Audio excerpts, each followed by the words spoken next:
Yeah, you can literally see this for our house.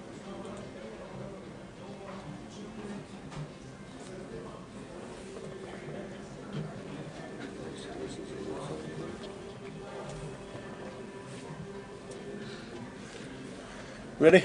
I'm ready when you are. Welcome to 2019, ladies and gentlemen. This is the GUKPT back for another season. Good to have you back, Jay. Yeah, good to be back. Really enjoyed it last year. Really looking forward to this year. We are going to run through what is new for the first... Well, basically, we're going to run through everything that's new and then everything that's going to happen before... after leaving London and then before the next leg, which will be Manchester. 2019, same again. It's the main events, £1.7 million worth of guarantees for the GUKPT. The 560s are back. The £1,000 plus the Juice 1110 is back again, and also the grand final in November has been increased slightly. Yeah, I can see. 2,500. So it might. I think the field will be round about the same come grand final time. But 2,500 might just get people thinking, you know what, I might go to London and play that. If I've not played before, I might just hit London for 2,500 event. That's the grand final, and that's in November. But we've got plenty of things going on. Obviously, with the new things that are happening within the Grosvenor estate, the National League, and we're going to talk about the National League a lot over the coming months, and everybody can get involved. There's so much that Grosvenor are giving away. The packages, superb packages. We've got platinum packages, and there's also diamond packages. There's plenty going on. Jay, have we got some information regarding the National League and what we have to play to get involved? Yeah, so you've got your GUKPT main events and the mini mains, the 25-25s, the new deep stacks which have been introduced this year. We'll go over them a bit later. Your usual seasonal specials, Goliath, and the UK SPC high rollers included in that as well. Also know the online GCoop main event as well is included, so we might actually get on the leaderboard. Yeah, we could do. We might actually get on the leaderboard. So there's plenty of information. Please use the website. GUKPT.com has got all the information for the National League. Every little bit of information. 77 prizes on offer. Yep. Which means if you haven't started already, because there's already a leaderboard, if you haven't started already, don't worry, because there's 77 prizes on offer. So they're basically the top 77 will be playing off, because it's points make prizes, and basically you play more events, you get yourself involved, you get your cash, all the information is there. The points go to the cost of entry for the event that you're playing, number of runners, the size of the field, and obviously the finishing positions of where you are. So if you manage to clock a first place in one of the events that Jay has just said, then you will be up that leaderboard. If you're in the top 77, you will be playing off. The top 5 in will be getting a diamond package.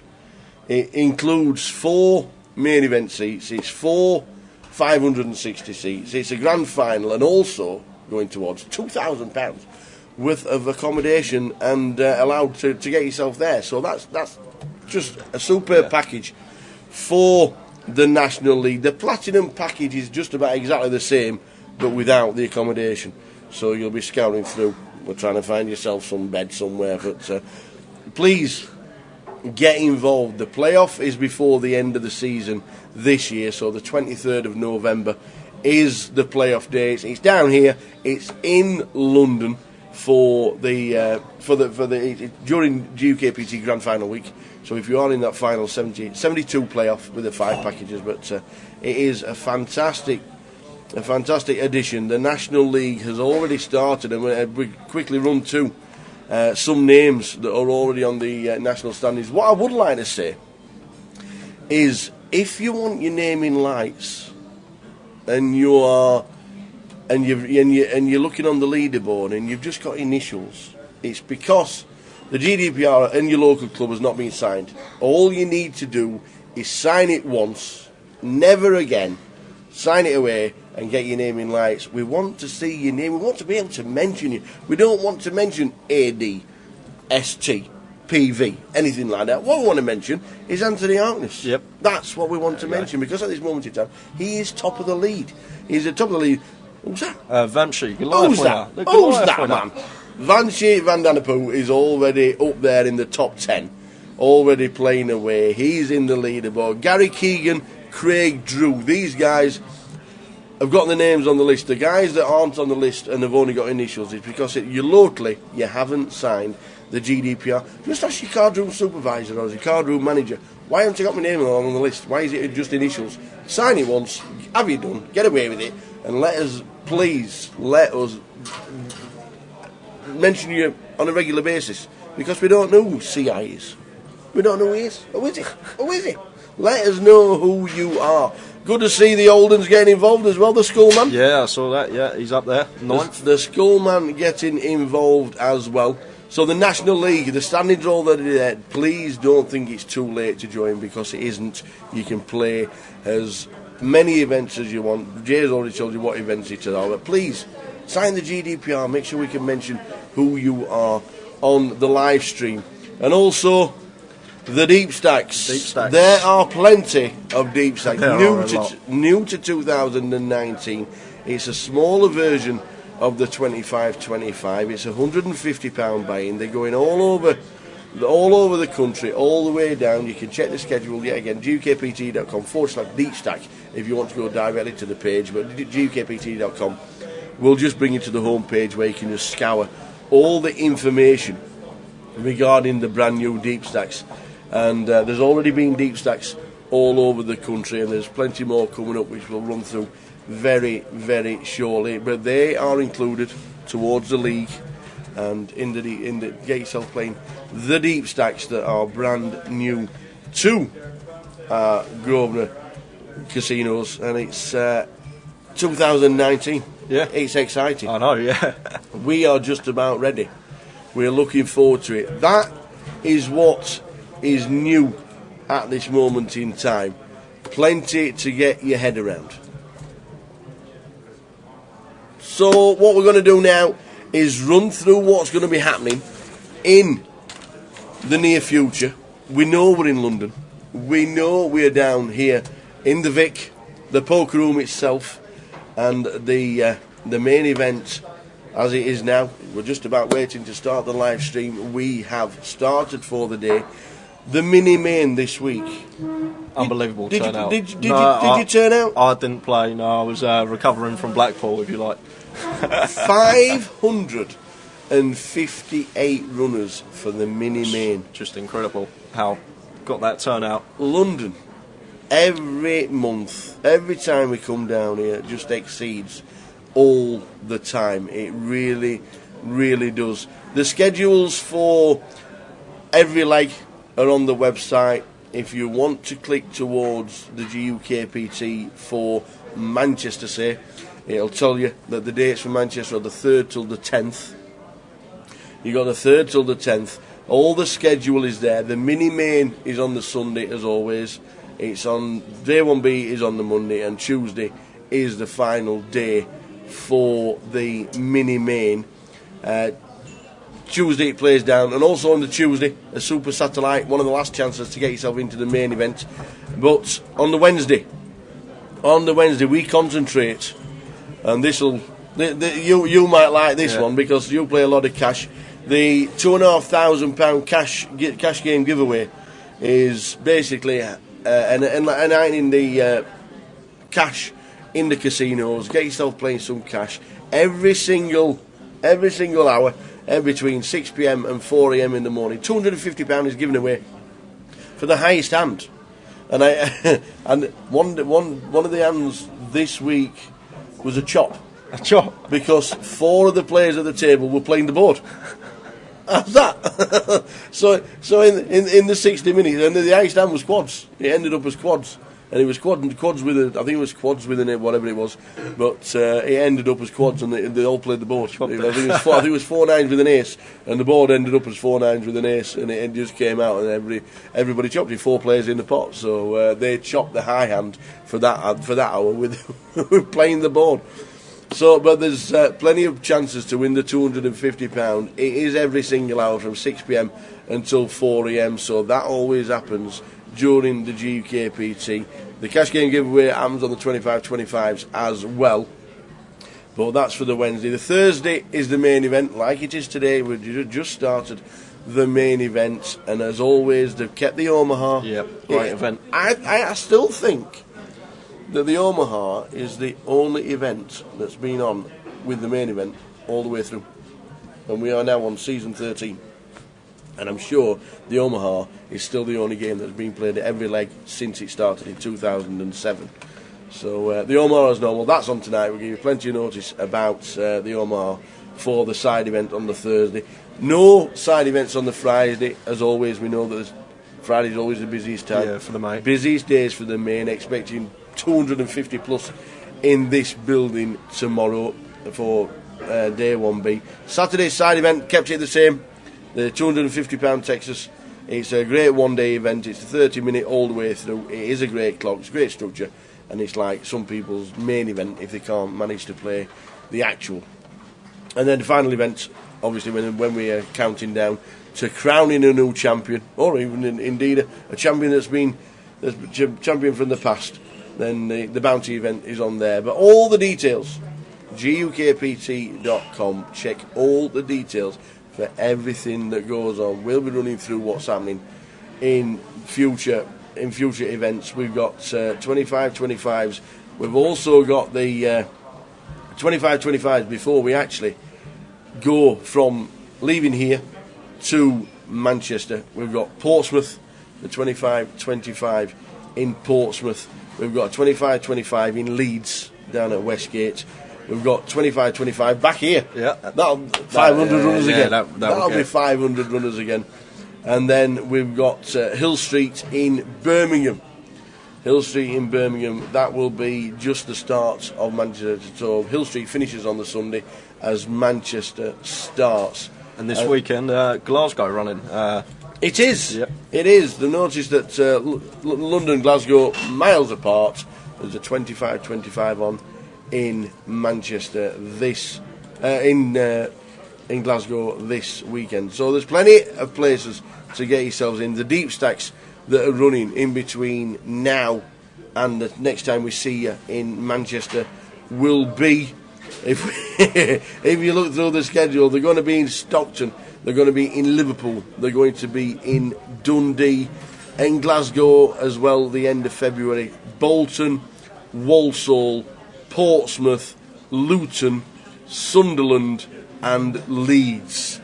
So if you don't remember all the information, don't forget check GUKPT.com for all the details of all the deep stacks that are running between now and the next time we see you, which will be in glorious Manchester.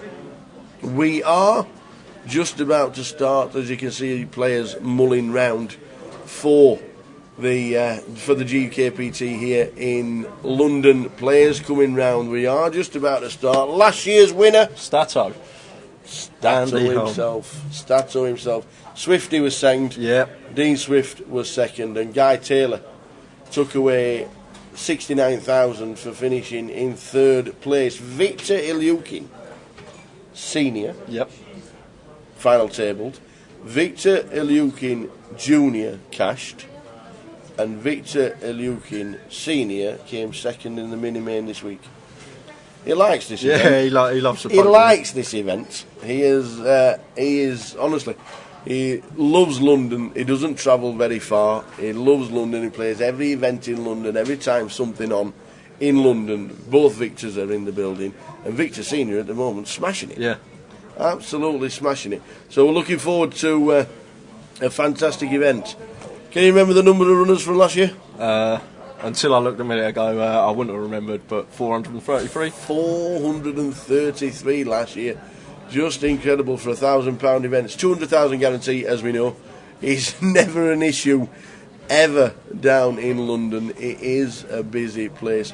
So you can check all the details on everything that we're doing new, everything that we've done before Manchester starts at the beginning of March. We are just about to concentrate on the live stream here in London. I think it's about time we had a bit of makeup. Yeah.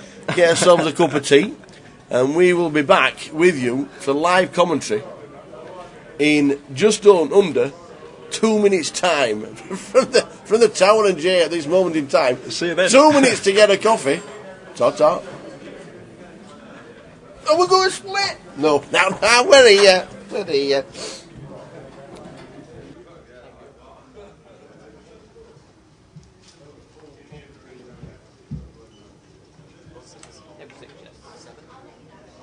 Yeah. We're down. You can keep that. Sure.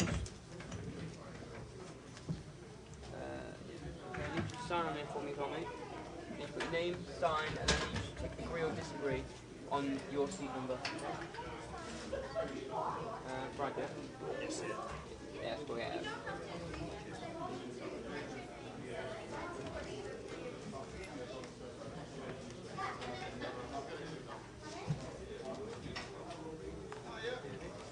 One, two, one, two. You can say for me as well on your seat number. Name, signature, and then tick either agree or disagree. It's for them using your chip counts, pictures.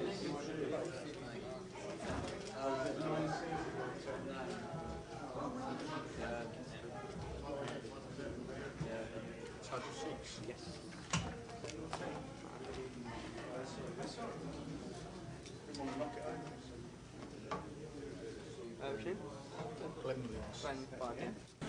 So welcome back, ladies and gentlemen. We've got the tea. We've just run through. We are just about to start 2019.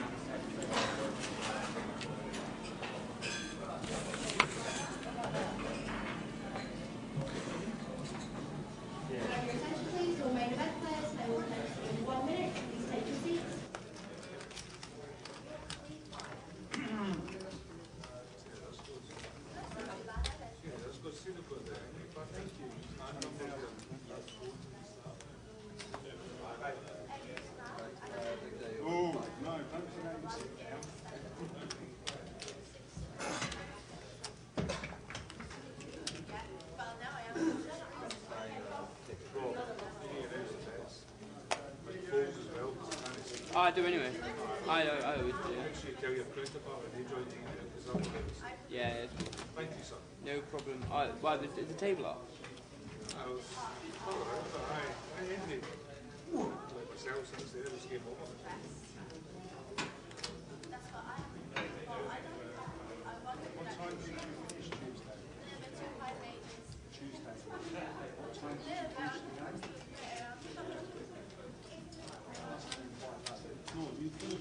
Okay, dealers, please place your button in seat number 2. Players, welcome to day 1A of the main event. We are going to be on an hour-long clock. Entry and re-entry is open for the first 6 levels, and we are going to play 10 levels of play today. Your button will start at 25.50. Your button has been joined to seat number 2. Best of luck, everyone. Dealers, please begin to deal.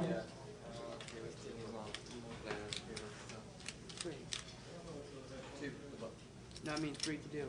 Yes.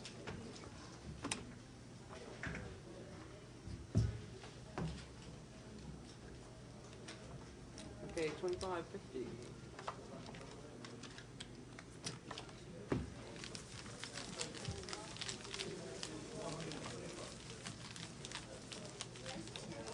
How'd you get down the drive? Yes, mate, yeah. Nightmare, innit? Drove Make sure you put your missed bets the over car the so line, hard, guys, van, like, didn't can't I? reach over. So I've got a big van, a car, someone Range Rover. Yeah. So I had to ride a van for the day. Nightmare, yeah, I'll come through 13 of banking, nightmare. I see Sid down here Sunday, I think any Sunday. Oh, right.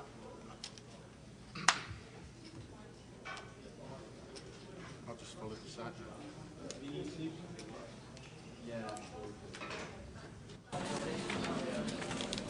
Afternoon, everyone. We're back And action has just kicked off, short-handed at the moment, as players slowly filter into their seats. Also get a list of players shortly, who we got on the feature. I can see Chef Brad Simpson in seat 2.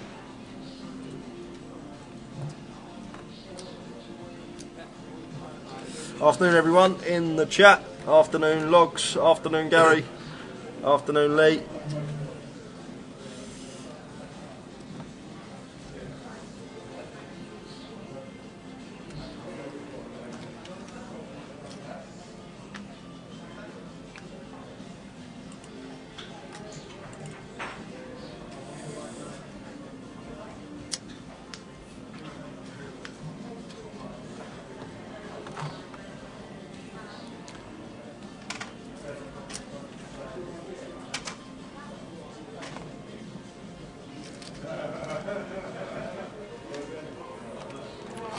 So Glenn's going to pick up the first pot with just King High, getting Lee to fold the best of it.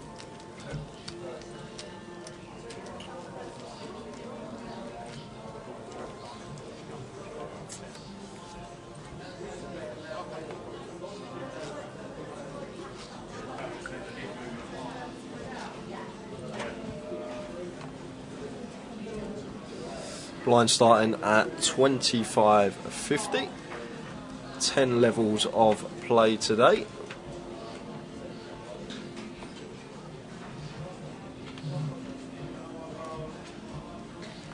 There's Glenn on the button with King 10 suited. Will be coming in for an open to 125.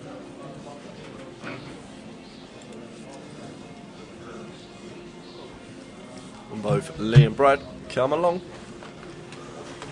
Lee with the deuces, Brad with the Jack 8 off. Don't burn the paste out, boys. Top pair for Brad, bottom set for Lee is a 3 spade board.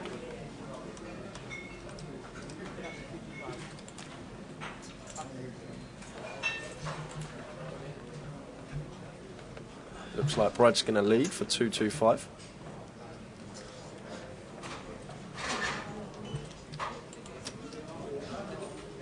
And Lee will make the call and will take a turn.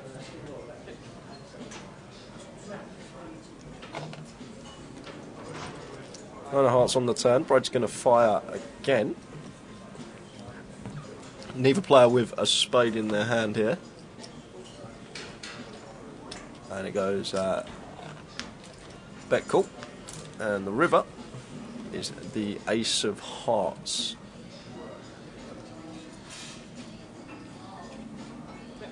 Lee checks once more, and Brad should be checking behind here, and he's going to get the bad news, and he's going to lose that pot. Good afternoon, everybody in the chat box. Just catching up now. Logs, this is his misters, and so he should. It's been a while. It has been a while. How was our 2-month break? Yes, it was long, cold, wet, miserable, raining. It was a very mild winter, though. Yeah, it was. Very mild.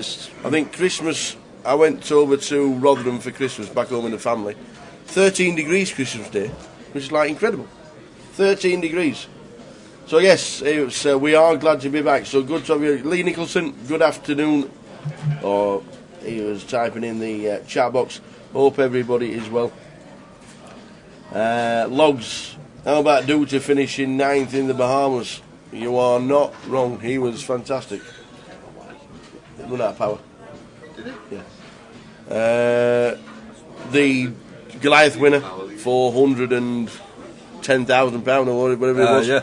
Then managed to finish final table the 25k. So well done to final table bubbled it because it was 8-handed. Yeah. 8-handed final Afternoon, table. Mr. Gary Clark. Nick Jenkins, how are we doing, pal? How are we doing? Hope everything is well. Yeah, the Deep Stack Online Day 1's great idea for turning up live on the Sunday. Yeah, a little bit strange with the 25-25 being on the Saturday, which isn't too great. Maybe when online team, I think the online team is turning up this weekend. Tom and Alex, I think, are in the building tomorrow, so we'll get them in for a couple of hours. Obviously, a lot of changes online and plenty going on. Yeah, we'll go. So we'll definitely get them into the chat box and fire the questions when they turn up. So we'll I'll get them into the box for a couple of hours, and we'll make sure that you fire all the questions. So with online, they obviously it's a different kettle of fish. We just do as we're told. Yep, exactly. Hi, Mum. Mum's back in the chat box. Yep, nothing changes. How are we doing, Gail? Hope everybody. Mum. Still never saw you last year. Being in the chat box, every event we ever did. Still never seen. Don't even know if it's if Gail's real. It could be anybody. Who is it? You know what I'm saying? We're doing Luton twice this year, Gail. You're only 20 minutes away. She's got no excuse. No excuse whatsoever. We've got one in, is it June? Yeah. And then one in October. Yeah. So there's no excuse this year. Just bring cakes and you know, me and Andy like cake. Good to have you back with us, Gail. Could just put her in the 560 in Luton because the smaller buy-in this year. See how she gets on. 101,000 said Logs for Duter at the Goliath. Florian Duter at the Goliath. 101,000. I think it's January. Yes, it's the last day in January, but I'm not talking about the Goliath just yet. But I think I wouldn't be surprised if they kept the same 100,000 to the winner, because it was such a pull last year. Yeah, it was. It was brilliant. £100 into 100,000. Well, what a pull that is, you know what I mean? And it was just brilliant. It really was a fantastic event, and all the events last year increased month on month for the GUKPTs. Every main event increased from 2017 to 2018, and we are now on 2019, season 13, if anybody's counting. Season 13. There was a great little video of all the winners put up on Grosvenor Poker on Facebook. Don't forget to join us on Facebook. How can they find us on social, Jay? Find us on Twitter at Grosvenor Poker, on Facebook Grosvenor Poker, and on YouTube it is GUKPT. Plenty of ways to watch us, plenty of ways to get involved. A lot of social media interaction is always good, as we know. Hey, Katie Swift in the building. How are you doing, Katie? Afternoon, Katie. Season 13 indeed. Will we see you this weekend, Katie? I'm sure she'll Jack be out. wasn't even around. Yeah. Yeah, fingers crossed we'll see Katie up in. I noticed she was doing the David Hay training this week. Yep, I saw that. He played the mini main. Don't think he's playing the main events. I think it was Joe I saw said that he's improved a lot from the last time he played. So yeah. You have to see how he gets on down in Coventry Just a bit later in the year. Just been told Alex and Tom are here Saturday. They're flying over tomorrow if there's no delays with the weather. I don't think there'll be a problem Gibraltar way. It might be London that might have a bit of issues, because apparently it's going to be white over tonight. Apparently. So they say. But yeah, Katie's playing tomorrow. Dean finished second last year. Yeah, second for £73,600 last year. Yeah.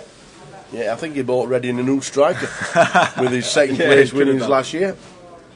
It's nice, fabulous. So Tom and Alex will be here Saturday answering all your questions regarding online. They are flying over tomorrow.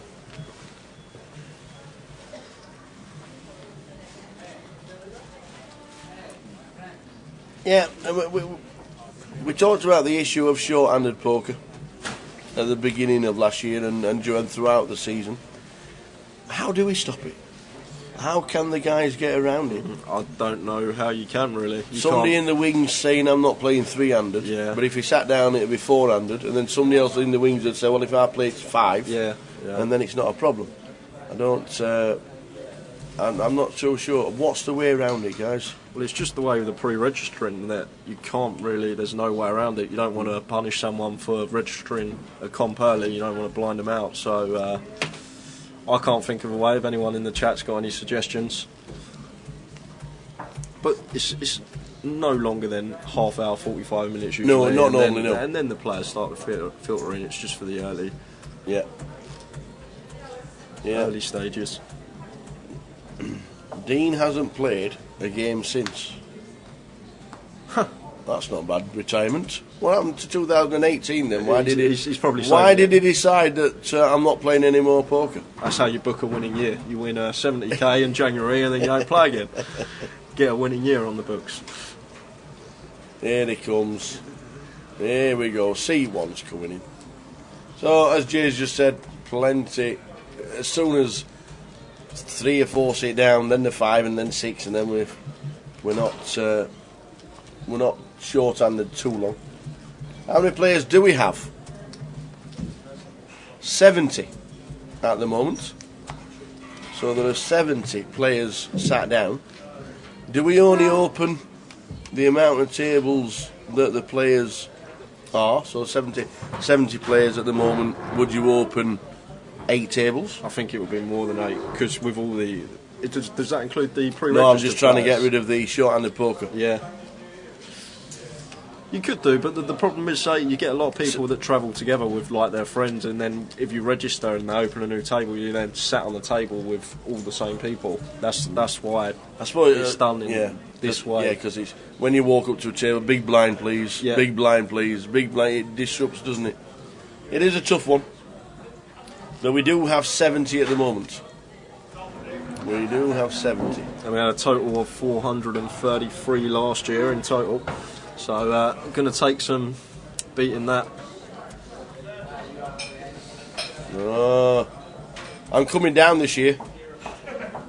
I'm coming down to Thanet. I'm going to find out when there's a deep stack on in Thanet, and I'm going to bring my golf clubs, and Jack's going to teach me how to play.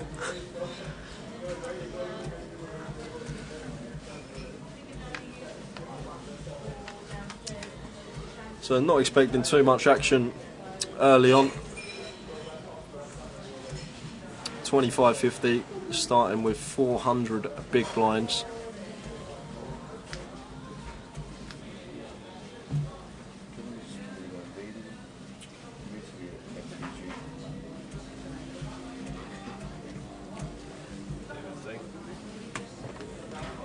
Spread turning middle pair. Puts a bet in and takes it down. So Lee, Glenn, Paul, Ning and Brad are officially at the table. There's only 3 or 4 of us at the moment. In fact, where did seat 1 Yeah, go? I was just about to ask you the same question. I think he came to the wrong table. Did he think that was table 1? Yeah, he could have well. Well, it was. Well, This is table 6. This is table 6.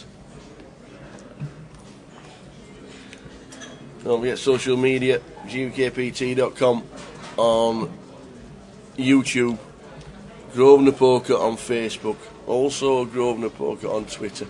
Tweet us if you're playing. Let us know if you're heading down on Facebook.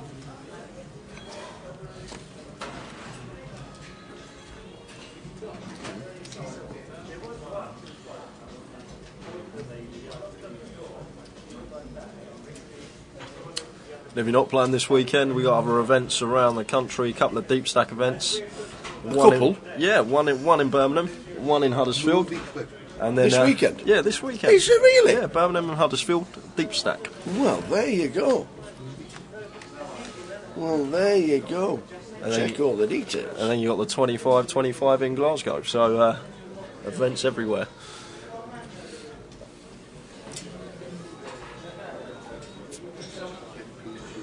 So, saw a 7x open here from the button from Lee. Glenn defended the pocket 8s and he's going to take the pot down on the turn. A 7x open.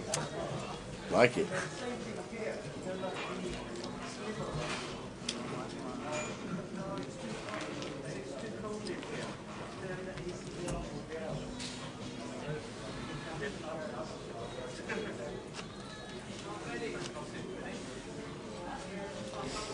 Okay, he said, would they ever introduce an early bonus for those sat down for the first hand?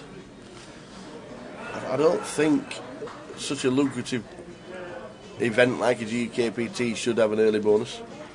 Myself, I just think there should be a way of having a seat draw done. Yeah. With the amount of players that are registered.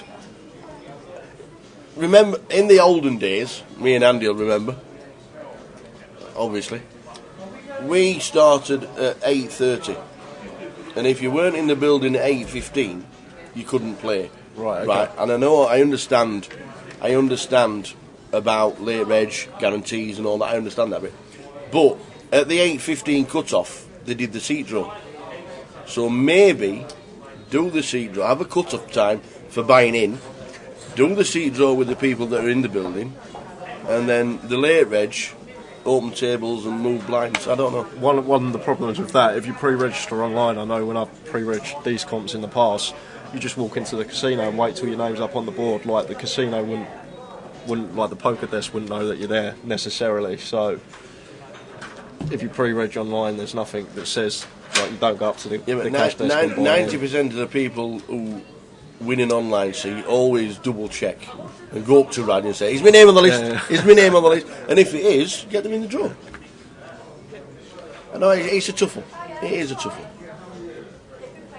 Are we going to be seeing David A this week, says Lee? No, he's not playing the main event, but he's played the mini. He played the mini main, was it Sunday or Monday? Sunday? Monday. He played twice. I think did his first chips last about 15 minutes? What was it? About an hour and a half, then his second one. Nearly made day two. Nearly made day two. He nearly made day two. I know the guys are saying that he's coming along nicely. Played nearly all day. And the guys are saying he's improving and getting better, which is good to hear. So no David A in the building this week. Not sure what the plans are for Manchester, but if we hear anything, we'll let you know.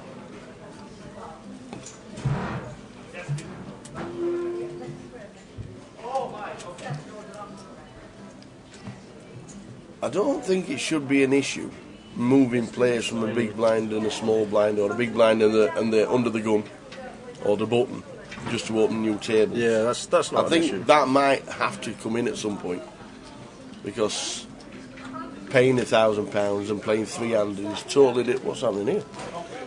Is totally changes the game, the dynamics of the game. But the other thing, people could walk into the casino about to register and see lots of well-known players, good regulars on the tour, Yeah. and say, I'm going to wait till the seat draw's done and then Yeah. I'm going to register. So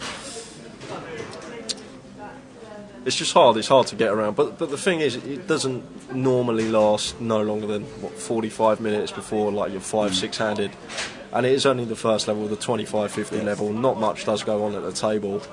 It's sort of the feeler level when you understand who's Yeah. at your table. And obviously this year, starting at midday. Yeah, early finish tower. We still the same 10 levels, still the same dinner breaks. Everything about the structure is exactly the same. But we're starting at midday on the Thursday, Friday and Saturday. As you know, we always play the final day starting at 12. So they've decided with the extra level that they introduced last year, it makes sense to start at 12 all for the whole tournament, which is what they're doing. So I think it'll work much better. I have noticed the schedule for the World Series has come out. All big blind ante, I believe. 10 a.m. start on nearly half the events. 10 a.m. Any late reg about? Wow. Don't bring that in, please. To be honest, I prefer an earlier start because then it's an earlier finish. You can have a drink at the bar. It is. And it's, But if you burn the candles, yeah. you know what I mean. If you Yeah. burn the candle at both ends and you're going in at 6 a.m, you think, I've got to stop playing poker in 4 hours. No, it's there's no 10 a.m. starts over in the UK at the moment, but there is a The GUKPT day 3 used to be a 10 o'clock Did it start. really? Yeah, 10 o'clock start. Never made that. Never made day 3 with UKPT. But the full schedule is out, obviously. It's very early in the season and it's the last day in January. January's already gone and we're here for the first live stream of 2019. Good to be back with you guys. And we've got lots of new things happening this year as well, which we will be going over the course of the weekend.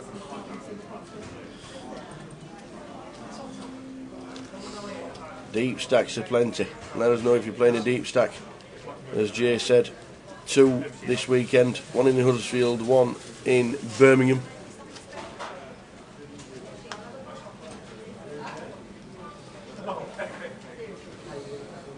I think they're great tournaments for the National League as well, because there's so many of them. If you just hammer them out, give yourself a good shot to get into the playoff at the back end of the year here at the Vic. Do you think Glenn's got a bit of a look of Chris Evans about him? Yeah, I can you see where that? you're coming from. Yeah, You can see Chris Evans there, can't you? He's just started his new radio programme on Virgin. I didn't even know Virgin still existed. Virgin Radio is back. Chris Evans is back where he started. was it not Absolute? Did they not change it to Absolute Radio? Absolute bought Virgin Radio, Yeah. didn't he? Yeah, Absolute bought Virgin Radio out. But he's back. It does look a bit Chris Evansy. Does Glenn in seat number 5. So we've got blind on blind action here. Glenn raising, Lee electing to 3-bet 7-6 suited. Does have position. And Glenn not having any of it. We've got a 4-bet here with the ace-8 off, blind on blind. We are free-handed, so ranges can be a lot wider. Jack 9-9 is a flop. Both players with the flop here, so a lot of the time Glenn is just going to pick this one up with his continuation bet. Unless Lee's got other things in mind. He hasn't folded instantly, and there's the muck. And Glenn 4-betting the ace-8 off and taking it down with his continue.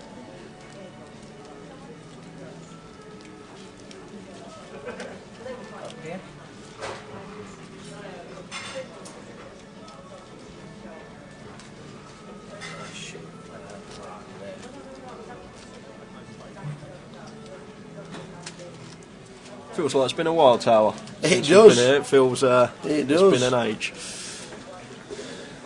It does. It's years.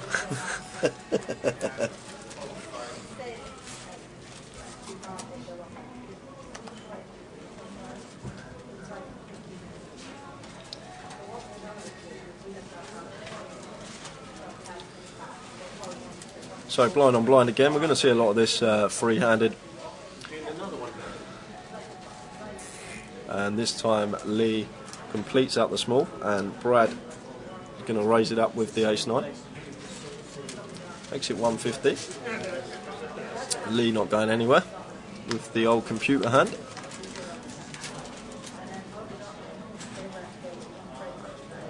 See a Jack 10 deuce flop, 2 clubs.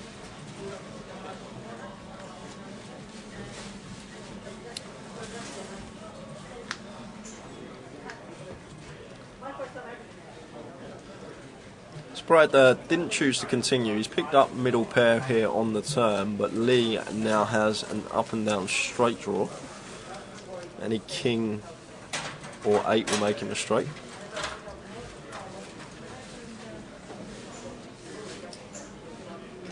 And a bet of 2-2-5.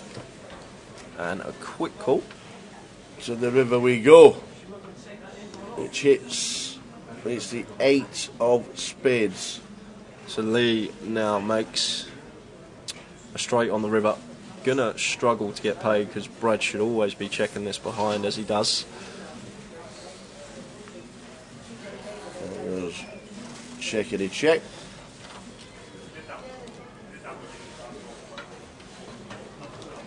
So early stages of day 1A. We are live from London. It is good to be back. Good afternoon, Gary. Afternoon, Gary.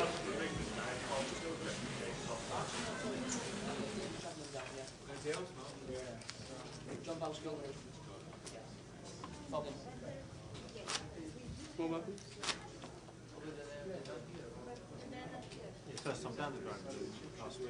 Sunday was 6k, 70 quid 6k. £2 grand up the top. They were so short static. So Colin from Harlow suggested a deal. So 2 Portuguese guys with massive static agreed it. I was happy with that because I was so far behind. It's not really ideal shot.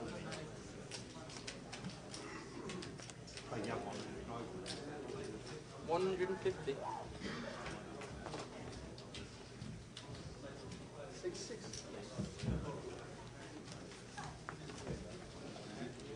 150. Yeah, can you see that? Cool.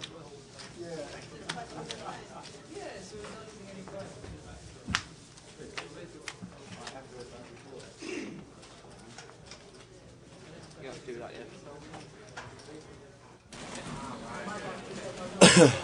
So back with the action, very early action.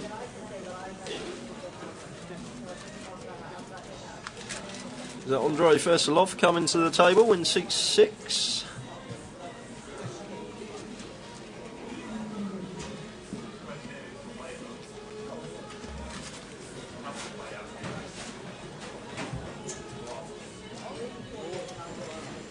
Do we think Chinese New Year's happening? It could well be, with all Do these we think decorations this is the Chinese New Year? Usually happens around my birthday, the Chinese New Year. Usually celebrate with a bit of Phil Young.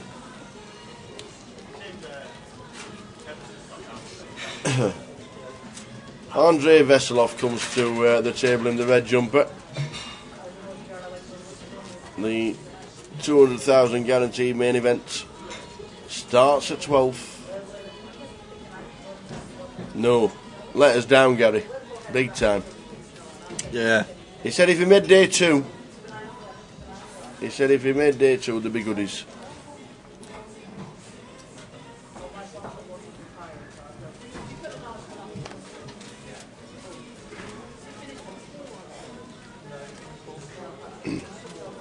And if you have got friends on the feature table, don't forget, let everybody know.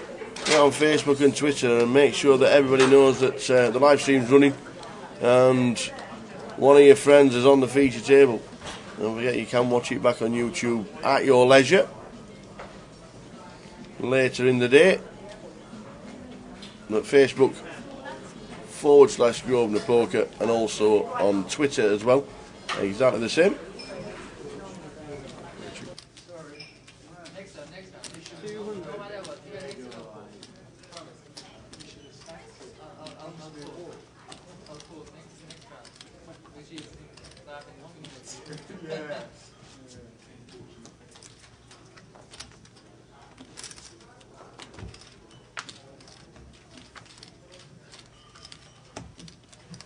Check, showdown.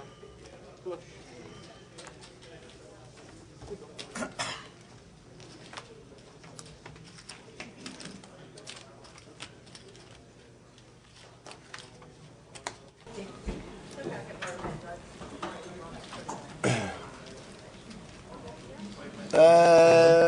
To answer Gary's question, I can't, don't really, apart from the GUKPTs obviously, and whenever we visit, playing a 25-25, don't really often get down to Luton. So maybe we could ask Jim. Jim's in the building. Jim is part of the GUKPT team this year. Jim's doing the southern legs of the GUKPT, and Ian is going up north. Ian's got other responsibilities, obviously. So Ian Bryan will be up north, and Jim will be down south. Might be able to bring it to his attention as to the questions that are coming in. That's why the few cancellations on the local scene. We'll ask the questions. That's what we're here for. It's a good card room there as well, Gary. It's a fantastic place. I still think it's got the best sports area of any casino in Britain.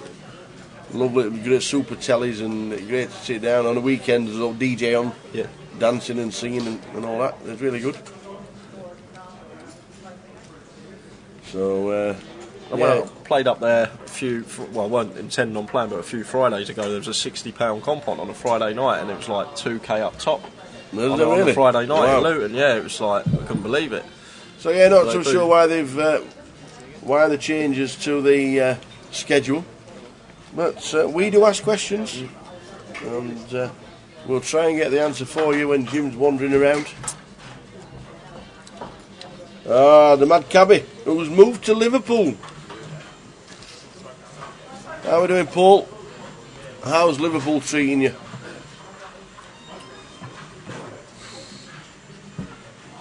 Moved close to Liverpool 1, I think, as the mad cabbie. Yeah, but to be fair, he hasn't been a cabbie for about 8 years. But you know when your online name sticks, yeah, the mad cabbie it was. Oh, Liverpool is well, Paul, and you're enjoying your time there. It is a fantastic city to visit. So much to do in Liverpool. If you've never been, there is so much to do. They'll be having plenty of deep stacks at Leo's in Liverpool. We can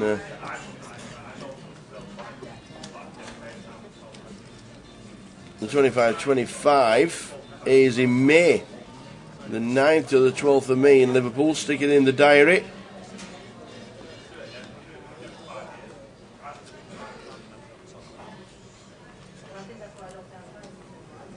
And the deep stack hits. In fact, the deep stack hits just after we've left London. Next weekend. Next weekend, the 7th until the 10th of February, Liverpool has its first deep stack.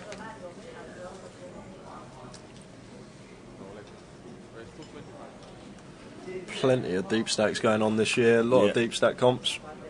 And if you are interested in the National League, I'd say just hammer out them deep stack comps, try and get some results, get some points on that leaderboard, because we are giving away 5 diamond packages and I believe it's 10 platinum packages come the end of the year. The top 77 will all be in the money come the end of the year.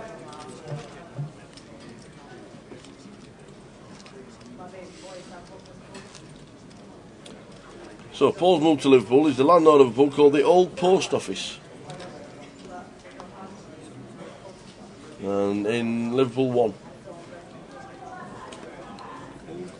And it says, pop in and see us, the beers are on him. Right, we're off. See you in 8 hours. See you later, Jay. Cheers, Paul, thanks for the invite. We will, the next time we're in Liverpool, we will make our way to the post office in Liverpool 1. Ever been a GUKPT in Liverpool? No. No, the card room is just about big enough, I think, ish. Overlooks the Mersey on Albert Dock. Fantastic place. So first hand making an appearance, pocket queens for Glenn. 3-bet in the open from Brad to 650. Brad's going to peel in position as expected. He's in a bad spot here though. Crushed against the queens of Glenn. He won't know that though. Does catch a piece of this board. Flops middle pair. Bet of 550 from Glenn. Got a call once here as Brad. Is a scary board, but there are a lot of hands in Glenn's range that we are ahead of on this particular flop. The turn. 5 of hearts hits the turn. That's a bit of a brick. So after this double barrel now, I think we can comfortably get away from it as Brad. Expect Glenn to have a lot of checks on this turn, so when he continues barreling, just going to let our tango, but Brad's not having any of it. He's going to make a call.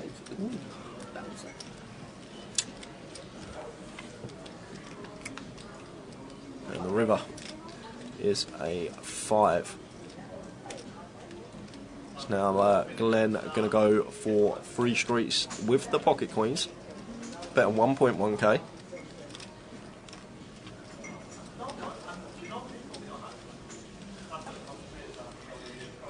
So this does, after betting 3 streets on this run out, it does just sort of thin his range down of hands he can have. Obviously he's got all over pairs, he has ace-jack, some flop flushes if he elected to free bet, like a suited ace pre-flop. And Brad makes the correct fold, and Glenn going to pick that one up.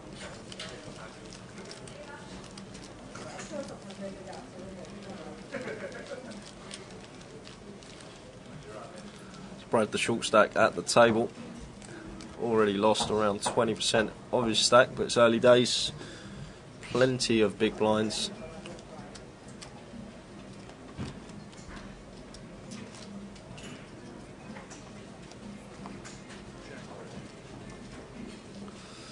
If you do want to get involved, hashtag GUKPT on Twitter, at Grosvenor Poker on Twitter, Grosvenor Poker on Facebook, and GUKPT on YouTube.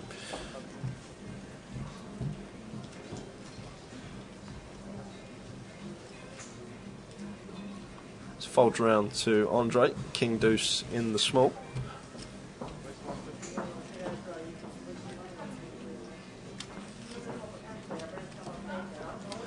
He's going to make it 115, and Lee going to defend in a dominated spot here with the 6 deuce.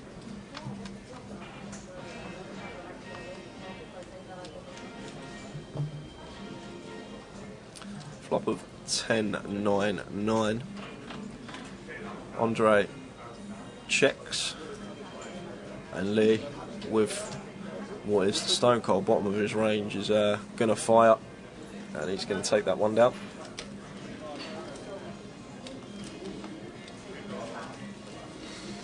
So Brad Simpson playing in his first ever GUKPT £1,000. Go on, Brad. Supports the live stream chat box every time we do a live stream, but this time we're watching him because he's sat in seat 2.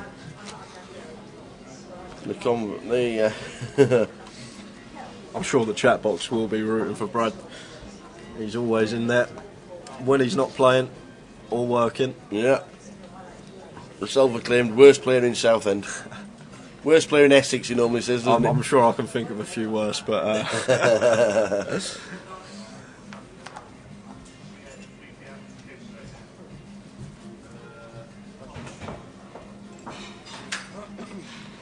So Andre on the button, folds to him. He's going to come in for a raise with the Jack 5.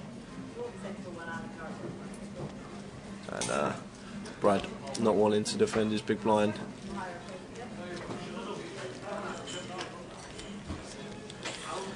This Sunday as well, guys, we've got our first ever online GUKPT. 10k guaranteed, £110 buy-in. These are going to occur every weekend of the GUKPTs on the final day, the Sunday. And the points from that go towards the National League as well.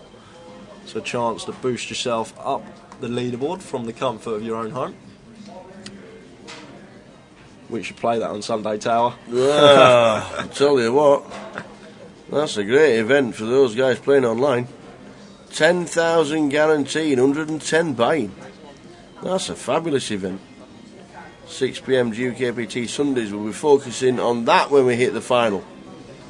Come this Sunday. There's turbos to get involved, hyper turbos as well to get in. Plenty of players, plenty of ways to get into the £110 10k event, and don't forget points towards the National League for playing that event. The guys are coming in on Saturday. The online guys are coming in on Saturday. They're flying over tomorrow, weather permitting. Apparently it's supposed to be quite bad in London today, but they are flying over in the morning, and they'll be with us Saturday to answer all the questions online. Any questions, write them down, remember them, and they'll be in the chat box for a couple of hours on Saturday. They've also got a £10,000 cash game rake race as well. There are so many things going on online. It's most of February. £10,000 in cash, 3 rolls, 2 GUKPT seats for everybody who rakes over £500. There's a profit leaderboard as well. Another leaderboard sometimes can be won with minimal effort. Yeah, I know. I've had a look at that myself a couple of times. It's a great promotion if you enjoy your cash games online. Just potential to win yourself a couple of GUKPT seats, get yourself in the free roll. Yeah. The cash game, the rake race is literally 15 GUKPT passports for next season. So that's the kind of value you're looking at. So plenty of value on Grosvenor Poker. And then, as always, on Sunday we have our live stream free roll, and we'll give the password out for that come Sunday. That is something we will definitely be playing. Yes. Thanks to the guys for giving us £200 in free money on Sunday. It starts at 6 PM as always. Hi, Andy Downs, how are we doing, buddy? Afternoon, Andy. We are back. We are back with a full season of GUKPTs. We've got the UKSBC in April. We've also got the Goliath end of July, and we might even turn up at the seasonal specials. So plenty going on, and we'll get involved in quite a lot in 2019. It's a meaningless river. Andre had the check mark on the turn. Both had the best hand, but he free rolled Brad here, and actually a very bad card for Brad. Yeah, he's giving him two pair on the river. He makes the 4-7-5. Brad calls the 200 on the river. Very small pot, but it is the first level. As we know, we start at 12 o'clock in the club. Day 1A, Day 1B and Day 2 is now all start at midday. Starting time is 12 for the event all the way through. So if you need to adjust your clock and make your way up, there's still 6 levels of late reg. Late reg is still till 7:30 PM. There is no panic. Everything the same as last year, except it's just an hour earlier. Yep. Indeedy, indeedy.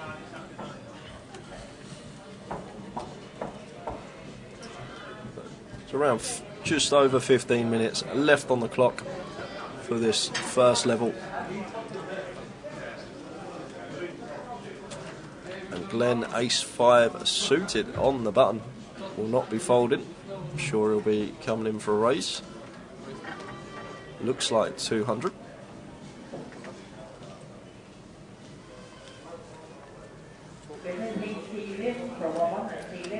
And Lee defends the big with the King 8 offsuit. And we'll take a flop. Queen 3 Queen. 2 hearts.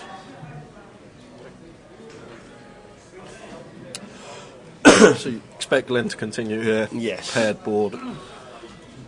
Ace high is going to be the best hand a lot of the time. Just want to deny equity to hands like King 8, for example, in this case. We can't see Lee continuing out of position here.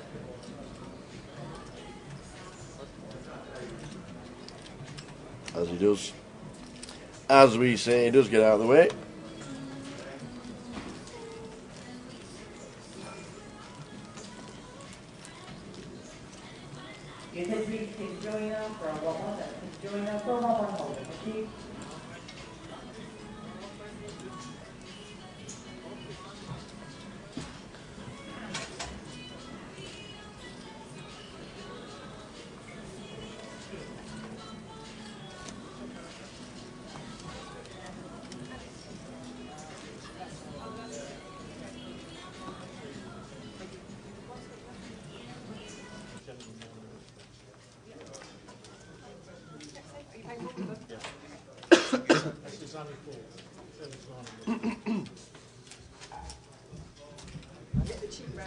Yeah, so he's doing worse than all that. Yeah, that's what you do when your mates turn up at the pub, you know. He does it always. He's known for it, don't worry. Hey, next round I pay. Okay. Alright. Be a full table with him. Yeah. So the next hand, Glenn picks up pocket 9s. Andre's got a playable hand. Yeah, I know Andre won't be folding this on the button. He'll either be calling or rebetting. In this case, just makes the And call. then Lee wakes up with a nice ace jack who just calls. Don't defend that, Brad. Don't defend any of that rubbish. He gets out of the way. And the Queen 5. 9-eye flop, 2 clubs. King 3 King. Maybe not. Yep. That's a good flop for the 9s of Glen though, really good flop. Other than seeing a 9, one of the best flops you can hope for. At 300. And I like the call here from Lee, because Andre's folded, pot his heads up. A lot of the time ace high can be the best hand against an open in this case. Yeah. Well, when you know it's coming running aces, that'll do nicely. Glenn has now been counterfeited, just playing. Well, he's got a boat. Ace jack in his hand.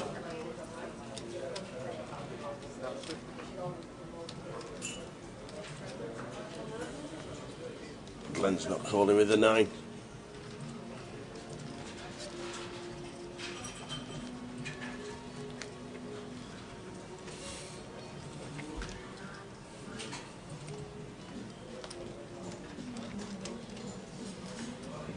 So a couple of players taking their seat, and it means we are 6-handed now as we approach the end of the first level.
Now 6-handed, Glenn King Jack under the gun, going to be getting involved yet again in the most active first level of the day.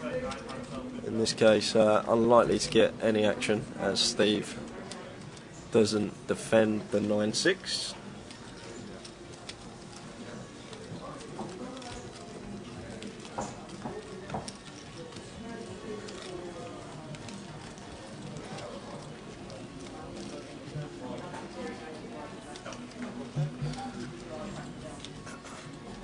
Side event tonight.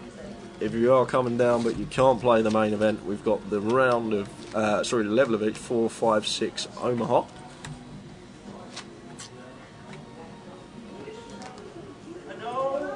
Always a great turnout for that side event.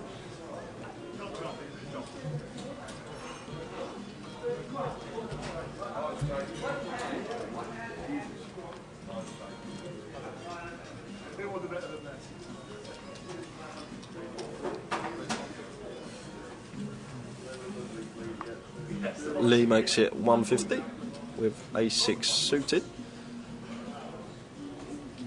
Action on Glenn in the big blind. He's going to let the Jack-5 go and raise and take once again.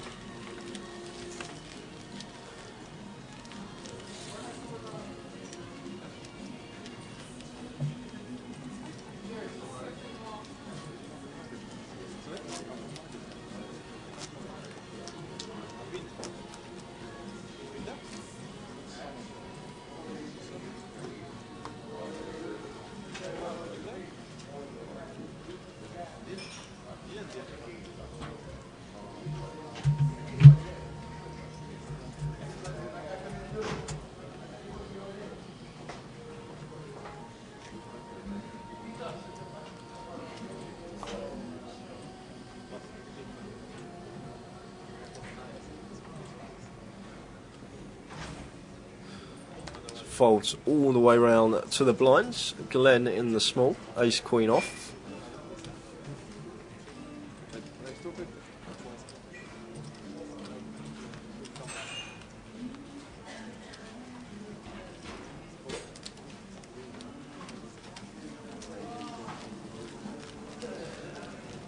raises, and Andre gets out of the way in the big blind with 9 deuce. There's the chip counts. Chip leader early on. Brad at the bottom of the pile, still with over 300 big blinds though. These early stages, it's more about getting a feel for your table, understanding people's tendencies, how they play, making sure that every showdown you see what cards have been shown.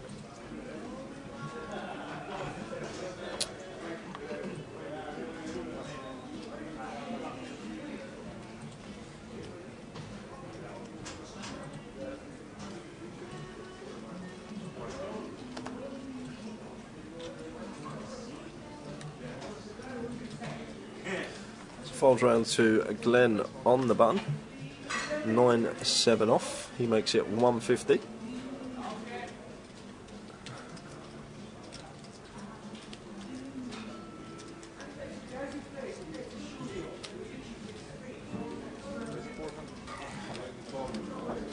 And we got a free bet from Lee. I like this a lot. He's obviously aware that Glenn's been the most active player at the table. So we can free bet this hand for value quite comfortably. We are out of position as well, so he makes it 400, but Glenn wants to see a flop with the 9-7 off.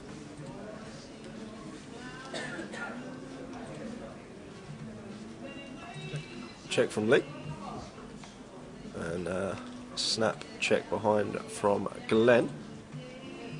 4 on the turn.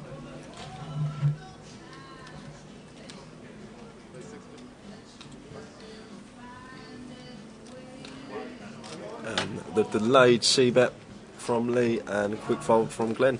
He's going to pick up another pot.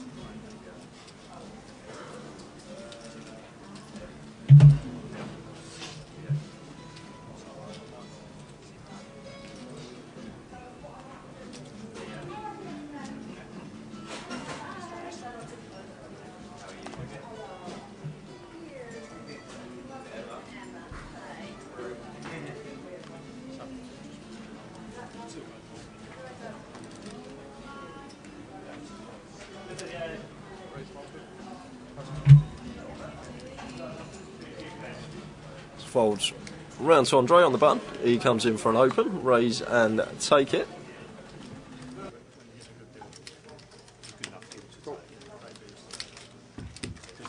Because the fifth place was 400 quid, 420 quid, and then 1235 was second, 1930 top. So yeah, above third place. Yeah.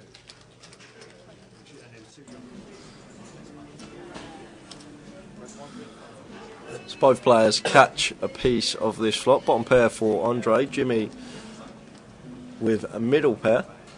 He'll be calling after a continue from Andre.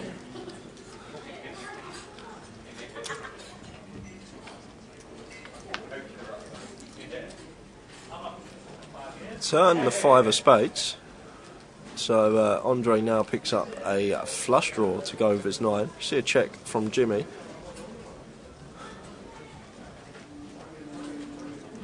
And if Andre fires this turn, he's pretty much targeting the Jack X that Jimmy can have as his range. I expect him to check behind as he does.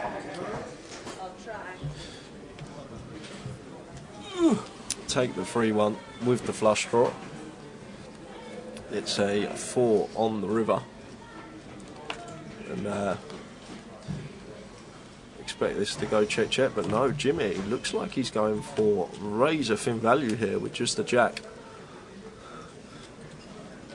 Trying to get called by 9 or worse.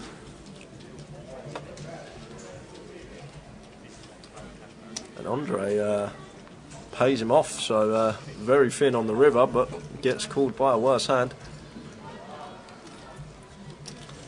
Just had a wander round and I thought it was ever so quiet. And then I realised they're already using the bottom salon privé. Yeah. The old club room. The old club room. There's 3 tables in there. So they're up to 90 for day 1A at the moment. Already, wow. I thought it was a bit quiet, but they've what they've decided to do is have the side event later on tonight in the room. Yeah. So all the whole Omahas together. So that's what they'll be doing. So down there, the club room is already used for the main event, which is why I thought it was a little bit quiet. And I looked down at 90 runners. I thought, where are they all? Well, they're down there in the club room. Omaha starts tonight. If you want to play a side event, the Omaha starting tonight at 6. Get yourself in for a cracker of an event. I was saying earlier, we do believe it's still the only event that's been ever present during the schedule of a GUKPT. It starts at £665 in 4506 cards, 6 20-minute levels, and then the 30-minute clock after the buy-ins have finished. 20,000 starting stack for the Omaha. Good chunk. Back to the action. A flop of 9-2-3. Just whiffed everybody. Yeah, not too bad for Lee though. It's not a bad board for Andre either, really, to continue on when you've been called on the button. So other than the pairs in his range, this does whiff a lot of hands that Lee can have, like the 10 jacks, queen 10s, them sort of hands. And 10 of spades on the turn, actually a good double barrel candidate. Now up and down. And Lee shouldn't really have too much 10x after calling the flop, other than 10-9, which now makes 2 pair.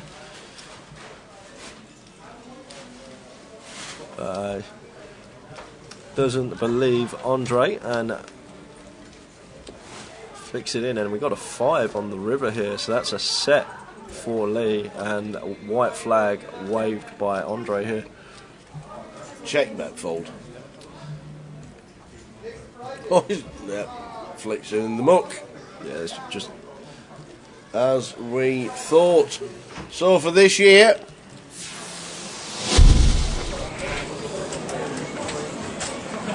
on Facebook, you can find us at Grosvenor Poker, on Twitter at Grosvenor Poker, and on YouTube, GUKPT. follow us, find us, watch us on all the social media you can think of. You can also get involved on Twitter. Any questions, anything you need to know, hashtag GUKPT. We'll pick up on the hashtags. And also every now and again we'll check it, we'll give you the mention. Get yourselves in. Say hello to the boys and we'll say hello back. We like that.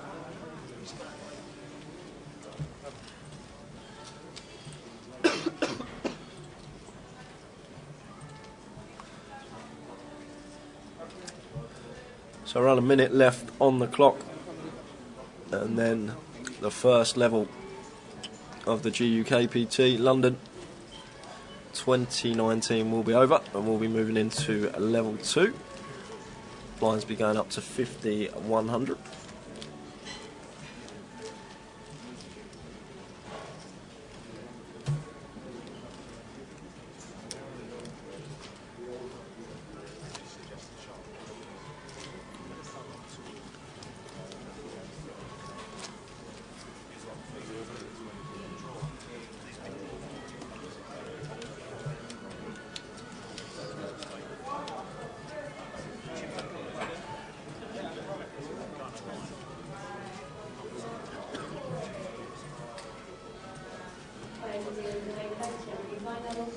New blind level, just been announced by Raj. Good to see Raj as she was wandering through this morning. Big year for Raj this year. Yeah. July. July. We're getting married. Not we're getting married, that's like the royal we. Not me and Raj, you know.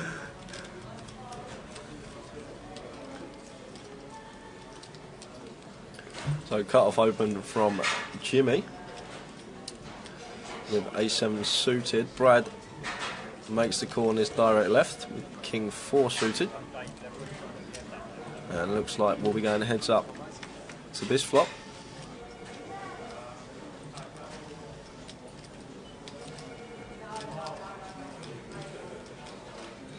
And Brad outflops Jimmy. And Jimmy going to continue dry board. Good board texture to continue on. But Brad now raising top pair. Not the best of top pairs either.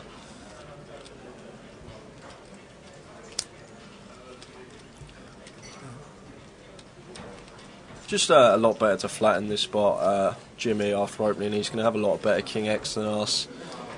And the problem is, we want to keep some bluffs in his range. If Jimmy's got a hand like Queen Jack here, like we've got him nigh on dead on the flop, and we want to keep them hands in, just sort of raising on the flop. Which means we're not going to get any real action other than from a bet of the hand. Yeah, he may have elected to appeal one more with some fives through queens, but other than that, just would have preferred to see the flat. Question from Andy Downs. What date is the Scottish GUKPT Edinburgh? Is at the beginning of April. Leg number 3.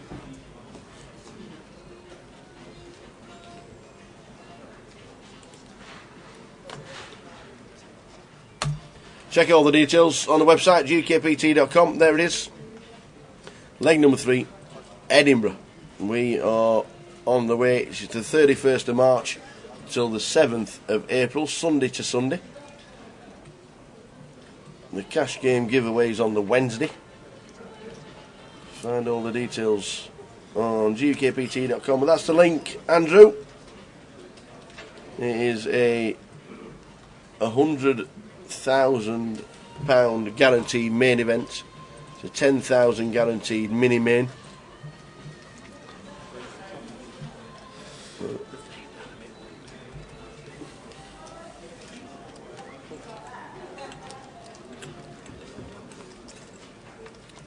So Andre, free betting the Queen 4, blind on blind. Obviously aware Glenn has been opening a lot, been raising a lot pre-flop.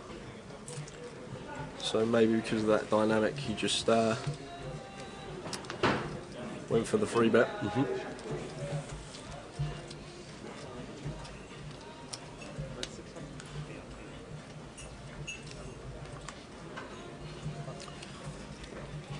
Nine on the turn gives both players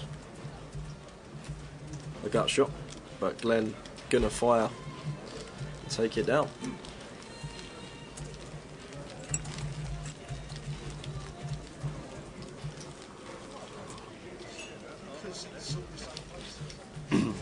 So the team will be up in one of the best cities in the world at the Maybury Casino in Edinburgh.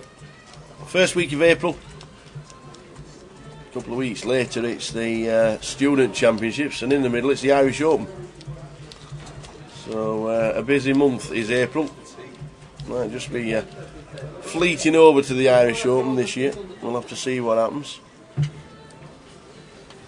But we will see. Missed it last few years. But it is in April this year. If anybody fancies going over to another fantastic city in Dublin. Never been to the Irish Open, one of the first tournaments I've never been to. I'm not name dropping anything like that, but the first time I went over to the Irish Open, I interviewed Doyle Brunson. There you go, you see. Is that the chip shop? It is indeed. Andy Chip Shop. Just comes to the table to see Jimmy in seat 3 having the old aces. Well, he's in seat 4 actually, is Jimmy. Alright, Jimmy! Lee with the King 9 sees a flop of 4, 2, 4, 2 diamonds. Not the best flop. Yeah, I'd like to see a check here from Jimmy with the aces, but he's going to fire. It's just we're either well behind if he has defended some 4x out of the big blind, or we're just way in front here with aces, and we have the ace of diamonds for some insurance as well. It's just very hard for an opponent to continue on that particular board, and we're just going to have a lock on it a lot of the time.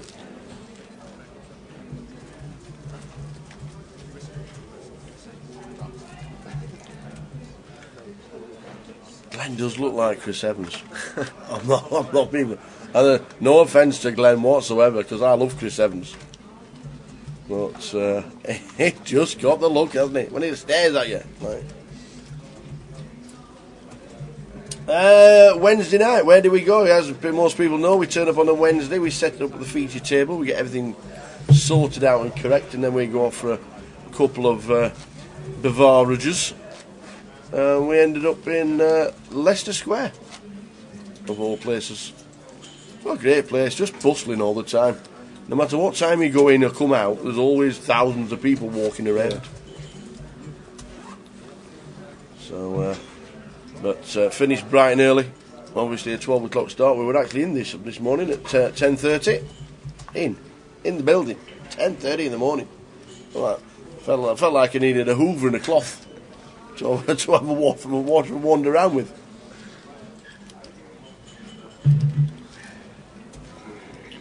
But now it's always nice to get out and have an hour, which is what we did. Back to the table, Chef Brad. And Brad Simpson from Southend raises to 300 with ace-9. And Steve 3 bets with the queens. I think Brad, okay, he's going to make the call. It's just after a 3 bet and a cold call, we're just going to be in a dominated spot so often, like drawing to 3 outs. And there's obviously bad reverse implied odds as well with a hand like ace-9. Yeah, we're getting great pot odds to call, but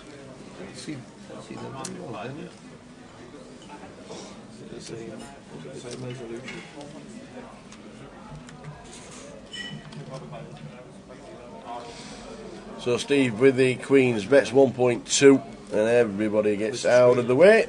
Early stages, 2019 and leg 1. We are in London.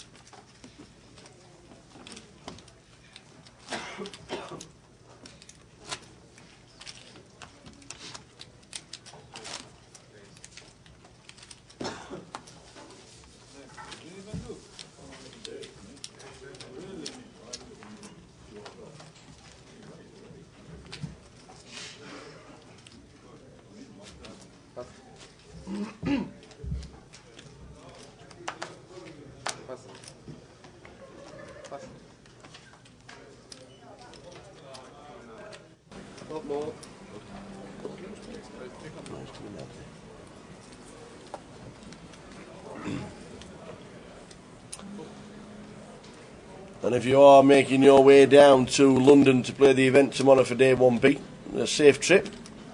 Don't know if there's any white stuff outside yet, but it's supposed to be pretty bad later on. A lot of snow forecast for the south and southeast tonight. So if you are travelling down, which a lot of people do, travel down on the Thursday and play on the Friday, then safe journey. Andrei Veselov been quite active, picks up an ace-6-2 flop, 2 spades. Jimmy catching top pair, Andrei top pair, has Jimmy outkicked in this spot. Lee won't be continuing with just bottom pair hit. It's bet 3-2-5 from Andrei. Lee gets out the way and Jimmy should be making the call. Can't be folding, shouldn't be raising in this spot, so we're going to be taking a turn, which is the Queen of Clubs. Good card for the Ace-10 of Andrei.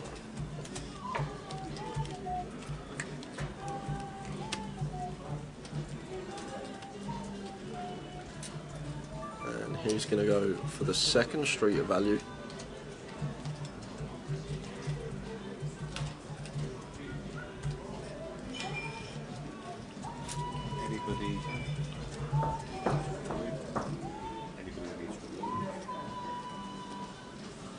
So a bet of 1.5k and a disciplined laydown. It was a pot size bet from Andrei, so that may have been the defining factor.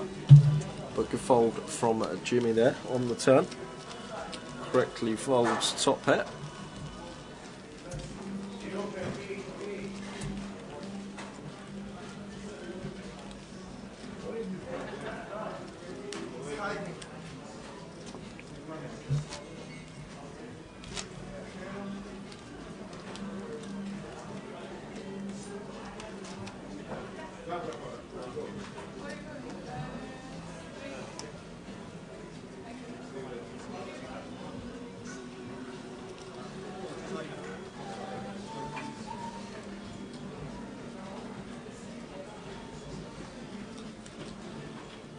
So the blind's 5100. New addition to the right hand side, hand 39 of the day.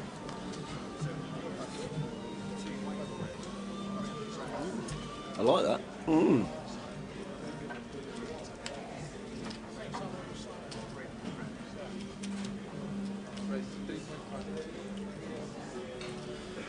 So Andy getting involved for the first time with the 10-3 on the button.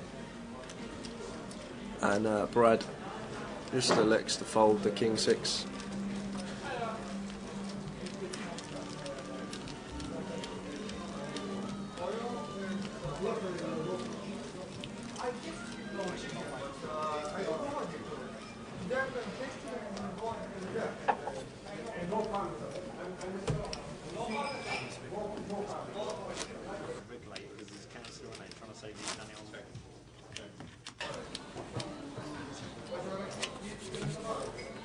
Did we go into the Moonwalker? What's that? No. I would have remembered. I would have remembered doing the Michael Jackson. Never heard of the Moonwalker.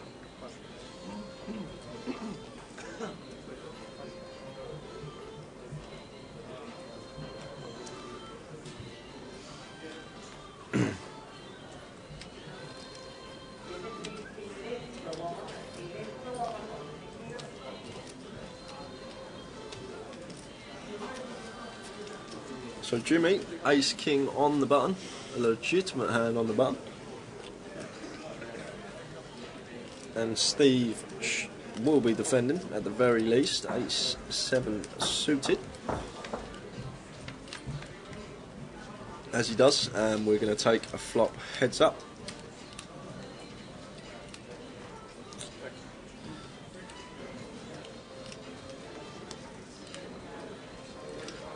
Ten-6 deuce, checks over to Jimmy, who's going to continue.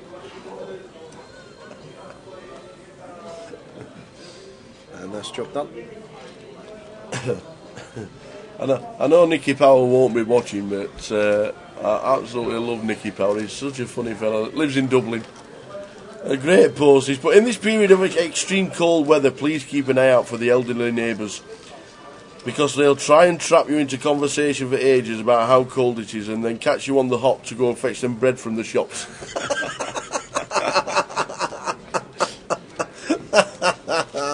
Oh, Nicky Powell! If I manage to get over to the Irish Open this year, then I can't wait to have a few minutes with you. Top lad, old Nicky. So funny. Done his commentary in his time over at in Dublin.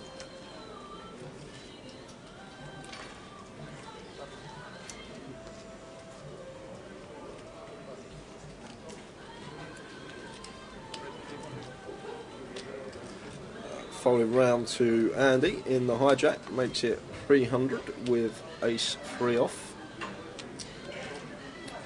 Brad on the button will not be folding King Queen. He makes the call, and Steve makes the call with the Jack 10 suited, and Glenn gets out the way in the big. So we're going three-way to this flop. We're not heads up. Brad is in the hand, and this is an action flop, and Steve has flopped bottom 2 pair here. Brad does have King Queen, we know that. So yeah. Brad with top pair and a straight draw. Well, he is behind at the moment. It's a 2 pair. It does have a mountain of out, so any 9, king, queen or ace will And make now him the Dave best should hand. see that Brad's got a hand and be thinking, hang on a minute, there we go. Here comes the reverse.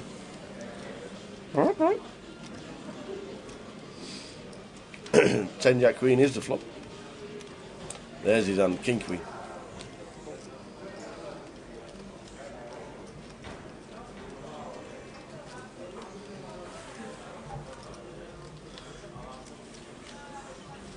Andy getting a ridiculous price here, 350 into. I'm calling just to get lucky. Yeah, he's getting like 7.5 to 1 on the call to make the nuts on the turn. But the problem is, if he does make the nuts, it's just so hard to get paid. You've got all the ace X. It looks painty. There it is. I'm calling just to get lucky.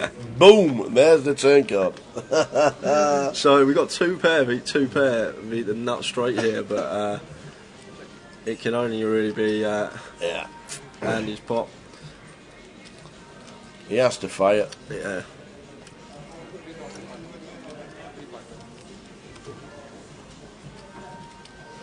$3.5k is the bet. And Brad and Steve should just both have an easy fold now. Andy was the opener pre-flop. He is a very ace-X heavy. And when you think about hands he calls with on the flop, like there are some king-X in there that are up and down, but a lot of them king-X they make 2 pair, which he'd elect to check. So you just got to give him credit for it in that spot. Just finds the king, the offsuit king on the turn. Yeah.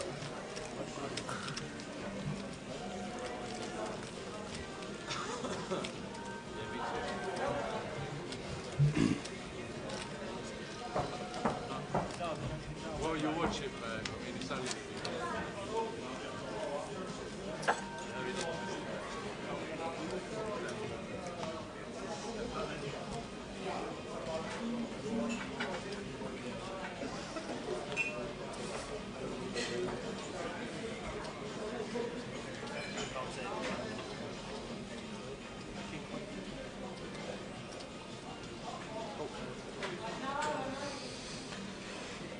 Brad's saying it's how it is. He had king queen.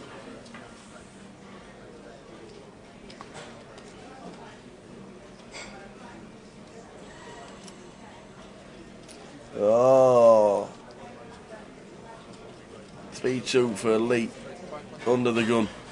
Limps in. Limps in with the nut low. Sometimes you can get lucky.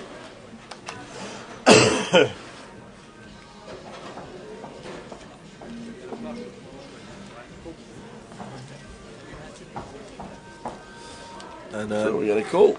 Jimmy comes in for the ISO, and we got a cold call on the button from, sorry, in the small from Glenn. And we're going 3-way to the flop. I'm really surprised to see the cold call, but look at this flop for the 3 deuce. 2-2 queen is the flop.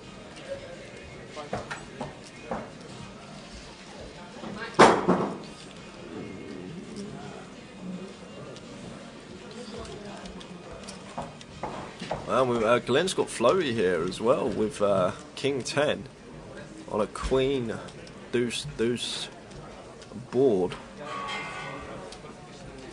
And Jimmy should be checking here a lot of the time. He's picked up showdown value. It's never going to be good, really, the 8, after we've been called in 2 spots on the flop. The only hands we really go ahead of now are like 3s through 7s. But a lot of the time here you expect Glenn to have Queen X and Lee to have Queen X, but in this case Glenn just with King 10. And the river gives Jimmy 3 pair, but it's a meaningless 3 pair. And Lee has just checked and not gone for value with his deuce here, which you expect him to almost be doing. And he's going to show the best of it.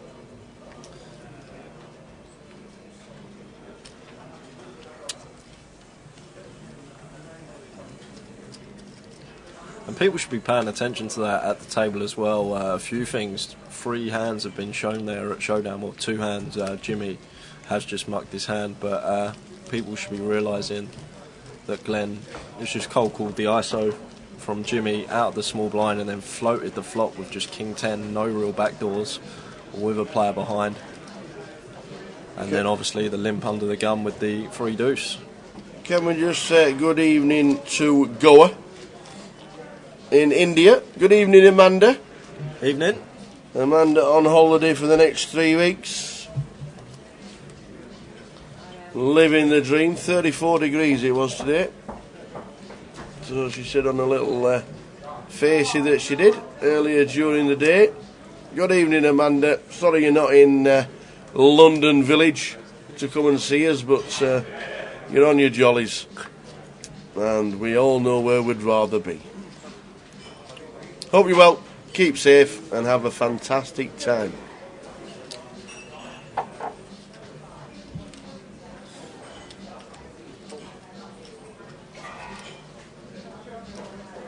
It's got an open from Andy under the gun, ace-9 off. Andre calling out the small one, Lee coming along in the big blind.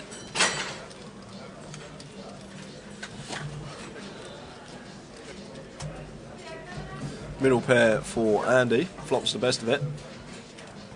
Lee does have an up and down and backdoor spades. Andre will be done with this hand. He lets it go after the continue from Andy. But Lee, defending Jack 6 suited, flops and up and down, will not be going anywhere.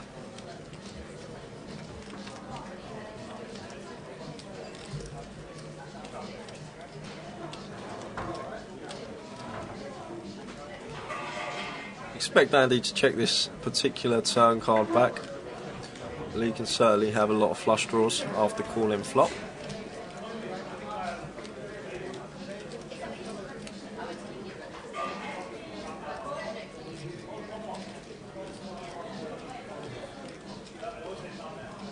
Was this more often not just a check? Yeah, do we try and nick the pot? It's not really the best spot to bluff here for Lee. I'm just done with the hand and give up because I think we just get looked up way too often, and that gives Andy the news that he's going to have the best hand here a lot of the time. Trying to get called by a worse 9x or 8x, and he's going to scoop.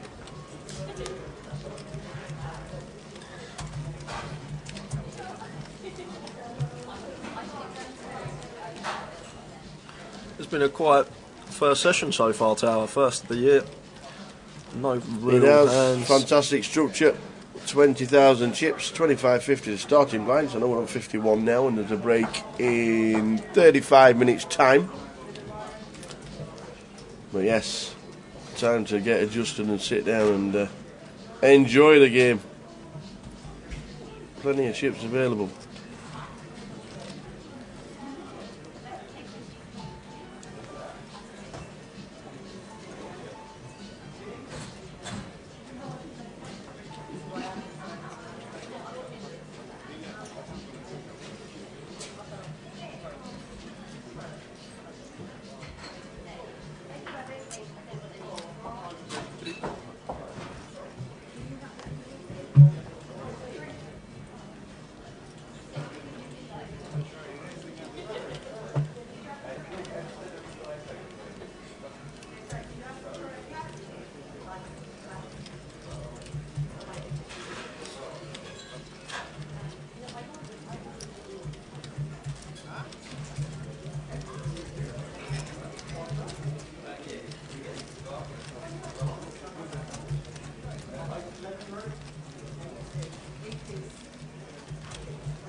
So the cards are out again. Blinds 50-100. Welcome along.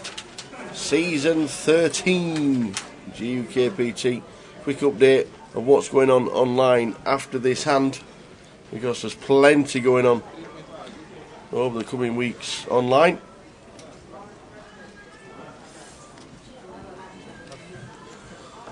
The tens for Steve. Raises to 325.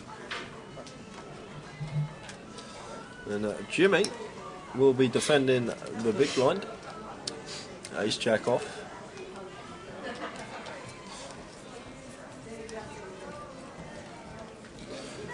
Should just be calling.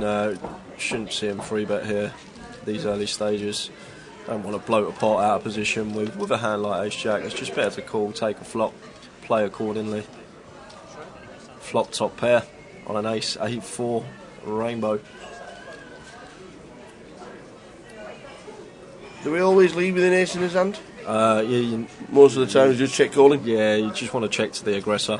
They have the better ace-x in their range as well, and the thing is as well. None of that donk leading malarkey. Yeah, it's just a disaster if we donk lead ace-jack on this flop, because it gives our opponent a chance to just fold their queen-jacks, their king-tens, their 9-10 suited, all of hands which they should be continuing on this particular flop. So it's a disaster to just donk the ace-jack here, because we just fold out so many hands that are going to be continuing on this board.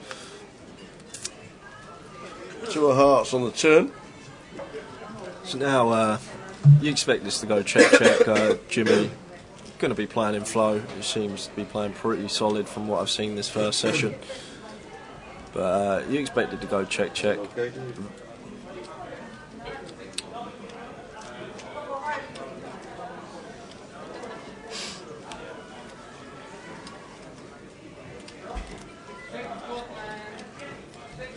But no, he's going to lead. He is going to lead. And this lead could be because he just expects Steve to check back so often. We have an ace in our hand, there's an ace on the board. It's unlikely he has an ace, but it's just a turn where Steve's going to be checking back so often, and he maybe just wants to get an extra street of value. But he gets the fold from the tens, and it's a disciplined laydown from Steve in that spot, and pick up from Jimmy.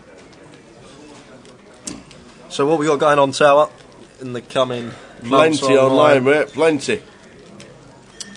Got our first ever GUKPT Sunday, this Sunday online. 10k guarantee, £110 buy-in, and those points, if you do have a deep run in it, do go towards the National League.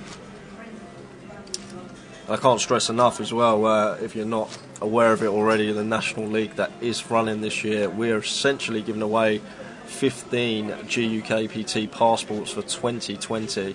25-25s, the deep stack events, GUKPTs, mini mains. There's lots of events you can play to get yourself some points on that leaderboard. And if you haven't played yet, it's irrelevant really. Second on the leaderboard, Vamshi, that won the Goliath. He's only played one event, and he won the 25-25 in Luton a couple of weeks back, and he's second on the leaderboard. So if you do start playing a few, having some good results, you'll see yourself near the top in no time, I'm sure.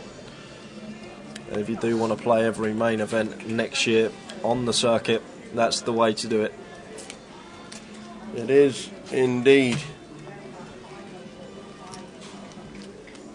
Plenty going on online, which we'll mention over the next 4 days. Great wander around the card room. This is the rest of the field that is playing day 1A. Alex Z sat there, playing. Mike Ellis in the background. Yeah. Here he is, Mr. Mike Ellis. Oh, the bookie, Mr. Hardy himself. Good to see him. He plays London all the time. All the time. There's plenty of players sat down. Seat 1, do we know? Yeah, that's old Gerald Ringe there, I see. Bracelet winner? Yeah, bracelet winner, plays pretty much every leg of the tour, especially all the legs down south. He does indeed. Second in the mini main. Oh, there's his brother. And his Mr. Ringe. Yeah. Mr. Ringe. Shall we say senior? Yeah. The dangerous brothers. Yeah. But the Victor Luke in there as well. Indeed, Victor has already cashed his feet for chunks. Cashing in the mini main for second. Fourth in this last year was Victor, with the glasses on the right hand side. It's a decent table, I'll tell you what. There's a good turnout of players sat playing. 96 runners was at the last count, so 96 players already sat down for day 1A and already using the salon, or the club room as it's called now. Already using the, we used to be in there. That was ours. That was our private room, but not anymore. Is Alan Mansbridge in the top right hand corner? With the hand on his chin on his hand. I think it was. Years and years ago. There you go. There he is. Alan Mansbridge. Winner in Walsall years ago. Must be 2011-ish. When Alan Mansbridge won the main event. And there's Victor Jr. Cashed in this event last year. And Victor Lucan Senior final table of this event last year. So they do like London. They do like London. It's a fantastic opportunity for us to see all the players who are sat down on the outer tables.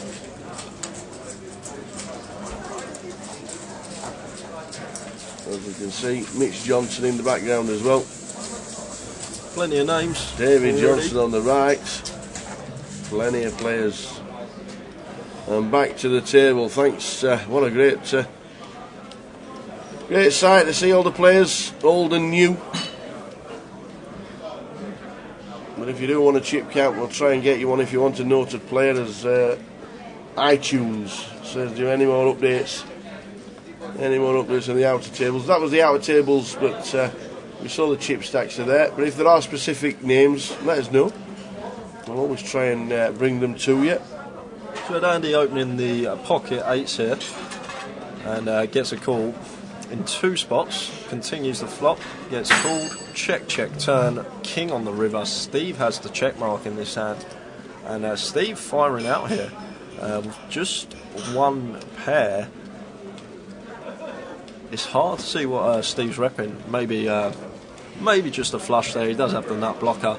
But interesting to know whether that was a bluff or a value bet on the end there from Steve. Couldn't see him ever getting called by a worse hand. So it may have been a bluff, but we will never know.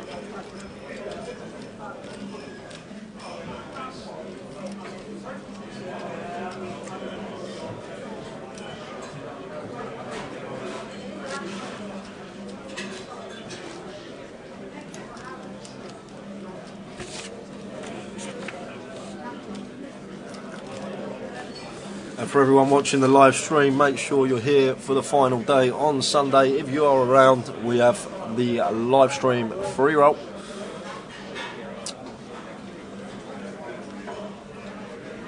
Giving away a £200 in prizes, free to enter. Usually a good turnout of numbers we get for that.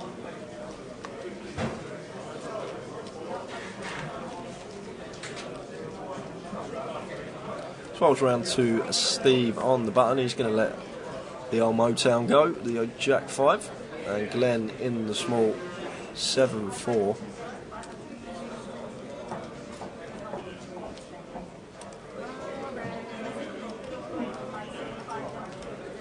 A raise to 200. Now, we've seen this a lot from Glenn. We saw, I think every time it's been folded round to him in the small, he's elected to raise. We even saw him 4-bet once, ace-8 off after getting 3-bet early on. As the 8-7-3 flop falls. Better 200 from Glenn. Andre won't be going anywhere. It's picked up bottom pair. 5 of spades on the turn. That gives Glenn a flush and straight draw to go with his hand. And that's going to get the job done. Been winning these blind on blind confrontations, Glenn.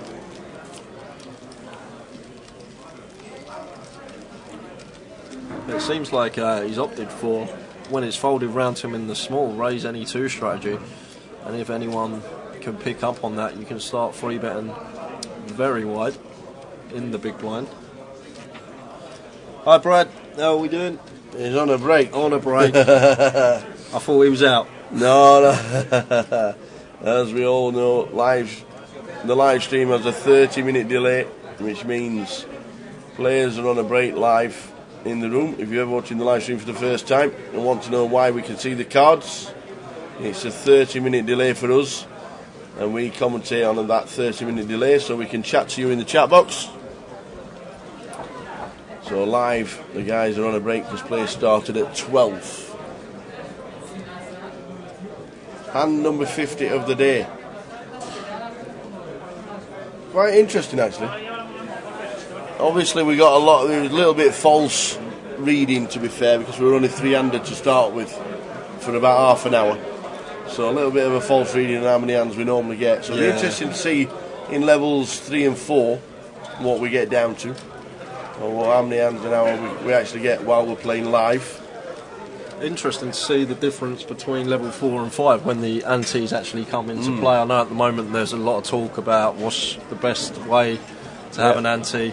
The deep stack are trialling the big blind ante, and I don't think it's been any negativity about it.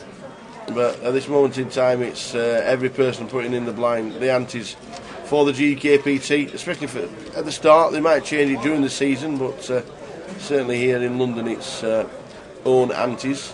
But the big blind ante is being trialled for the deep stacks, and I think it should come into the 25-25s as well, the big blind ante. And I noticed you were saying earlier the World Series. Yeah, WSOP, all events, well, at least I think like 90-95% of them, if not all of the events, have big blind antes this year. They've been incorporated into their events. So it looks like it could be the future. Not at the moment here in the GUKPT. No, not the main events, but they are trialling it in the deep stacks, and I'm guessing it'll come into the 25-25s as well.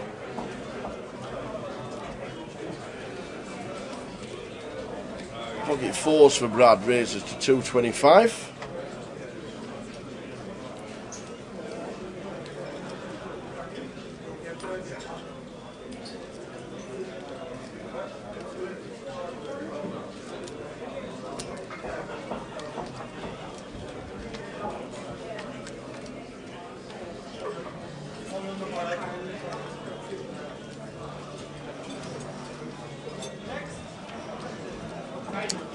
Brad checks behind here with the pocket force,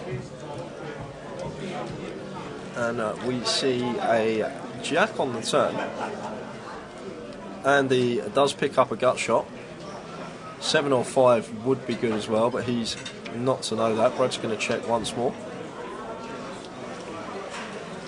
The river.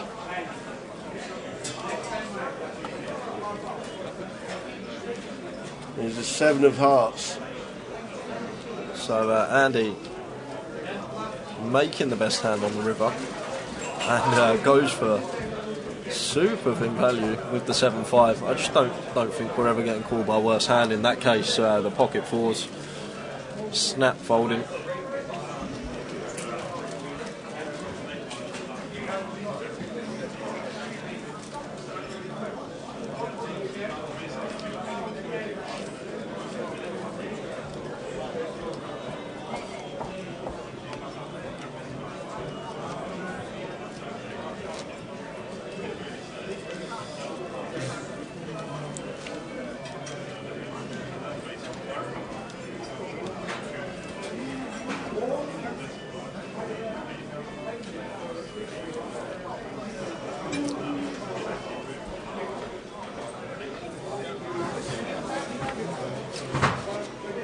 We've got the 10k cash game rake race during February as well this month on the client.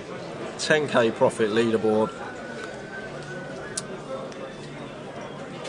promotion that is ran very often, and this time as well we're adding a free roll with 2 1k GUKPT seats for everyone who rakes over £500.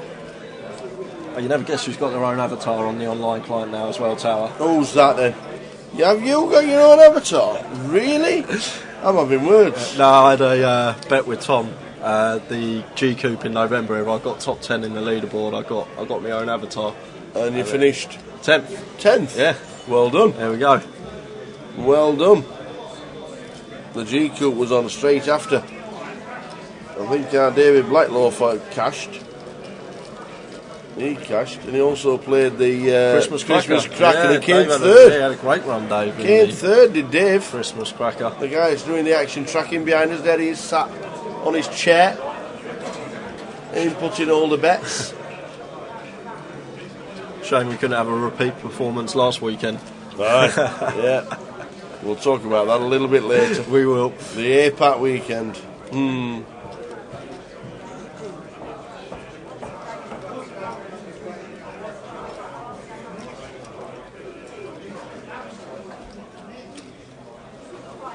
So Andre, after it's checked to him, he's going to fire 3-7-5. Not a bad hand to do it with. King 9 suited. We have some nice backdoor possibilities. Also have position, and we can start defining ranges as well. Yeah. But looks like Jimmy's just going to let the 8-6 go. Got two better hands to fold there, Andre. So yeah, well done if you did cash in the Christmas cracker or even managed to win it. David Blacklaw sat on the Action Dragon chair, finished third in Glasgow. Well done to him. We turned up and played the APAT team event last week for Grosvenor Online. Jay, how did you do? No good. No good. As for the other 7 of the team, Rails made day 2. But didn't make the first round. They didn't make the second round of day 2. He had 160,000 chips. He was third in chips and didn't make level 2 of the day. Shocking performance. Shocking performance. We weren't very good. I just remember at the break going to get my phone because it was on charge and my phone going zzz, zzz, bar, bar, bar, bar, bar.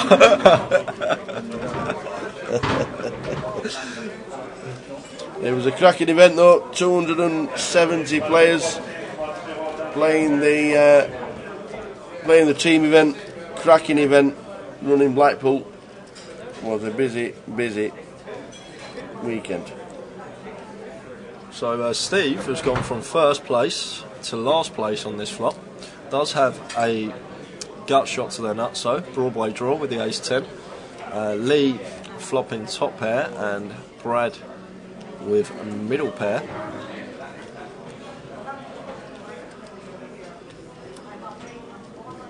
And we see a bet and 2 quick folds. So we'll commence in 90 seconds. If you're tournament players, please take your seats. I couldn't believe how windy it was down there, Tower, near that seafront. It's. Did you see the Facebook Live walking in? No, oh didn't see my that. Didn't word. catch that. I did a Facebook Live walking in. By heck, it was breezy. I had my headphones on, and you still couldn't hear what I was saying until I turned round out of the wind. It was incredible.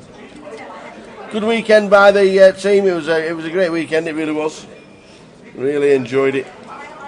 And well done to the APAT team, Tom Brady, Lee Wiltshire, Matt Dale, and everybody else involved with the organisation of the APAT. It's a fantastic event, and hopefully it'll be in Blackpool again next season. It's a great event, and it's one of the early stops of the year. It's great to have them involved. Really enjoy the APAT events. Plenty of fun, frolics, and eventually poker. Yeah, eventually. Good events. So Andy, raise and take with the Queen 9 suited as we approach the end of the session. 15 minutes left on the clock, and then we'll be out on the first break of the year. We are indeed. Indeed, we'll have a wander around 15 minutes, see what's happening. 15 minutes of this level to go, and then the end of the first session. Good to have you all on board yet again. Don't forget Facebook, Twitter and YouTube on social media. Make sure you join us in the chat box as well. Anything interesting happening, if you got friends in the room, let us know.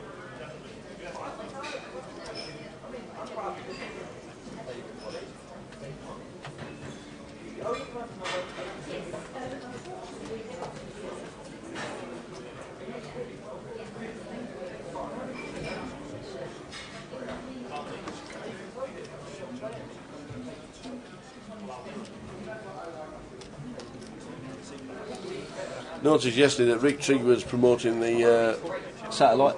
Yeah, I saw that. Managed to win a seat. He's a legend, isn't he? An absolute legend. Trying to get all.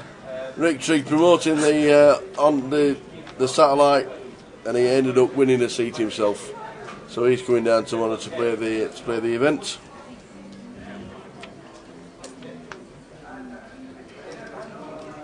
And as he says, it could easily be 100,000 to the winner come Sunday night. Glenn has a chance of increasing his stack as he flops it, and there's just, unfortunately, it was a small pot. But big smile from Glenn, who's been active. Chris Evans lookalike. Got a little VPIP stat coming up this He year. has. We've got the VPIP back.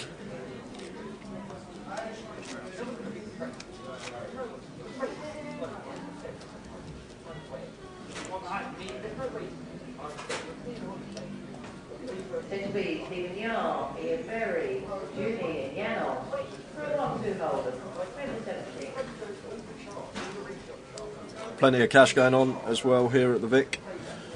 Always cash games running.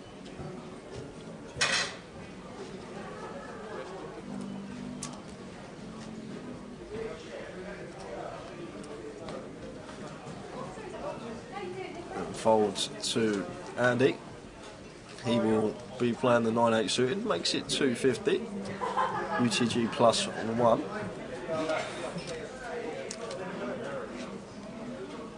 Steve makes the call on the button, King 9 off, has Andy in a dominated spot here, and Andre 8-5. He's going to defend the big, and we're going free weight to the flop.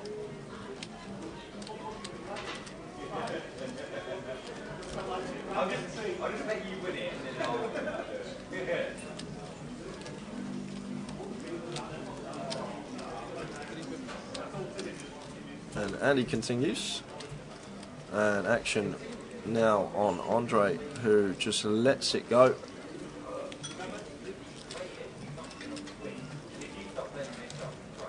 So Andy getting two better hands to fold and picking up the pot. He's got blood run down his ear, split an ear. He didn't sleep all night last night. Screaming all night. It's only young, isn't it? Yeah, one. Just one, December. 2-year-old in their bed at 2 o'clock. And the other boy's got a cold. He's got a cold. He's like, don't want to go to school. And then the girl's just having a tantrum this morning. That's great. I had great fun this morning. Every day with kids, isn't it? That's what I can't play. I love young children. So just over 10 minutes to go until the end of the sesh. And 57. A little bit distorted because of the three-hander play we had earlier. But so I'm going to monitor levels 3 and 4. See how many hands we're getting. Look at PK's on in the background. Look at that. Ladies and gentlemen, his first time ever on telly. Look at that. Who's picked that video to show on the live stream? What's going on with that hair? It was a young lad. A young whippersnapper. Come to Dublin with us. You know the year I interviewed Doyle Brunson? Yeah, I couldn't make it. The Doyle Brunson? Yeah, the actual one. And his son. So we've got a bit of action on the ace-10 for flop. Jimmy was the original opener here with 9-6. And it's check to Steve. He's going to fire, and Glenn won't be going anywhere. He makes the call. There's the deuce on the turn. What a turn card for Steve in seat 4. Beautiful turn card. Glenn's no idea where he is. He's going to be calling. There's not really any value we actually beat here as Glenn. Once Steve double barrels his turn, ace-8 really turns into a bluff catcher. Steve bet into 2 people on the flop, and then continuing firing on the turn when Glenn can credibly have a lot of ace-X. Bet 12. And yeah, good fault. Glenn snap faults. Got unlucky on the turn, but makes the correct decision on the river there.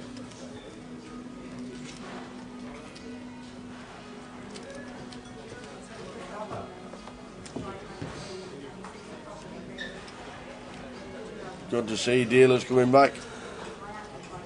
We get to know quite a lot of the dealers, the freelance dealers that travel the GUKPT circuit.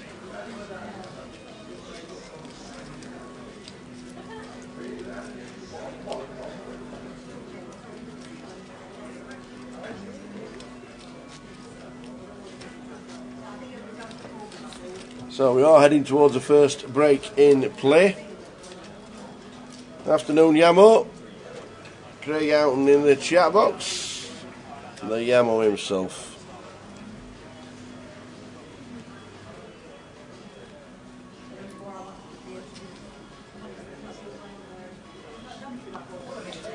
Grosvenor Poker to put a satellite token giveaway on Facebook. Follow Grosvenor Poker on Facebook. For a chance to win, all you have to do is tell us how many aces you can see in the picture. Comment with your answer followed by grosvenorpoker.com. That's your alias for Grosvenor Poker. Get yourself in. The winner will be announced tomorrow. How many aces can you see in the deck? I can't show you the picture. Maybe we should go picture in picture, but then that'd be cheating. Yeah, that would. Follow Grosvenor Poker on Facebook and get yourself into the giveaway. It's worth £110 satellite token. So Lenny's already involved from Preston. He's had a guess. It's a good flop for Glenn after opening 6-3 suited in the cut-off. And he has flopped middle pair though. And Glenn should always be continuing here once checked to him. 6 high, never going to be a good at showdown. We've got the betting lead, we've flopped the flush draw. Try and take it down now. And in this case does Andy. Discipline laid out, did flop a pair but elected to let it go. Weren't really no good turns for his hand other than a 7.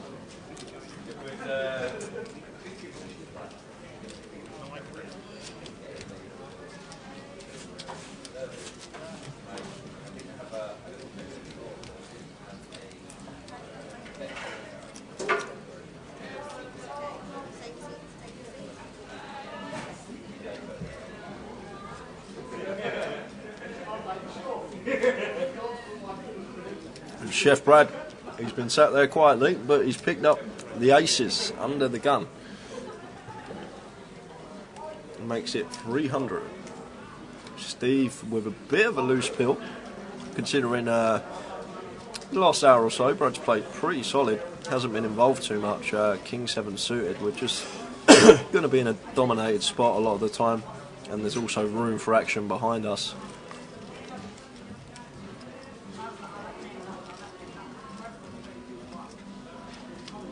And Jimmy getting an attractive price.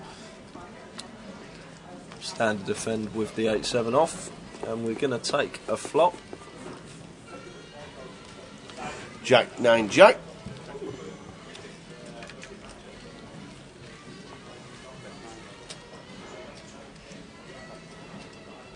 And we see Bray continuing to quick folds. Would prefer to see a check, Yeah. but betting's fine there. UK Poker Room, was that Sean? I thought I saw he was leaving for them doing the GUKPT streams. Don't know where you saw that, but wasn't posted by myself. And I'm back. And I'm back for the season. And they couldn't drag me away. Crowd screams. Absolutely. Hurrah! No, don't know where you saw it or heard of it. Nothing like that's been mentioned by myself. So it ain't true. We're back for the whole season, including the Goliath and the UK SPC and any other events that we managed to do on the way. Don't know where you saw it. Let me know where you saw it. I might chip in.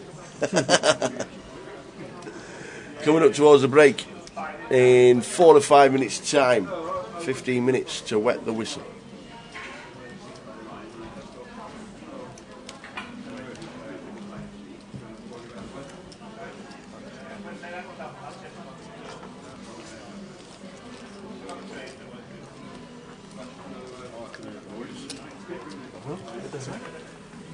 champ from a couple of years ago, Mr. Will Davis. Oh, they're not Australian hands. Oh, they're cold. Is it snowing yet? Not yet. Yeah, apparently it's Will Davis, former champion. Walks into the building. Ace Queen 9 flop. Good flop for Glenn. You need some top pairs in your check back range, but looks like Glenn's going to fire here. Can get some value from certain hands, but expect Andy against the UTG +1 open, so just let the 5s go here. And Glenn probably been the most active at the table first session.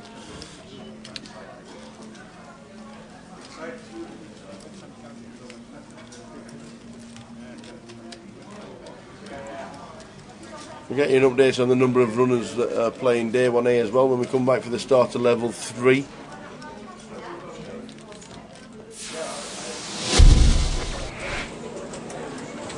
This is where you can follow us on social media. Grosvenor Poker, as we said, on Facebook. There's a comp on there, get involved. At Grosvenor Poker on Twitter, and also GUKPT on YouTube.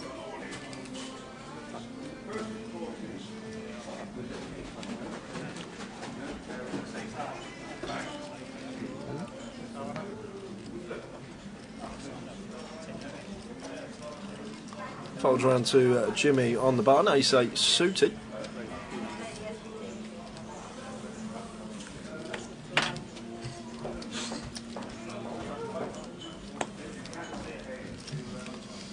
So a nice steady start.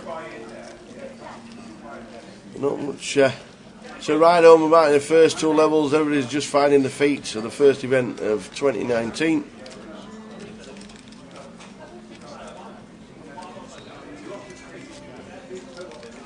We saw the numbers 92 were sat down playing. 3 tables in the club room as well. Excuse me. Omaha starts at 6 p.m. Cheers, Yamo.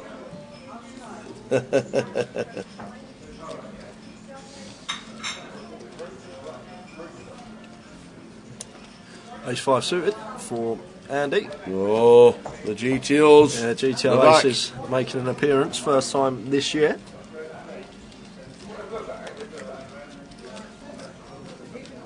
And Glenn won't be going anywhere in the big. Won't want to see too many hearts though. Might be the last hand, this. 9-4-4, 2 clubs. Glenn takes the lead. So Andy going to continue. Good board to do it on. I know we can see Glenn has caught a pretty nice piece, but he's going to whiff this board a lot of the time. We've got some nice backdoor possibilities, backdoor wheels, backdoor flushes, backdoor running 4s to make the nuts.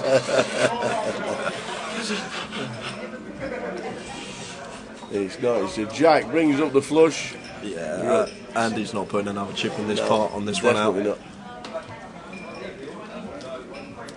And that should be that for... Well, C1 decided to leave. Is the dealer going to try and squeeze one more in? Yes. Indeedy we are. Blinds 5100. Should be the last hand of the session.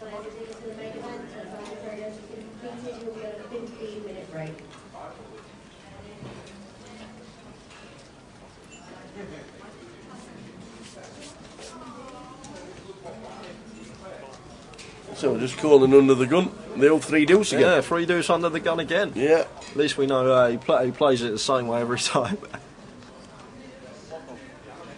Flop trips last time.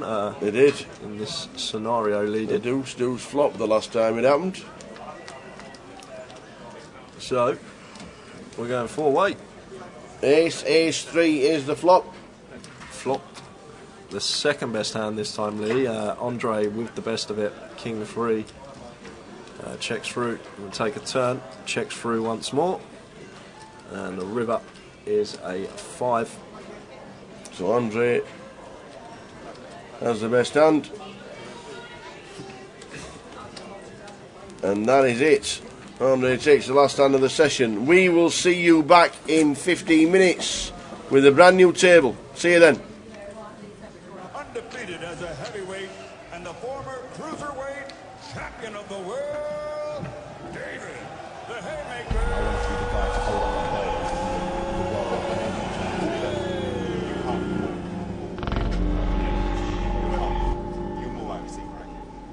Hang up the gloves on the fire as a professional boxer, so we'll just watch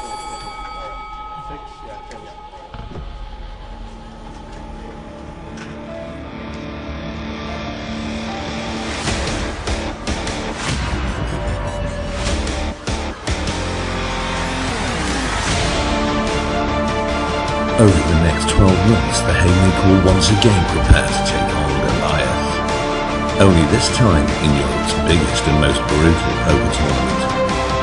I'm going to spend the next year learning to play poker so I can take on Goliath in 2019. He'll learn from the best players, mathematicians, scientists and psychologists to give him the best possible chance to slay Goliath.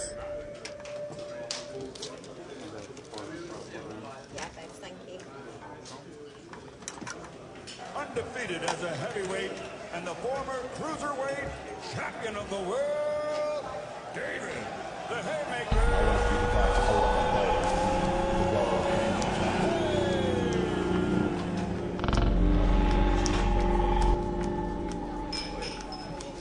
hang up the gloves on the fire as a professional boxer.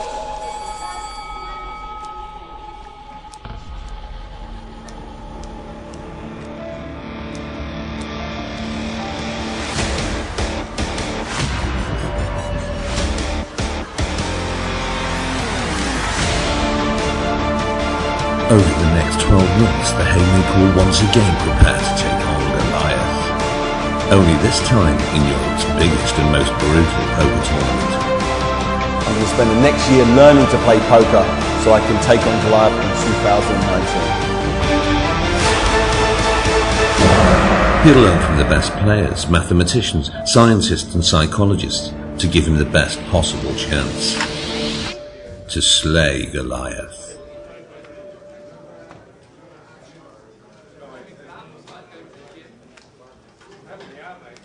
Undefeated as a heavyweight and the former cruiserweight champion of the world, David the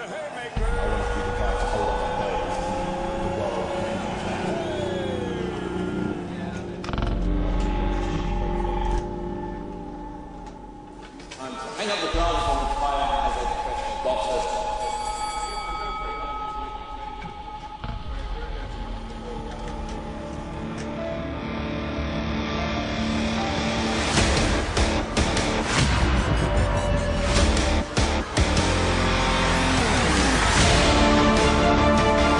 Over the next 12 months, the Haymaker will once again prepare to take on Goliath. Only this time in Europe's biggest and most brutal poker tournament. I'm going to spend the next year learning to play poker so I can take on Goliath in 2019. He'll learn from the best players, mathematicians, scientists and psychologists to give him the best possible chance to slay Goliath.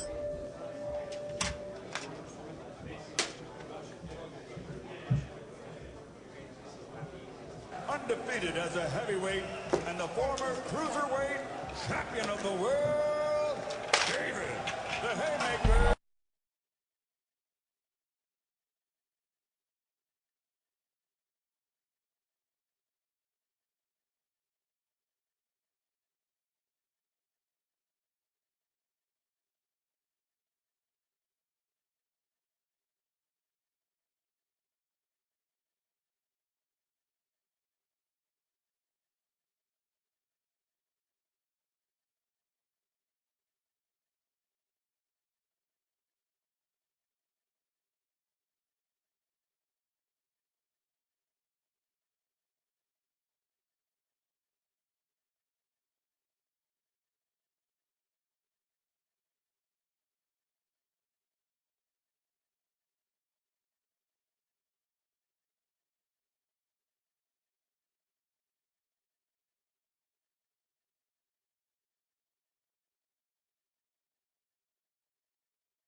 There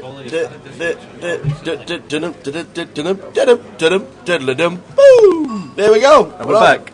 We don't know what happened. It just crashed. Yeah, just went, but all sorted now. There was just some energy. Yeah, is that Tony or Gerald? Oh, that's Gerald ring, isn't it? Gerald Rings looks a little. We've worked out is a proper looky like for Tony Hadley. Gold. Always believe in your soul. So we are back, straight in to the action. Level number 3 of the day. Got a new featured table as I don't think well. we've missed much action. We're just going to run through the feature table for us. In seat 1 we got Darren Hill. Seat 3 Ian McCann. Seat 4 is Tony DeLuca. Seat 5 Nicola Antic. Seat 6 Ahmed Abdella. Seat 7 is Tom Myland. Seat 8 Francesco Trifuno. And in seat 9 we got Chris Maguire. Towers tip for 2019. Go on, Tower. Chris Maguire will win something. Okay. While we are there. Alright. Alright? Is that the tip? That's the tip. What price are you giving me? That's the Towers tip. Chris Maguire will win something while we are there. Just catching up with the chat box while we've been away. Afternoon rain. James asks, so the people in the money for the leaderboard, do they have a tourney to then get prizes, or are they issued based on position? So what happens is, James, the top 5 will get themselves a diamond package, which includes entry to every main event in 2020 as well as £2,000 of accommodation. The first of them 5 would also receive a trophy. The remaining 72 players after that will all be in the playoff for the platinum packages. And if you don't receive a platinum package and you do play the playoff here at the Vic in November, you will receive £200 cash.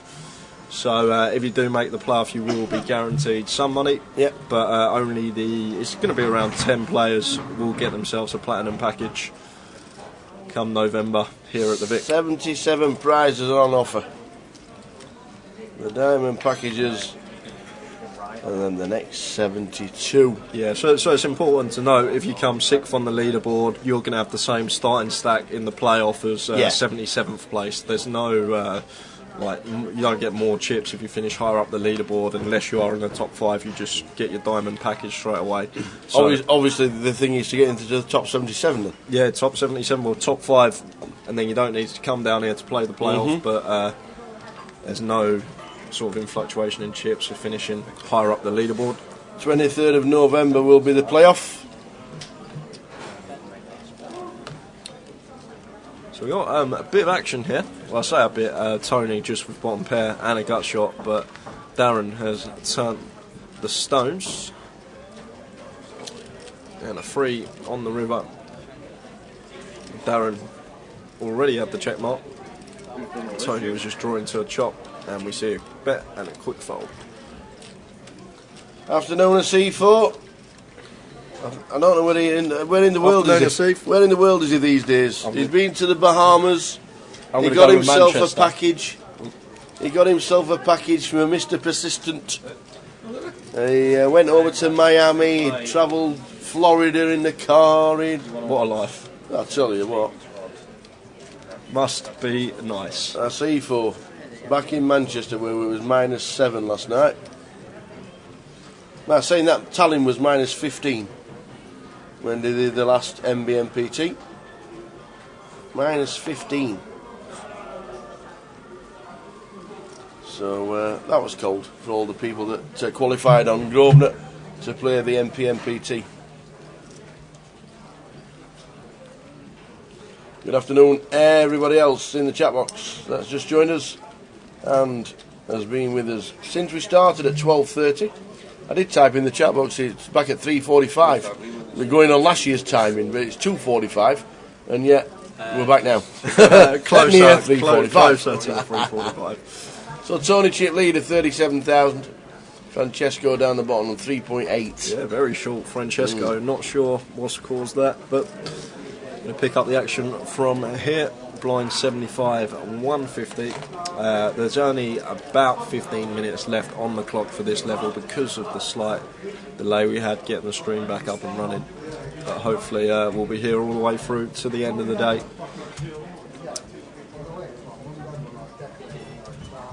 Like every summer, never ended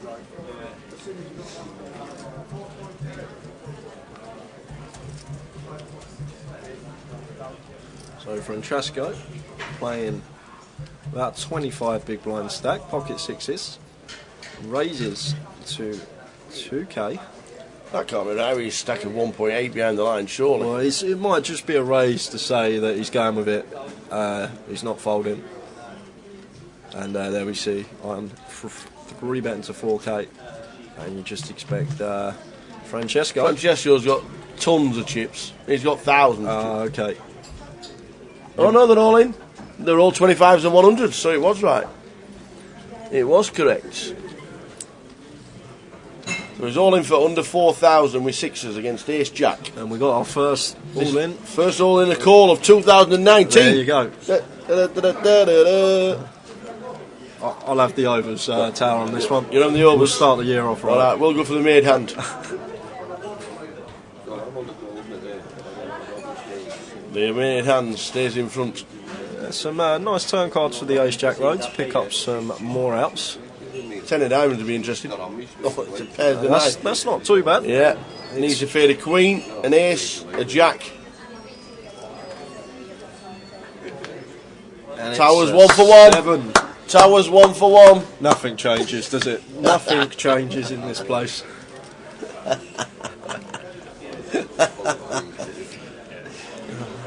The C4 says Tallinn is a very beautiful place from my bedroom window when it's minus 17. You're not wrong. Have you seen the weather in America? In Chicago and Iowa and Green Bay and Wisconsin? Minus 50. And they've told you... That's 5-0, right? Not 1-5. 5-0. Minus 50. Minus 66 Fahrenheit. That if you actually go outside, you could get frostbite in 10 minutes. And if you do go outside, don't breathe in. Don't inhale with your mouth open. That's incredible. That is absolutely just incredible.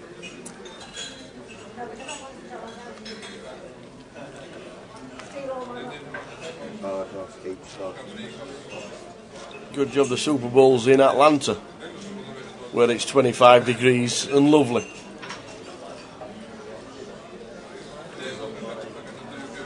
So Chris opening Queen 9 suited. Makes it 350. Ion makes the call. And Tom going to flick it in with the ace deuce in the big blind. Yeah, I think most people make up the big blind, defend the big blind there with the ace in the hand. Flop, we're going clubbing. Queen 9-5, top 2. It's up against a flushy board. Yeah, really good really good flop here for Chris, flopping top 2 paired. Very hard to flop a flush, so he's going to feel pretty comfortable about his hand here, and he's going to fire Ion with just a gut shot, going to get out the way, and Tom's going to double check that his ace isn't the ace of clubs, and he's going to follow suit.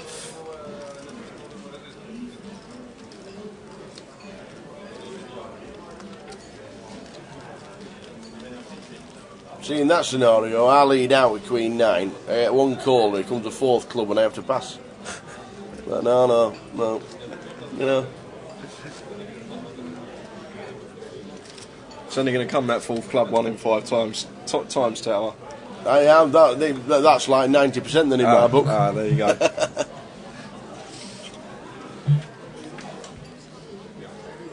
You got any plans for poker this year? You playing anywhere seniors in the WSOP maybe?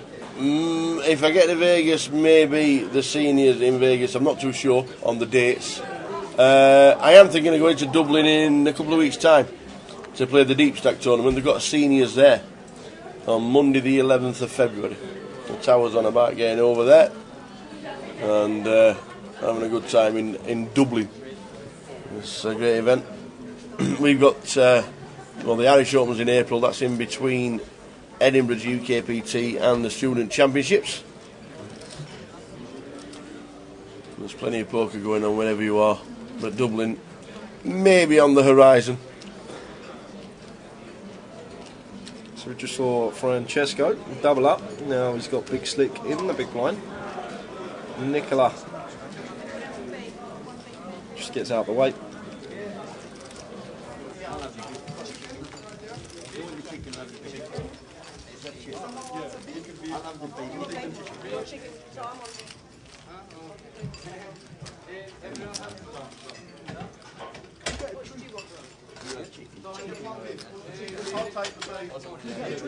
It's whenever you can. Thanks, darling.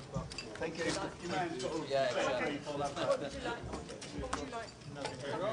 Chicken, yeah? We got one chicken. So yeah, so there are things going on all over the place. Check the, I like the, is it poker calendar or something like that you can check everything that's Poker going on? Compass. That's the one. Poker Compass. All the deep stacks are on there. Deep stacks this weekend in Huddersfield and Birmingham. There you go, points going towards the National League standings as well if you make the money. If you are going, let us know how you get on.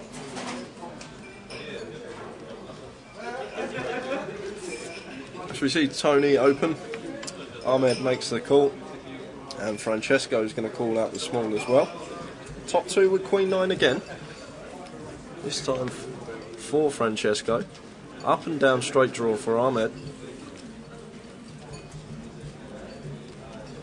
And we've got a bit of action here because Tony's now turned a gut shot as well as a straight draw. Ahmed up and down. Francesco with top two.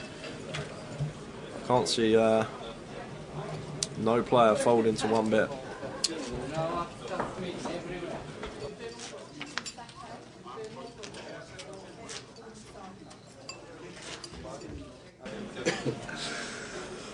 Seven on the excuse me, 7 on the turn, 7 on the river. Yeah, Francesco going to come in for value, try and get called by some worse Queen X and 9X maybe, but he's not going to get any action from either player here. Though Ahmed hasn't folded instantly, eventually gets out the way. As you can see, as always here in the poker room, players getting fed at the tables. There is still a 60-minute dinner break at the end of level 4. But the players, with there being no buffet, no space for a buffet here in London, as always, the players getting fed at the tables. Bit of beef stroganoff.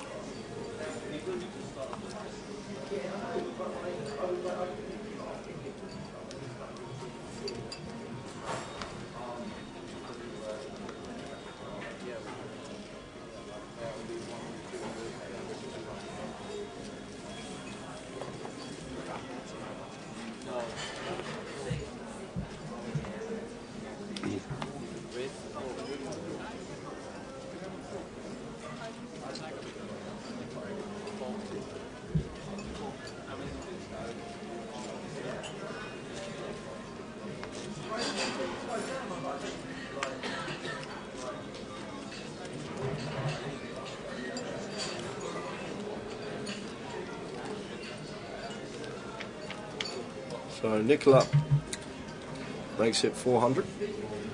Tom calls in the cut-off with 9-8 suited.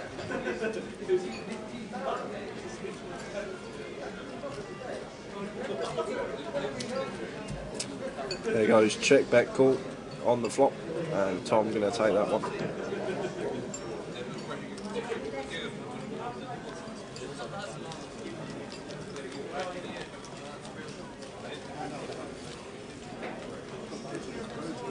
So GUKPT season 13, leg number 1.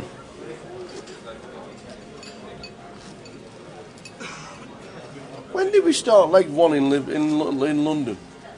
What, last year? No. I mean, what season? Bolton was the first leg. I'm the wrong person to ask. Ever. Season 2. It's probably Bolton again, wasn't it? Yeah, I think it was season 3 as well. I thought it was season 3 when we first started coming to London for Leg 1 of the year. I think it works well as Leg 1 there. It's always great turnout. It just sort of sets the scene for the year, really. I know Manchester for Leg 2 has been like that for years. Easy 8 seasons.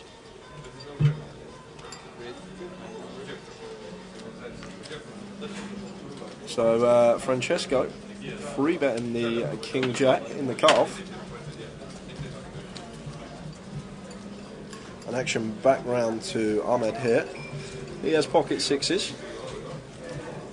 Getting 3-1 on his money. I'm sure he'll flick it in, see if he can flop a set. Does make the call.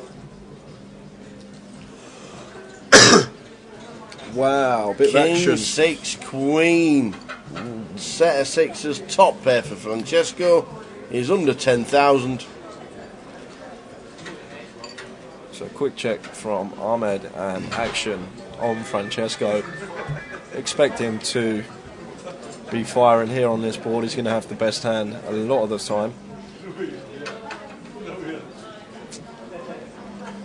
Now the question is whether Ahmed is going to slow play this or whether he's going to elect to raise now. Good thing about raising on this particular board texture, he can rep a lot of bluffs, a lot of flush draws, a lot of jack tens, gut shots. There's a lot of hands you can rep as a bluff. They did just call the 3 of spades. It's the turn. Bring in the flush draw.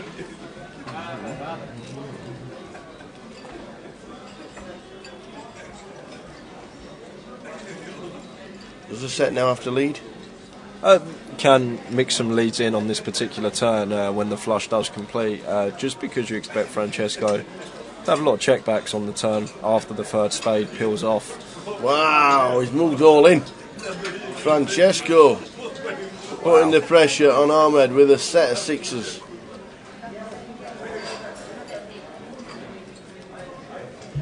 You're really surprised to see the shove here. So effectively he's raised from 1.3k to 9.1k, so it's a huge range. It's like 6x, 6.5x.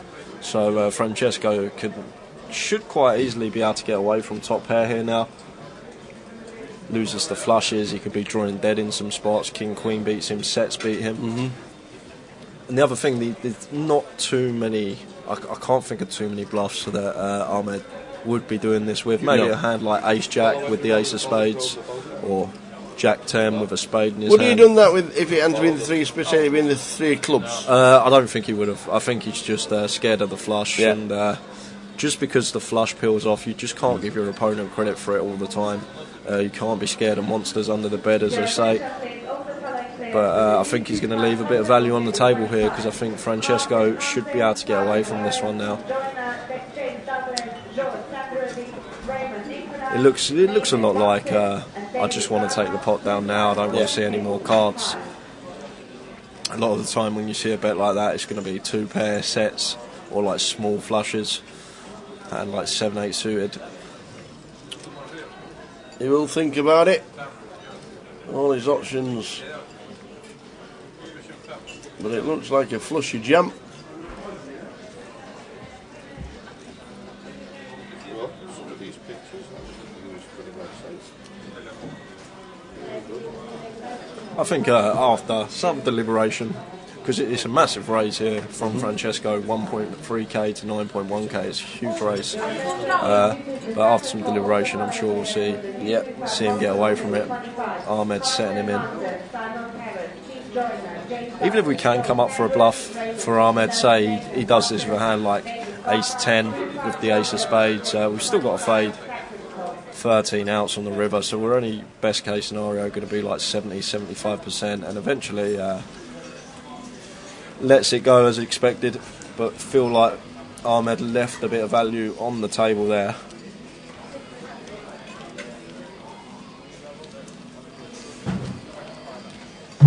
He certainly got scared of the flush.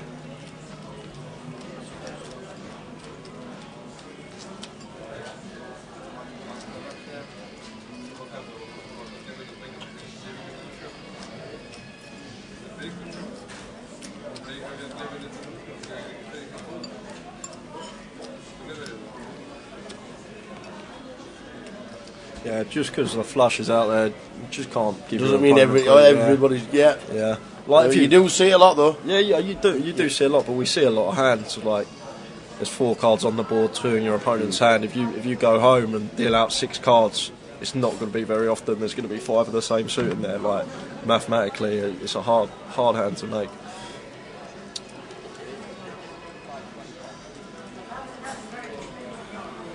So Francesco survives, gets out of the way this time.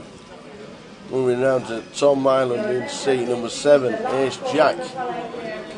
Again.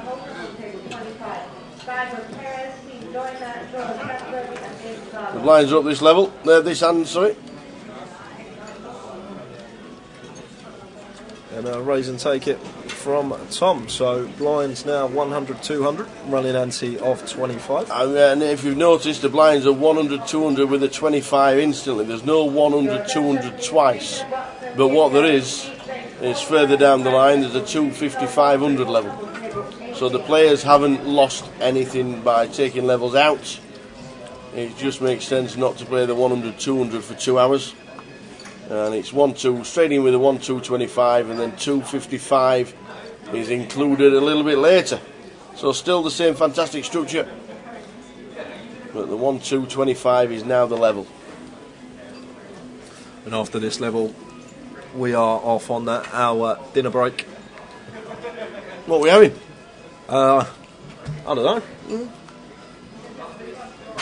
Pop to Macca's. See if it's snowing outside. Yeah, I'm actually going to go out for half an hour and just wander, get some fresh air. Don't be taking too many deep breaths, Tower. No, it's certainly not minus 55 out. Feels like it. But I am going to get out for half an hour and have a wander down the streets of Edgware Road.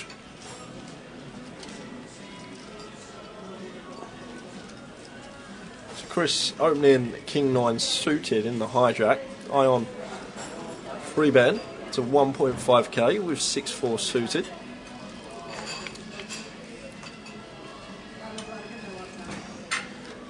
And that is a great flop.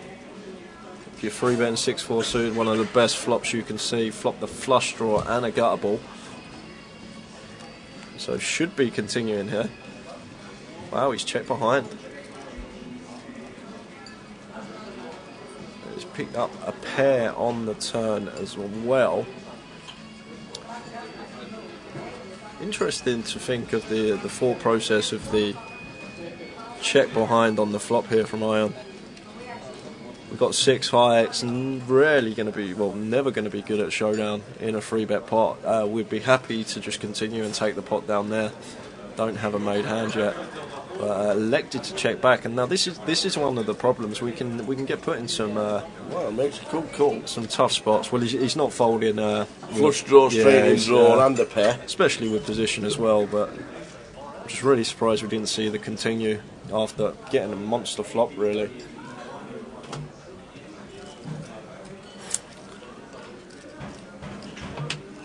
Here comes the Jack of Clubs on the river. This could potentially be a good card to bluff here for Chris. You expect Iron to continue most of his Jack X on the flop. We have a lot more Jack X in our range. You're going to be peeling the Jack 10 suited, the Jack Queens, the Jack Kings to his 3-bet.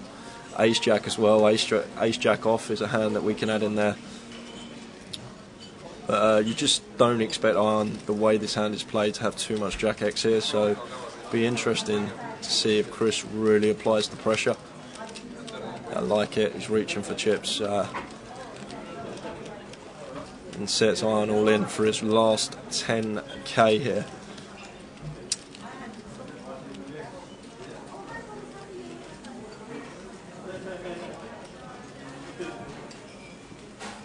He's picked a really good spot to do it.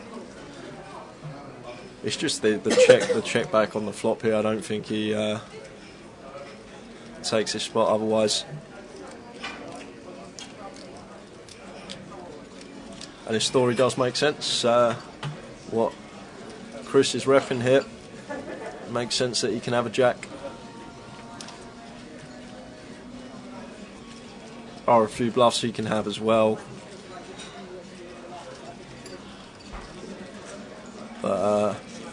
I like this a lot. I like this line. It's just whether he's going to get it through or not. And eventually Iron makes the fold and picked a really nice spot there, Chris, and got the job done. But that all stemmed from the check back on the flop from Iron. We just continue on that board. Chris is done with the hand. I can assure you it'd just be folding the king high. But we've got 6 high, flop the monster draw. It's just in a 3-bet pot with the betting lead, continuation bet. Would have liked to see that on the flop.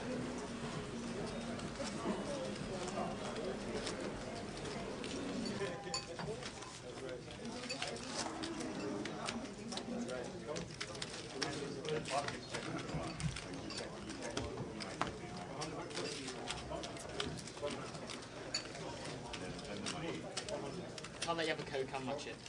You have to decide one or the other.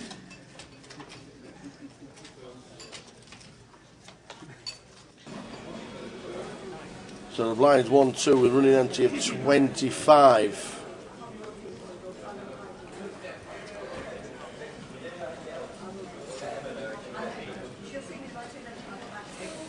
So Francesco pulling out the 6x under the gun +1 with king 10. Really big open size. You're not really going to get action from any worse hands when you open this size. You sort of isolate a range of hands that are going to have you dominated a lot of the time. But Ahmed calls out of the big blind, defends the 8-5 to a 6x open. And we see a flop of ace, jack 4. Hour delay. You don't know the answer, just guess. And Francesco, Broadway draw, ace high board, good flop for his perceived range. Just talking about what the delay is on the live stream. Guy see one says, I don't really know, I don't watch it, but it's an hour. I don't watch it, but it's an hour. It's 30 minutes.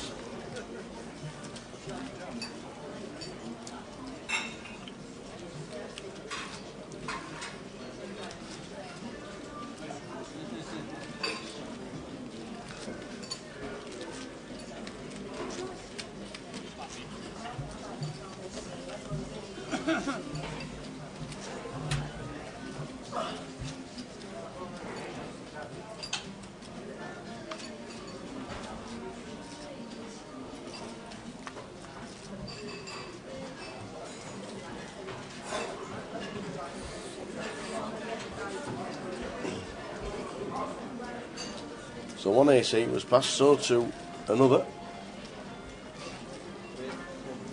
Tony raises to 400 with a 9-10 suited.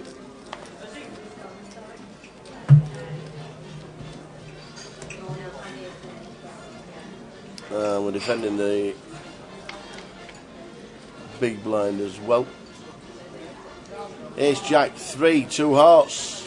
9 of hearts going along Tom Island with the Jack 6 of diamonds as he defends. Is it middle pair? But instant service for the flush. Can't be too worried about any 3x. Nah, Tom's defending out the big blind. He can have some credible 3x in there, but we're going to feel very comfortable. We got the best hand here as Tony.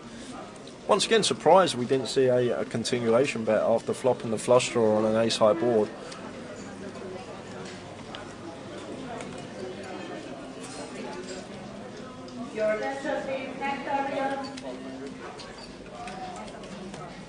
And the river is a 5, and Tony fires, and Tom gets out the way.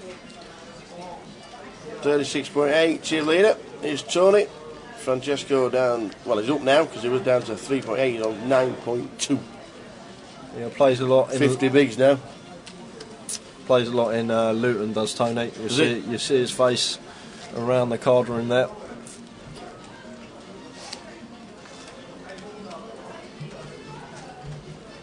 Stopping at Luton twice this year. We are.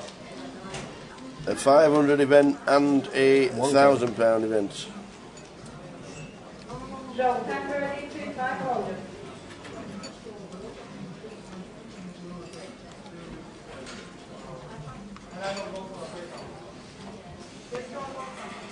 Francesco, 3 finals, 2 5 holders.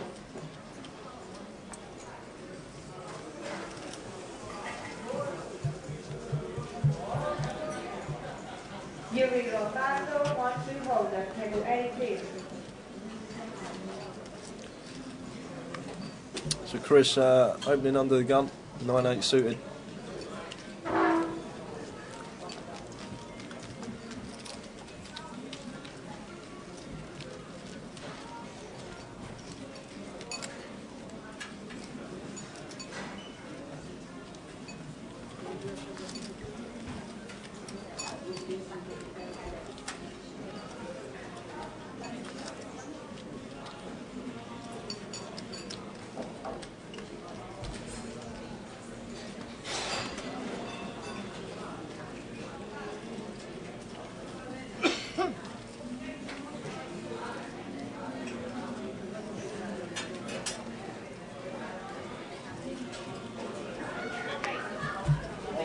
So good afternoon and welcome to London for the first leg of 2019. Myself and Jay Howard here for the full season.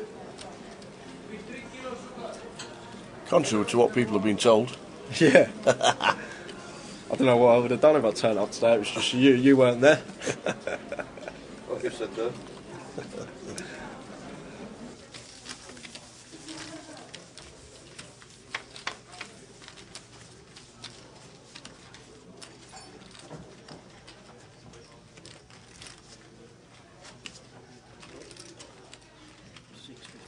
That's 650. So whenever you're watching, we had Goa watching earlier on because Amanda was watching in Goa while she was just slurping on her 17th mojito of the day. Miss Williams.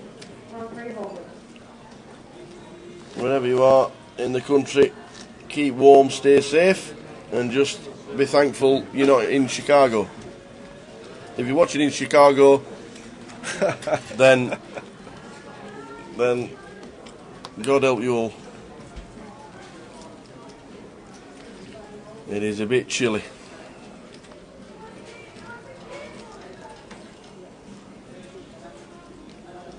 I don't even know what that would feel like, -50. It was -2 walking into work today, and it was but I just freezing, had a shirt on, so it wasn't bad.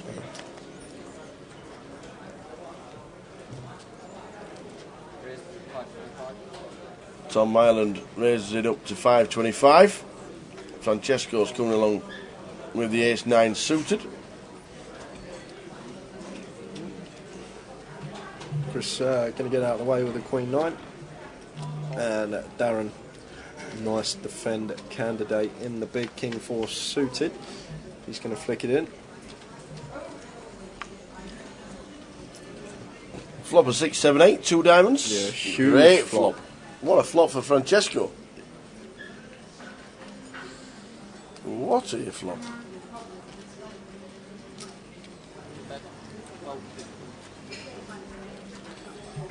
Bit of 1.3k here from Tom, so it's quite a sizable bet.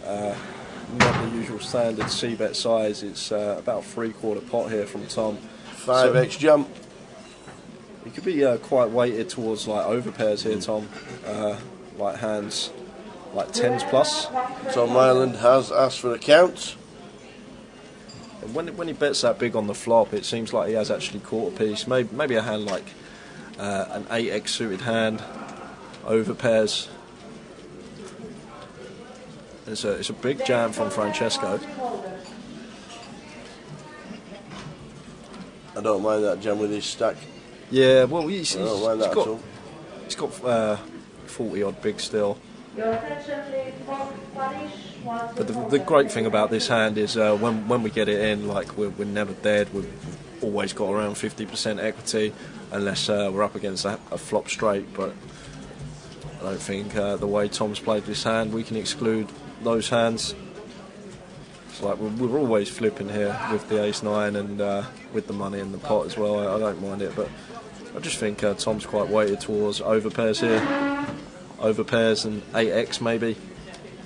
6.3 to call. It's in. We have a showdown.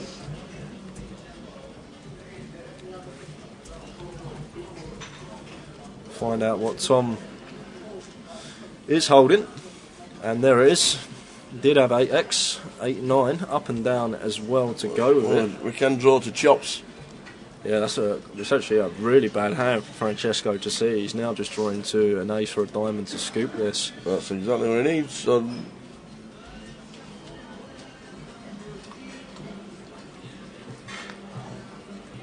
And he goes brick, brick.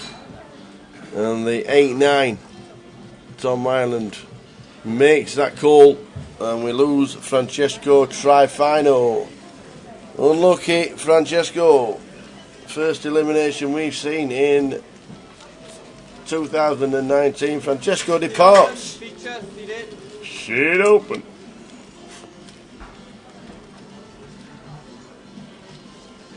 Level 4 of the day. End of level 4, there is a 60-minute dinner break.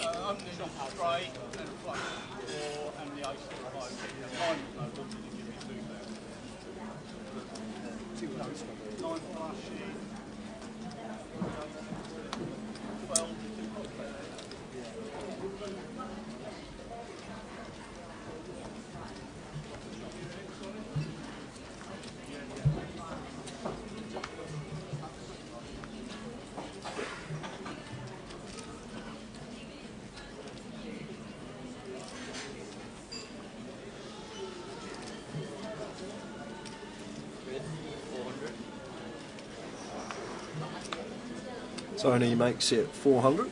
Ace Jack under the gun +1. Chris on the button here. Ace 8 of clubs. He's calling. Man even raised it up. Yeah, he's Man even raised to something like 1.1. It's not a bad hand to 3-bet. We've got the ace blocker. It is suited, good playability. Oh, he just calls. He does just make the call.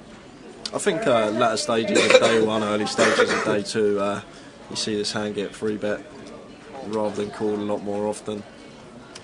But very deep here, so happy to take a flop with a hand that can make the nuts. Flop, Jack, 6, 8, rainbow. Top pair, top kicker for Tony. Middle pair for Chris, top kicker. So both players have caught their kicker here. Darren and Jonathan won't be continuing in this hand.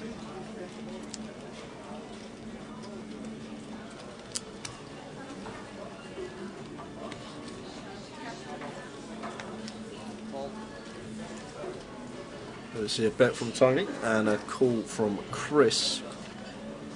Chris will not be wanting to see an ace on the turn. The 3 of hearts it is. So still top for Tony.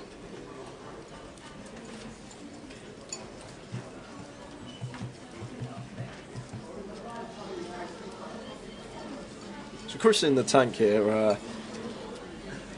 So he's going to fire, we can see. So I think the reason he's doing this is he just gets a free showdown. If Tony's going to be playing in flow, he can then, he's bet small as well. He's bet a nice small size, so it just gives himself, rather than checking back and Tony leading, say 3k, 4k on the river, he's bet 1.7k here, just to sort of get a cheaper showdown on pretty much all rivers, assuming Tony's going to be playing in flow. You're just going to see this one go check, check. Yeah, the river is the 4 of diamonds, and it does go check, check.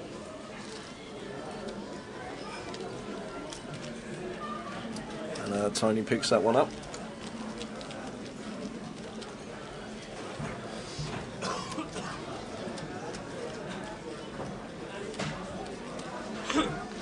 Power of position as well there, shown by Chris. You can just dictate the action.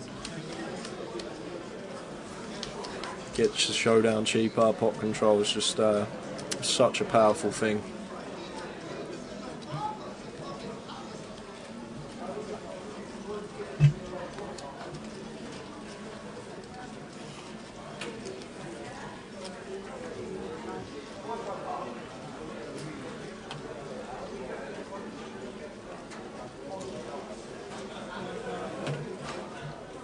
Lines 1, 2 is running onto your 25. We're on hand 17 now, because obviously we've had a. Yeah. We'll have to do that level 5 and 6. Forgot. It started off with 11. Yeah. So Nicola raised to 450. Comes in for almost a min click. And Jonathan gonna peel the pocket fives in the small. Flop at 2, 4, 6. Not a bad flop at all for the fives. Especially when the turn hits the absolute cocos. Yeah, gets the lock on the hand. Jonathan Wong bets 5.5, 550. Gets called by ASI.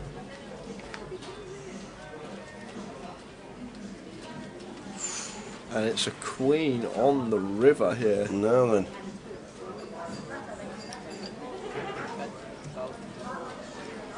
So the bet's 1,000. I can see the queen calling this, Nicola.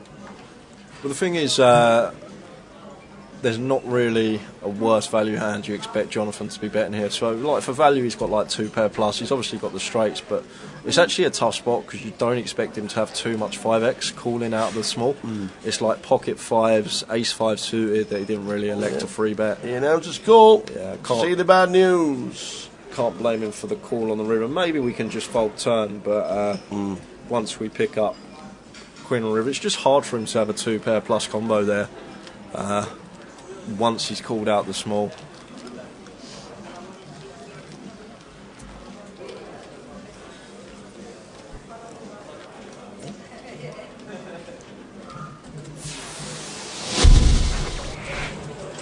So you can find us on social media, Grosvenor Poker on Facebook, at Grosvenor Poker on Twitter, and on YouTube, GUKPT.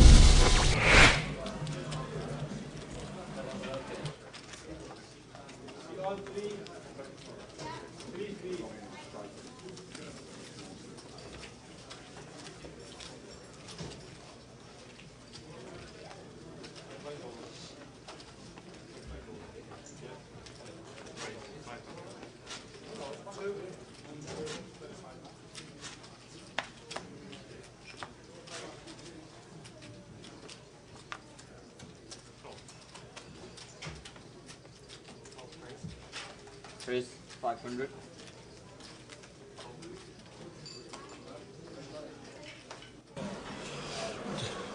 Raised, excuse me, raised to 500. Chris in seat 9.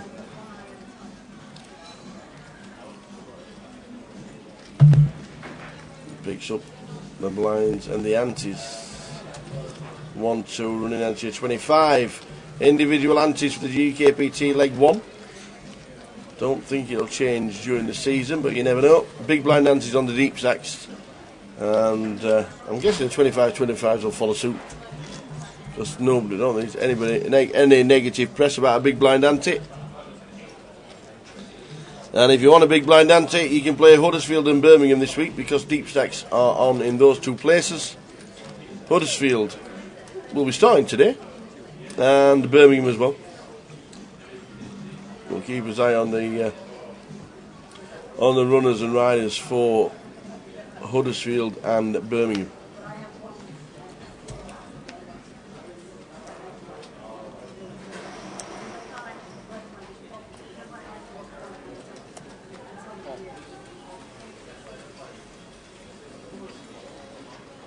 So Tom, getting tricky with the pocket queens, just limps in for 200. Attention, sorry, 10, row 1, 2, PLO, table 22, Donna Perez, Enrico, Tony Castorino, Jeremy, Dave Winston, Well, Dave Garber, we've raised it to 1,000 on the big blind.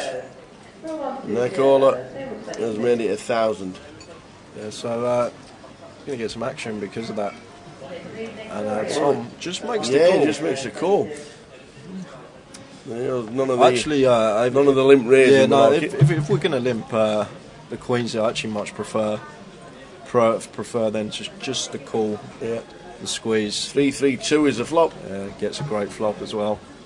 It's just when we limp raise, like alarm bells are just going to go off to every player at the table.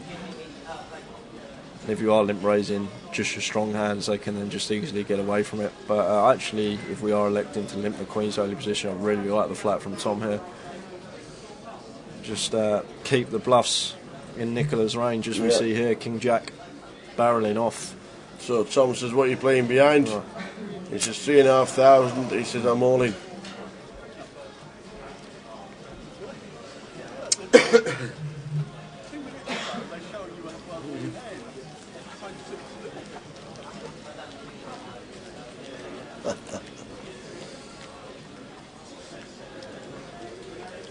Your attention please, whoever 25, hold the table, 25.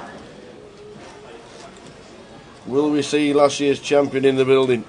Andy Hume, no Stato himself. I think we will. He's a regular on the tour. I'm sure he'll be here tomorrow if he's not here today. Victor Ilyukin, who was 4th, is in the building and playing. So too Junior, who cashed in 24th. Had quite a good final table last year. Elderly Maniac on it, Cully Sidhu, obviously Stato, Victor Ilyukin, Guy Taylor was on the final. Les Kearney, who got himself vouchers for every leg last year.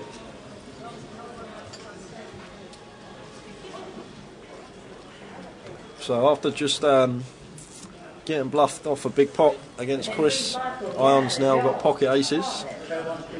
Try and get some chips back. But it's all on the big blind now. Ahmed with 10-4. Just going to let this one go, I think. So many better defend candidates than 10-4 off, and into the market goes. And just straight face, didn't show the aces. It's horrible when you open aces and it's just like fold, fold, fold.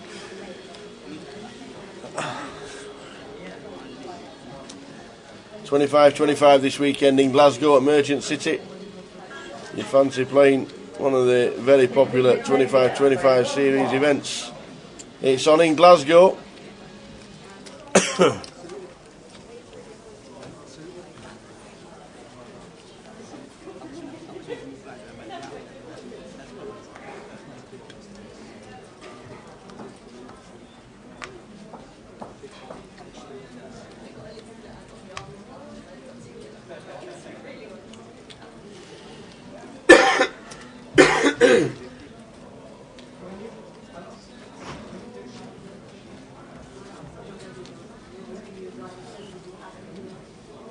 Jonathan in seat 2 makes it 550.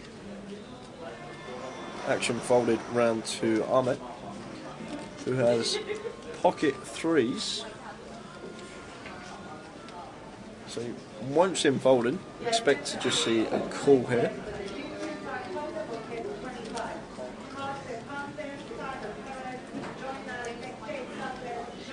As he does. And heads up to the flop. The flop is a lady's best friend. 297, all diamonds. Check from Ahmed. Jonathan in seat 2.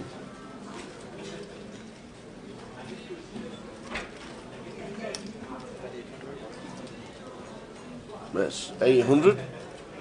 That should be it, shouldn't it? It should be, but Ahmed may have other ideas. We've seen him jam when it's Steve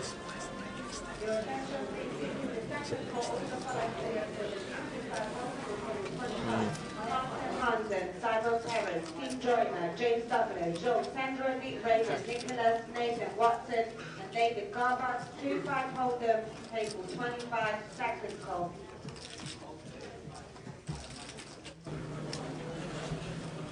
We're just cool. Expect Jonathan to take a 3-1 now after he's been called on the flop, but it looks like he's counting out chips for the double barrel. Good initiative, because Ahmed can credibly have some 9x here. A lot of 9x Ahmed can have after calling flop. He does also have a lot of draws, some diamonds. I don't think he'll be putting pocket 3s in his range though. Bet 1.8k, and now after facing a double barrel, I know we can see we got the best hand, but a lot of the time just got to fold the 3s here, but he's not getting away with it. And it's a 10 on the river. So the 10 rings a bit straighty. A little bit more straighty, but Ahmed. I expect Jonathan to just give check, up here. yeah. Well, I expect him to check the turn as well, but after Ahmed calls twice... but if he does make it like 4.5, which he made it 5,000, can Ahmed really call? Wow, he does. That is a fantastic call. The threes. What a call. Yeah, was not having any of it. Well, it's good. It's good for the rest of the table as well that they've seen that hand go to showdown. It's very likely you're going to be on the table with the same players all day. So now that they've seen Ahmed has just called 3 streets with pocket threes, they may tend to lower their bluff frequencies against him and sort of bet big with their value hands. But very surprised to see him make the call. To call 3 streets there. Maybe he just didn't believe him. Maybe picked up something on Jonathan. But now Jonathan's got to be aware that he's just been seen 3-barreling. So if I'm in his shoes, I'm not taking too many bluff spots for at least a level. But that was some call with the pocket threes. I was not expecting the call on the turn, let alone the call on the river.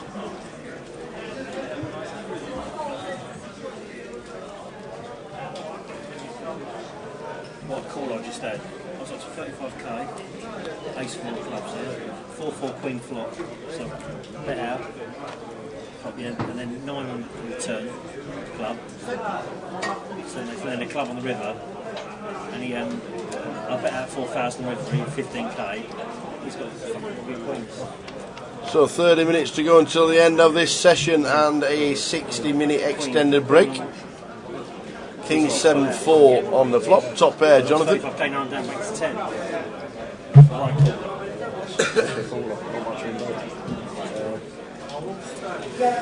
Took that hand there for 2 hours. Good aces. Place a bad aim. That's pleasant.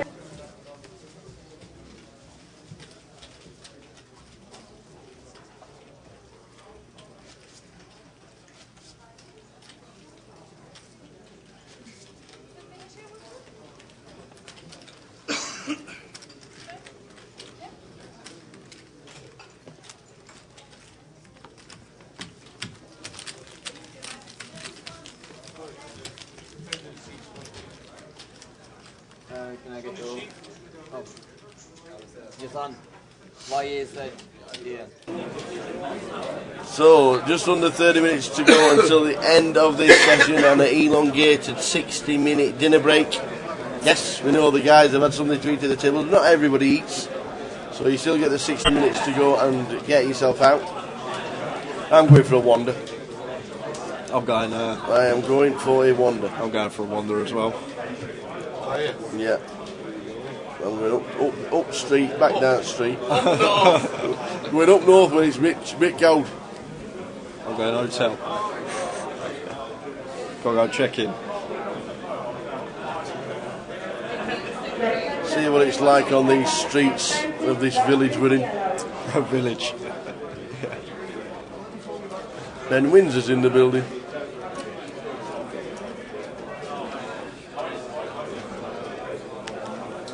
Is that a raise all in? It is from Nicolai with 3.3. And he's going to get looked up because Tom's moving. Oh, he just calls. No isolation. He just decides to call. Yeah, I much prefer just the call here. And Tony is defending with a King Jack. I'm surprised. After an initial raise. Yeah, I'm surprised Tony calls after the call from Tom. King Jack should just be going straight into the mark. But, Tony not going anywhere, but I like the call from Tom. It's just bad if we ISO because Tony's still uncapped and can have aces and kings. 5. Which opportunities, Tower? Yeah. They love the 5 on the turn. It's the 8 of spades. Goes check, check, and a 10 means the ace 4 misses everything. Ace high wins, but it's the ace king. So we lose one. Nikola Antic has been eliminated. Nice little pickup for Tom there. 7k increase to his stack these early stages. It's a lot bigger than it sounds, especially at this stage of the tournament. Picked up the dead money there as well from Tony, who was in the pot with the King Jack. Logs is back. Logs is officially back.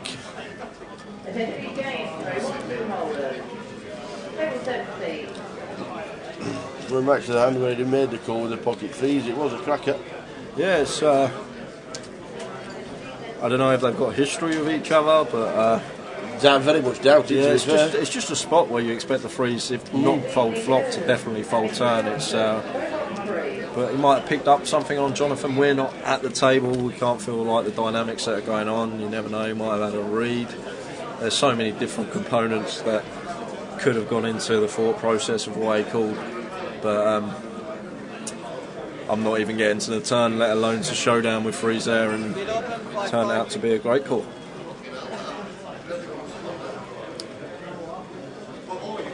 I do think long term it is a losing. It would be losing, but in this particular scenario, turned out to be a correct call. So Tony just calls with the ace jack. Ahmed in seat number 6. Raises. I think that was 7, wasn't it? Oh, 1.1. Yuzana was just come to the table. Everybody out of the way.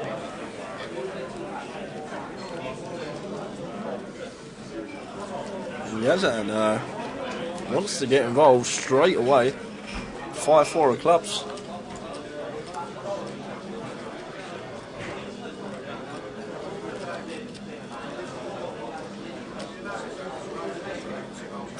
Jack 9-4, 2 spades.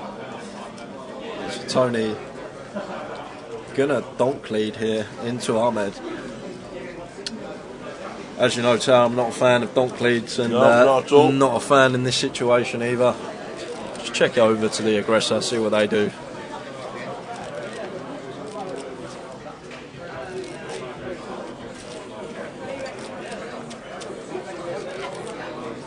About 2.2k.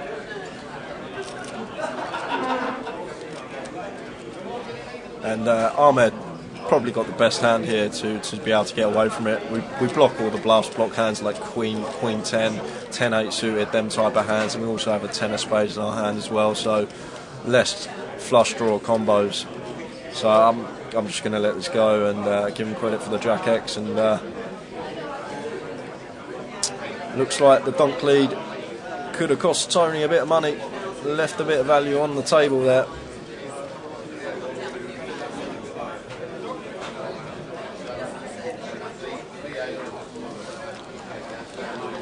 And the other thing as well, like when you're donk leading into the aggressor, especially when Ahmed has made it 5.5x over an open, he's got the aces in his range, he's got the kings, he's got the queens, he's got obviously he can have a set of nines there as well on that board. He has all them strong holdings, and sort of a good player will punish you in that sort of spot.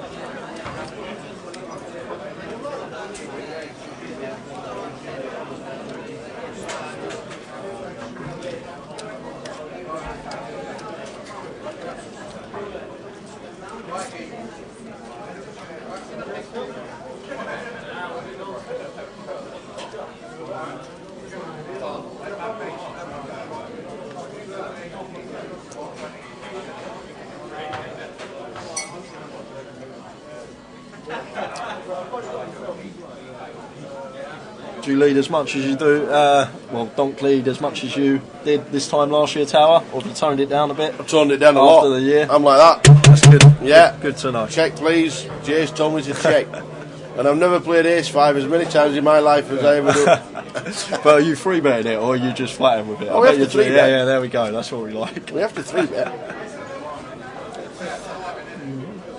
Well, I know some people will have, sort of argue saying you can donk lead, and then if you get raised, you found out where you're at. But then you just get exploited. Every time you lead, someone can just raise knowing you're going to fold, because players will pick up on things like that. It's all about keeping your range as wide as possible, making it very difficult to play against.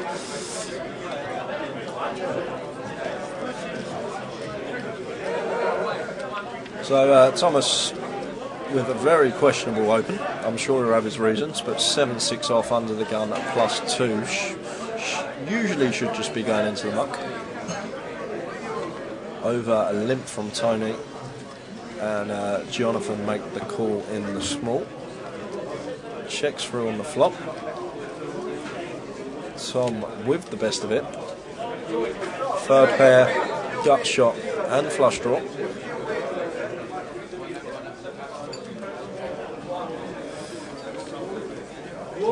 And it checks through once more, and 8 of clubs brings out the old middle pin. Boom, there it is.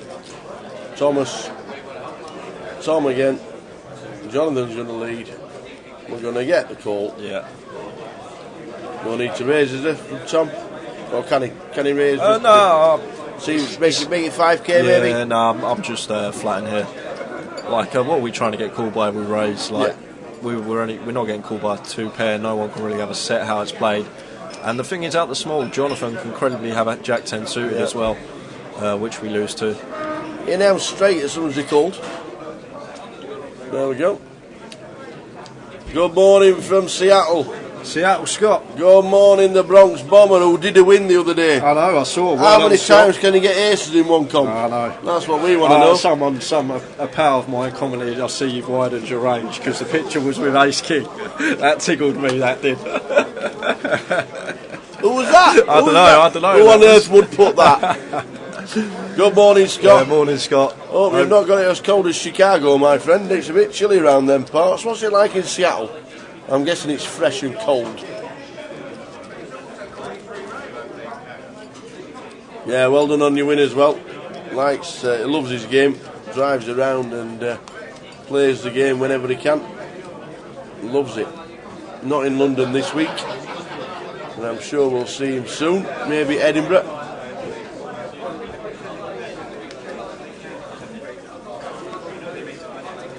Last level and the last 15 minutes and of level number 4, and then a 60-minute break.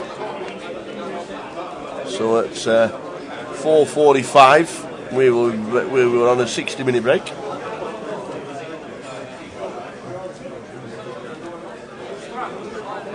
So Yazan, 10 rear clubs under the gun +2, limps in.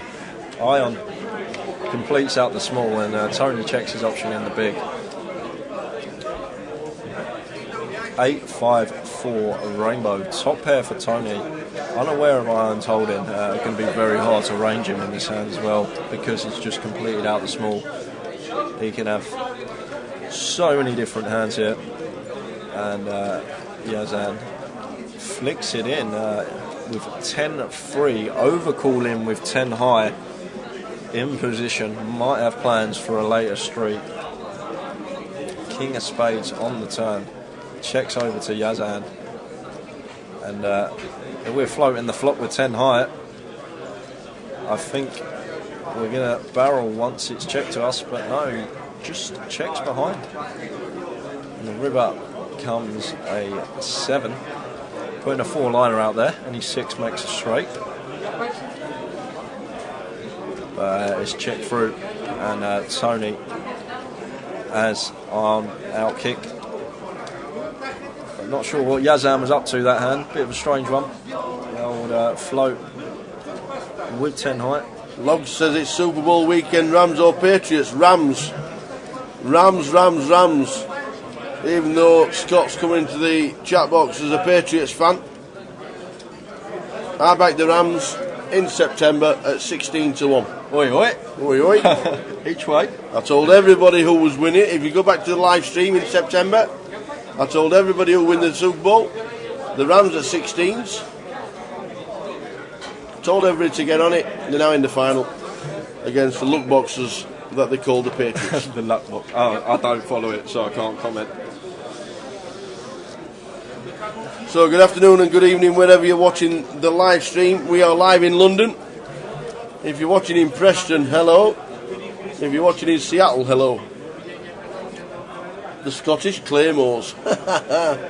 The old European League.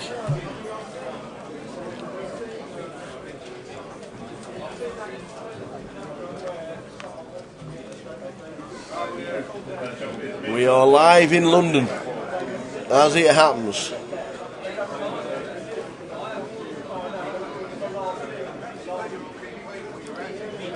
Tommy's not in the hand, he's out of the way. It's Yazan. In a bet from Yazan. And it's folded down, it's called by seat 4, Tony. And then Ahmed Abdallah is in the hand now. So I don't know what's happened to the action tracker. He's decided to have a minute.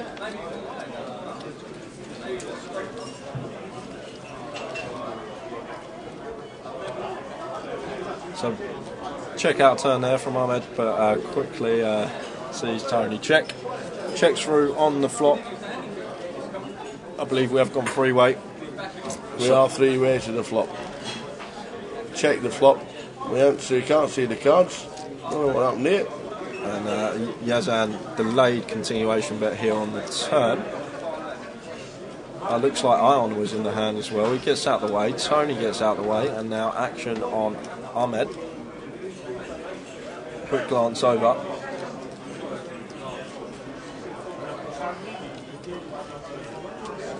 So, a hand with no graphics. Doesn't happen very often.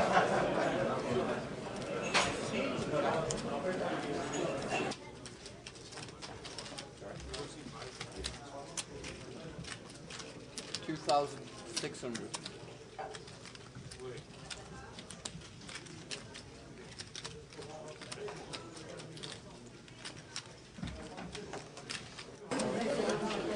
Well, there's no technical difficulties our side. We've still got live pictures. Dave might have fell off his perch. Oh, there he is. He's getting a new deck. There he is. Get me a new deck, please. Thank you very much.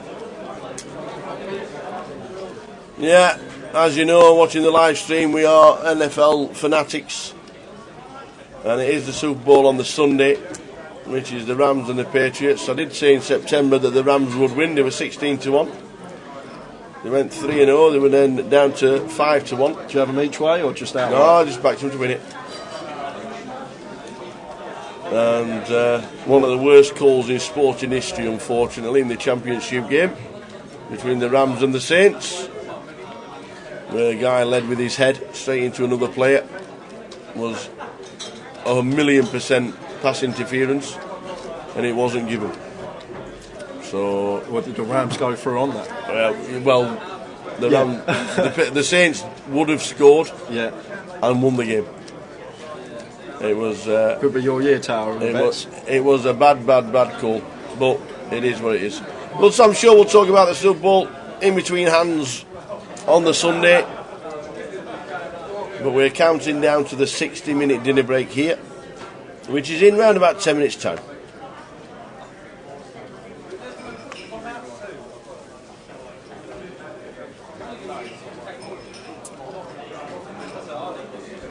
So Darren, pocket twos, just comes in for a limp.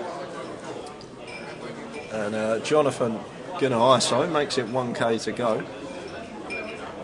And action folds around.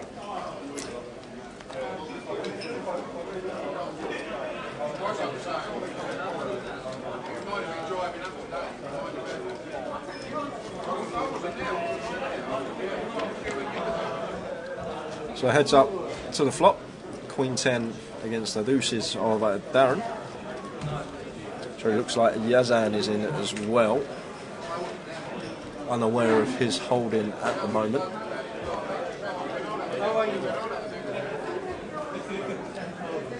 King, Queen 5 is the flop. Checks through. Queen 10 of Jonathan in front of the deuces of Darren, unaware of Yazan's holding, as mentioned. 9 of clubs on the turn.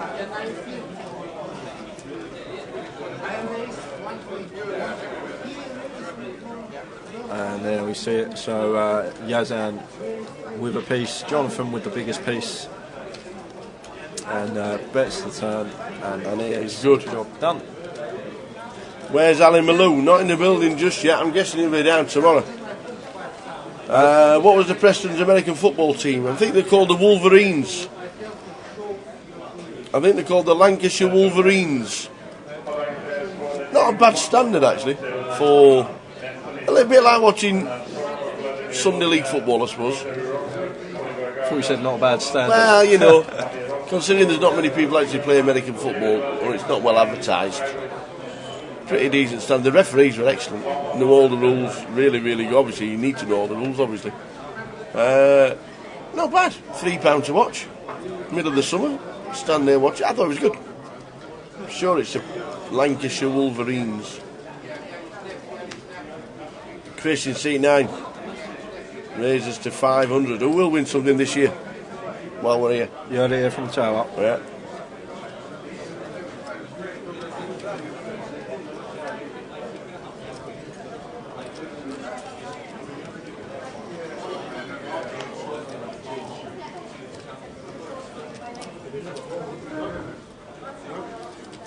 Hasn't really been involved too much, Chris. Saw him run a nice bluff with King 9 early in the session. Got it through as well. You see him open pocket sevens under the gun here. Yazan raises it up. 3 bets to 2.5.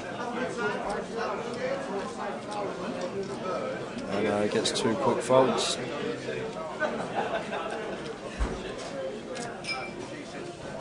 How do you know Chris then, Tower? Huh? How do you know Chris? Is it through poker? I think it's just student championships. Student championships. Yeah. And sometimes plays in Blackpool. It's mad how you see all these players playing the £26 main event or wherever it is for the students, and then coming and flicking in the 1Ks for the GUKPT. I'd like to think he's either won a satellite or he's won an online ticket. Yeah, the Wolverines, everybody called Logan. I'd like to say hello to another foreign country that's watching as well, Wales. Well, if you're in Wales, good afternoon. Don't know what the time difference is, but I'm sure it's getting dark. Well, good afternoon, Wales. Well, we've got all in here from Iron. Ship 40 bigs. I'd love to go back to Cardiff for GUKPT. Not really good. Ahmed with ace king. Oi, oi, look at this, Savaloy. Now, Jonathan, once he comes back to him, he's got an easy fold here of ace queen. Once effective 70 bigs has been put in, just got to let it go. Don't show it though. And does let it go. And Ion about to get the bad news, drawing to just 3 outs. Yeah, and he's the jacks. Flushing cards with the diamonds. Any straightening cards about. Flop will be 8 tight. I'm going to go with a paired board, 2 10s on it.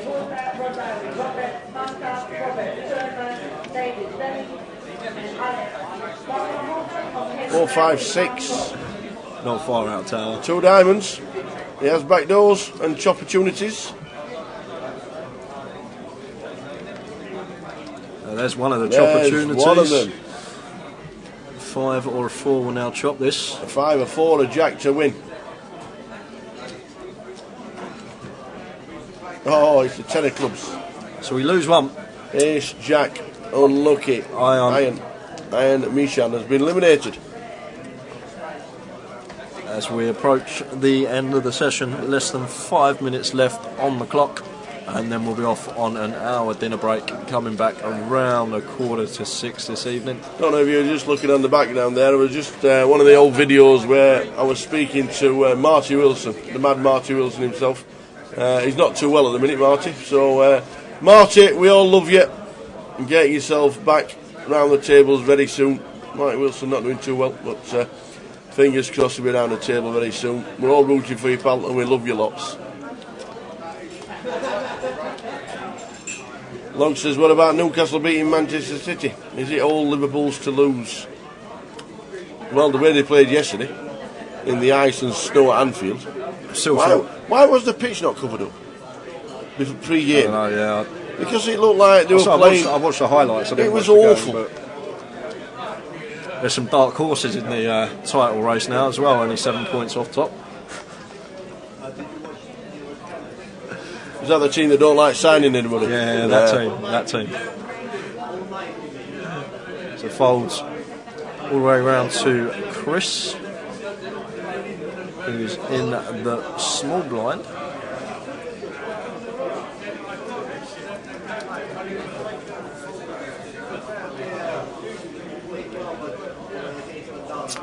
And Chris makes it 650.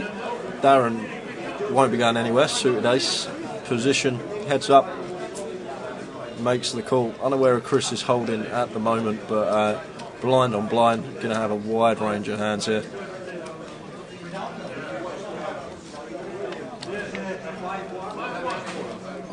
And take a flop. 8-3 Queen is the flop. No holdings on Chris's cards. You might see them there. And, see 525. I'd like to see a call here from Darren. We can't actually see Chris's hand, but blind on blind, ace high is going to be the best hand a lot of the time, and he does make the call, like it.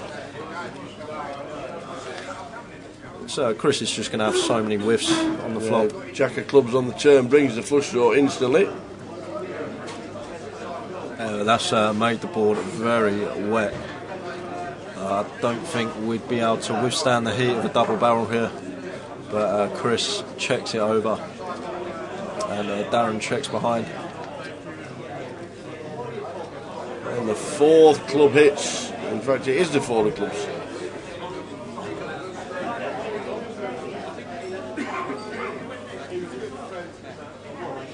Checkity check. Kings. He actually had it. Yeah, had it. He had the lot. Kings for Chris. Kings no club. So very likely to be the last hand of the session. 60-minute dinner break on its way. As soon as the guys all start standing up and the clock strikes 0, we will be on our 60-minute extended break, which means we'll be back at 5:45. Better type that in right this time, hadn't I? We'll be back at 5:45. Saying that, you weren't far off with 3:45, were you? I didn't mean to be, but yes. But yeah.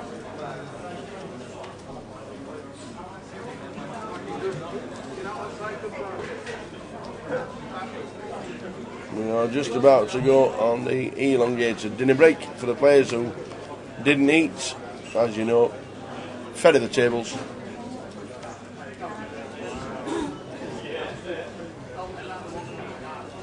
So folds in quick succession. There we go, they're off. They're off.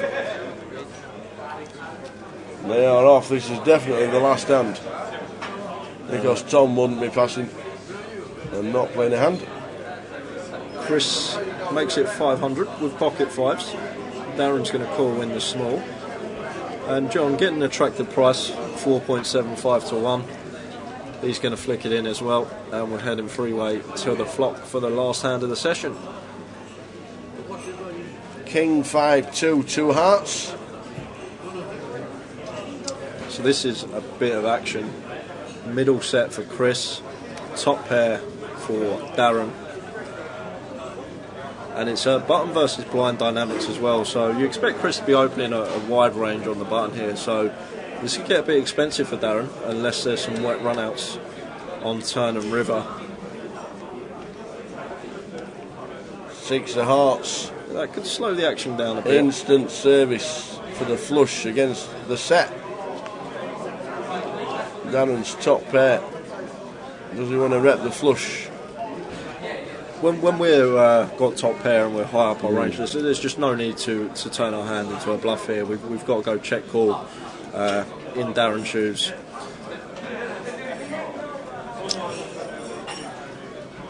Would Chris make it the same 22.50 with a flush? Yeah, but that's I'd like to think he would. It's all about balance, but like a set's essentially the same as a flush here. It's sort of the same sort of hand.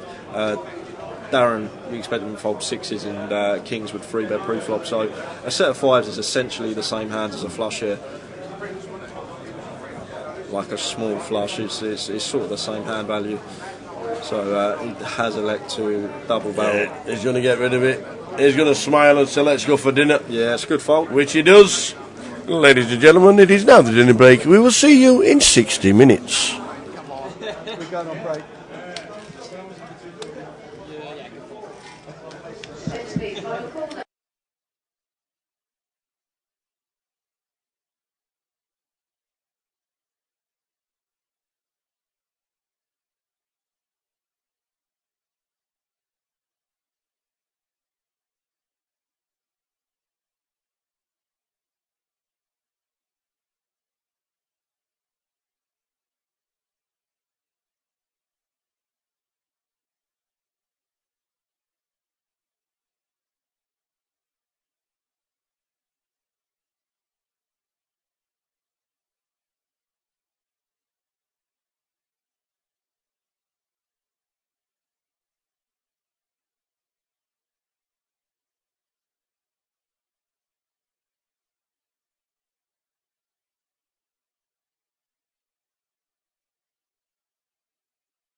can I have your attention please? All players remaining in today's main event. Sale commences in 3 minutes. You're welcome to retake your seats. So main event players, 3 minutes remaining on your break.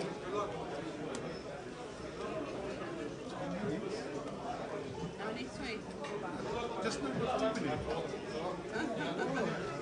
You got your hair under false pretenses.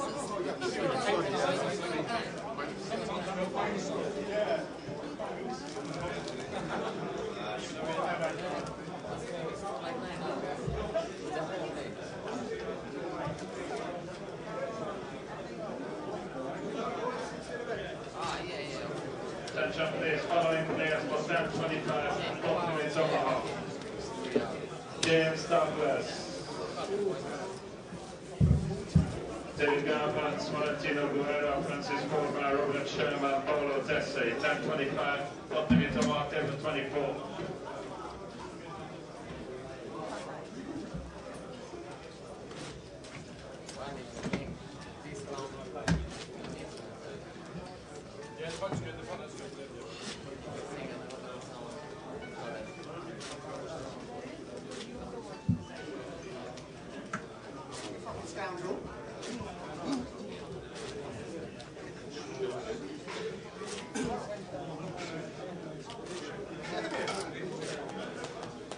Mark Support, Derek Romanov, 1-2 for the tomorrow.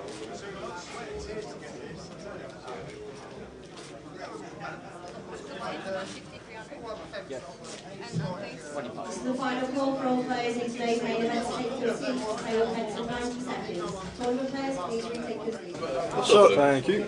90 seconds until we start. Level number 5 of the day. They've all been watered, they've all been fed. Oh, we got Jay. Seat 1, we got Rory Clifford. Seat 2, Cyrus Gazamanpour. Seat 3, Marty Mulvey. Seat 4, Tina Bandal. Seat 5, Ben Sada. Seat 6, Aaron Sud. Seat 7, Thao Nguyen. And in seat 9, we've got Amir Malik. Okay. So that's the table for the next session. We're back after. 3 ladies. Yeah. 3 ladies at the table. Welcome back, one and all. Level 5. Play till the end of level 10. You can still buy in for 2 more hours. You look how many we got so far, Tower? It was 151. 151? The last time I saw it, yeah. On a Thursday? Yeah. Incredible. Where are all these people coming from? It was 151. Wow. We may surpass last year's 4-3-3. I don't think we get close to that. It is now 155.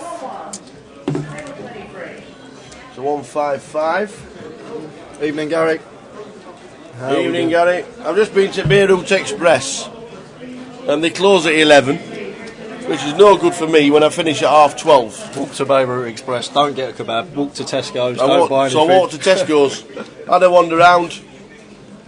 So a lot that I liked and then left with nothing.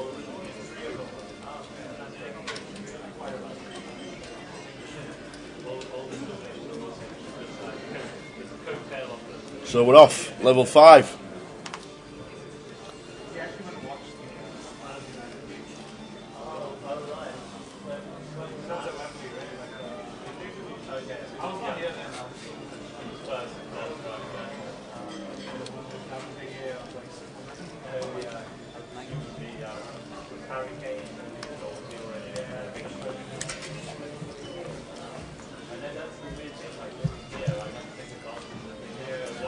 So Tina, starting us off for the session with ace-9 off, raises to 900. Aaron with ace-jack in the cut-off. He'll be continuing, it's just 1 or 2 options. You've got the flat and you've got the free bet. He elects for the more passive line and makes the call.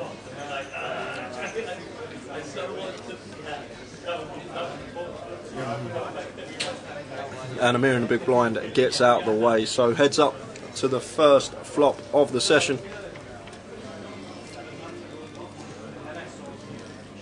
Ace, Queen, 10, 2 clubs. So both players flopping a top pair. Tina outkicked. Aaron with a Broadway draw to go with his top pair as well. Bet 1.5k from Tina. Expect Aaron to just call here. It's just a cool spot. Can't be letting it go, can't be raising. So expect to see the flat.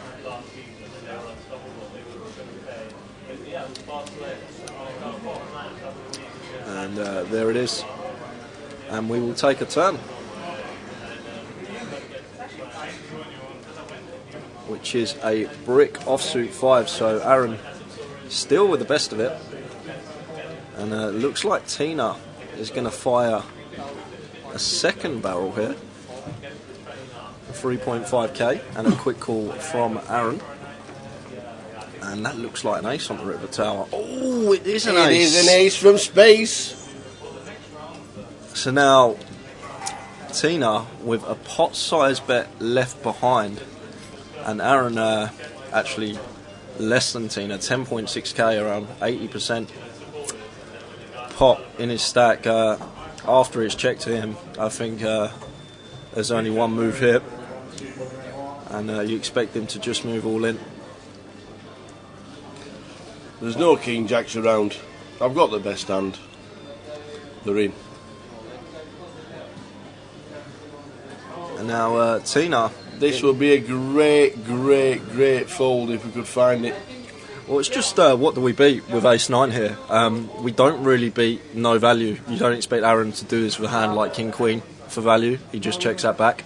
So when he moves all in here, he's never moving all in with a worse value hand. I don't think he's even going to jam a hand like ace-8, ace-7 here. As the flat pre to a raise, just like you're a little bit perplexed as to what he actually has. Well, he can probably expect your 3x, a 3-bet with ace king. He can have lots of ace-x, like all his suited aces, but the thing is, if he peeled a hand like ace-2 suited, ace-3 suited, all them will aces, I don't think he'd jam river here, because it's quite hard to get called by a worse hand. And the problem Tina's got here, if you look at this board texture, everything bricked. The club's bricked, like king, queen. She makes the call. Yeah, she does make the call. And he shows the ace-jack, and Tina going to be left on fumes. But it's a difficult spot just because you can have lots of bluffs there. Some like jack 10s, 10 kings that can turn into a bluff, knowing it's never the best hand. You've got all the club draws as well. So it's a tough spot from Tina, but you've got to understand that when we are calling off here, like he's never value betting a worse hand in that spot. I don't think Aaron is. So ace-9 just becomes a bluff catcher, and in this case he didn't have a bluff and he had it, and Tina down to what I believe is sub 5 big blinds.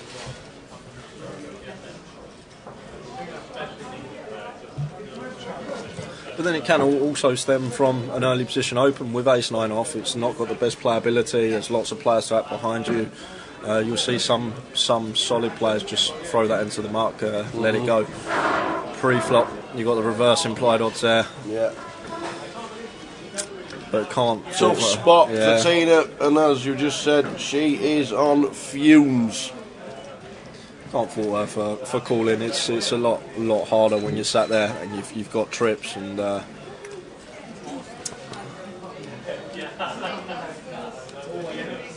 think the defining factor in that call is whether she believes Aaron can have like some ace-8 suited, ace-7 suited. And she ain't waiting about, because they're in. King-9 suited for Tina. Oh, and she's ran straight into the boots of Ben. And if I'm Ben here, we're never raising. We're just flatting. 1.4k, 3.5 big blinds. It's basically an open size. You just don't want to run out the rest of the field. He's made it 1,000. How can he make it 1,000? You can't make it 1,000. 2,000. What's 2,000?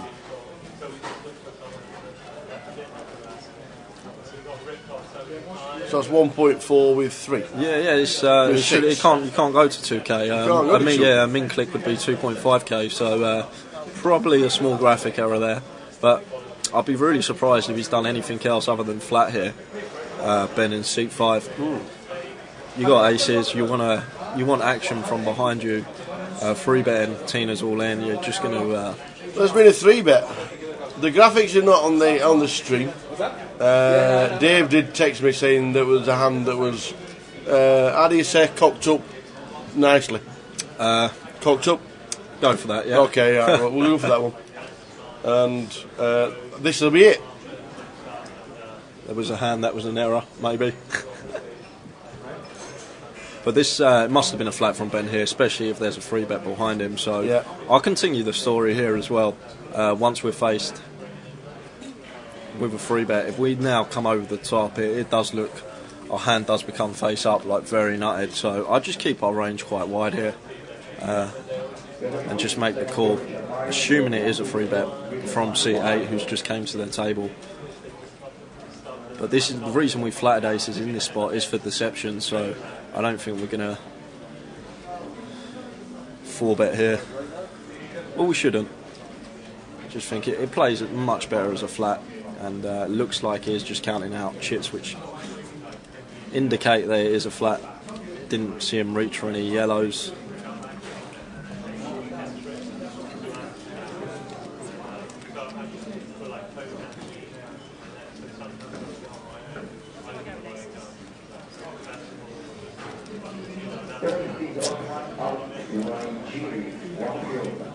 So we know the hand's unaware of the pre-flop action, but we know Tina's got King 9 of hearts. Yep. And we know Ben in seat 5 has got the boots. So we're not going to see the cards, unfortunately. We're only going to see Tina walking away because we are going to see the cards. Aces. We now need running hearts. It's a very bad flop for the King 9. Terrible. Running kings, running nines. No, that's and it. That is it. Tina Mandale. I'm sure she'll fire another bullet, Tina. But not the best of starts for her on the featured table in 2019.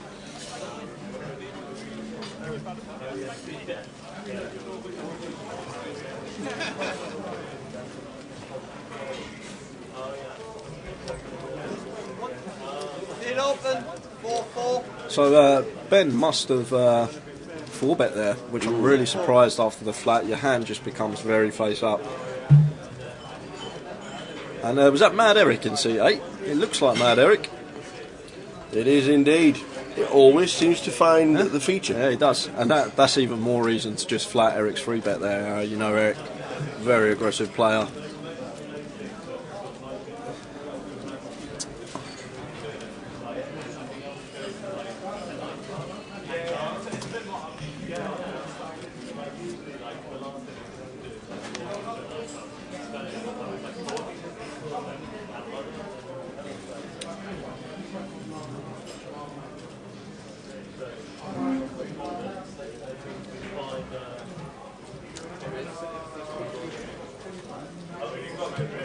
So we're just having some technical difficulties with the graphics at the moment, but they'll be back up and running shortly. 155 so far, Scott. 155, and you can buy in until 7:30 p.m. So just under, or just over 90 minutes to buy in. Also got the side event kicking off in just under 5 minutes. Omaha 456. So if you're not playing the main event today and you are in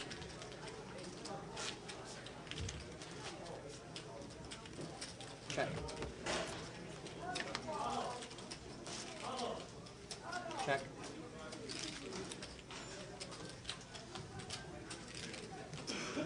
Bet 2,500.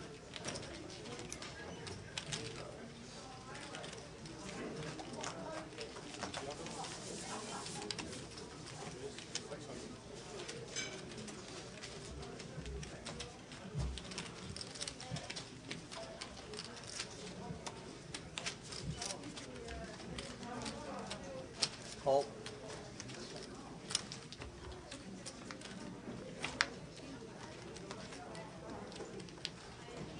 So that answered why there was a raise to 1,000, because Tina was all in for 475. Right, that makes a lot more sense. That makes sense why there was a raise to 1,000 and then a 3-bet. So We got there eventually, but Dave's.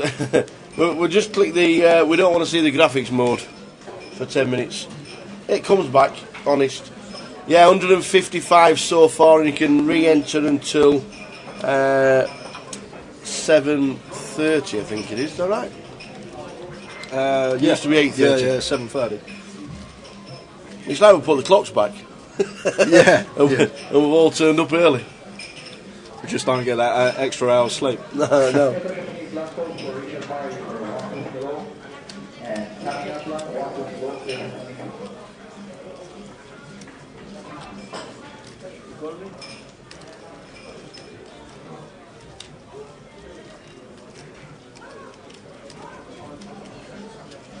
So new deck, and hopefully this should fix the problem.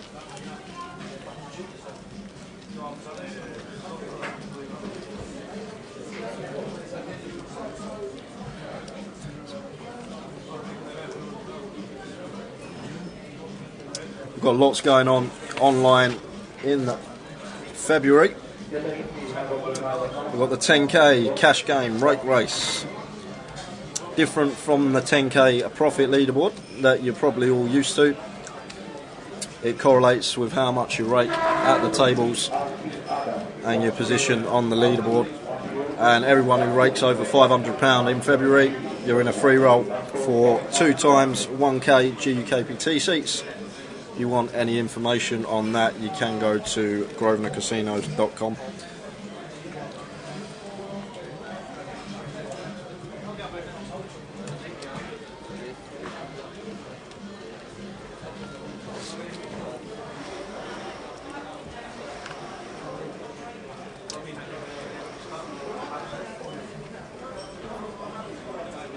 This folds round to Ben.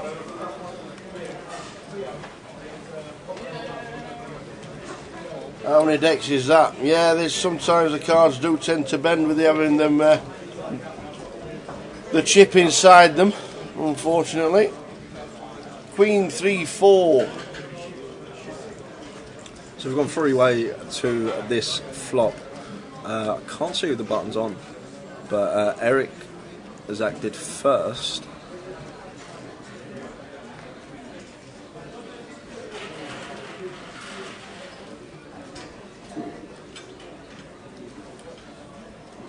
So I'm assuming Aaron was in the big blind. Eric's opened under the gun +1. There was a flat on his direct left. And we see a flop of Queen 3-4. So you see Eric continue. And Aaron looks like he's put in a raise here. Queen 3-4. I believe it was a 2-club board. So not too much he's repping for value. Can have a lot of potential draws here. We'll have some sets like pocket 3s and pocket 4s. Some 2 pairs, Queen 3, Queen 4 suited, 4-3 suited. But then there's a mountain of bluffs as well. And 2 of the bluffs, 3 of the bluffs have just got there. Ace 5's just got there, 5-6 has just got there, clubs have got there. So if Aaron did have a bluff, so now he's checked it over to Eric, and Eric's fired. Eric can credibly have flushes in his range as well, after continuing the flop and appearing the raise from Aaron in position.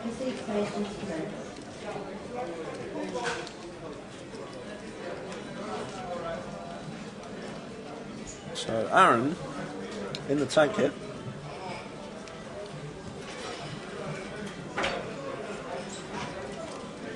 So I'm guessing Aaron's been acting quite quickly, as we saw in the hand against Tina, when he's had sort of a hand that he's going to call with and see the river or turn. So I'm guessing he's just got like a Queen X hand here that he elected to raise the flop, and now he's going to get away with it. We'll never know the holdings. But Eric is going to pick up that pot, and it seemed like a nice pot to pick up. Dealers, if you have 3 or more players, please remain still.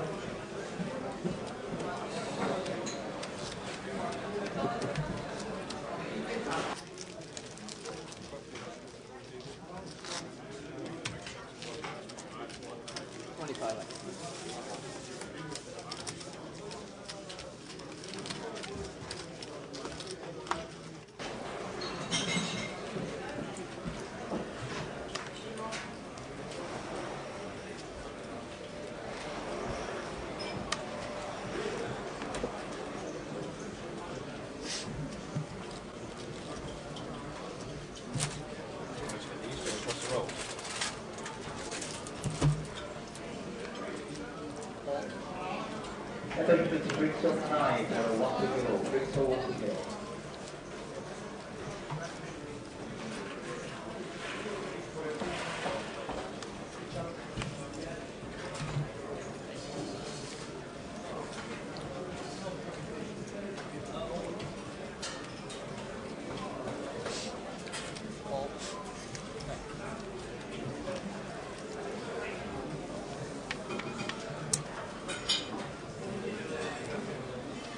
Seven, 3, 10, 2 diamonds. 3 players in this hand. You got Amir, Ben, and Aaron all seen the flop. Amir with position.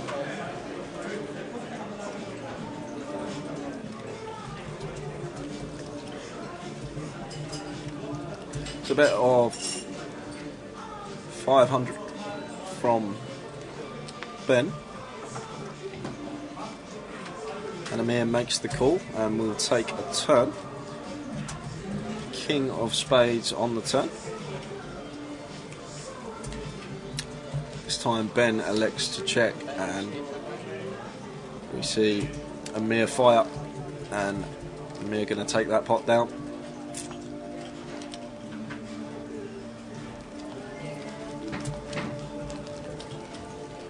Shouldn't be long and hopefully we'll have some whole cards back.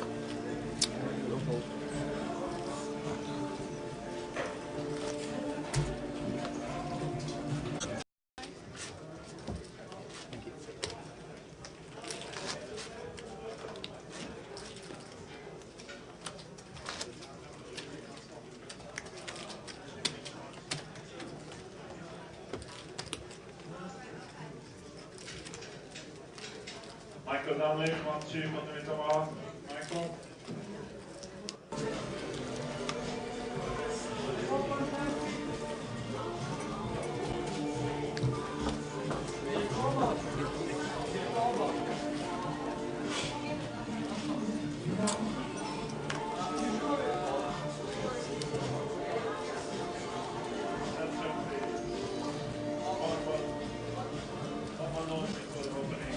So we will get there eventually. Ladies and gentlemen, we are on level 5 of the day.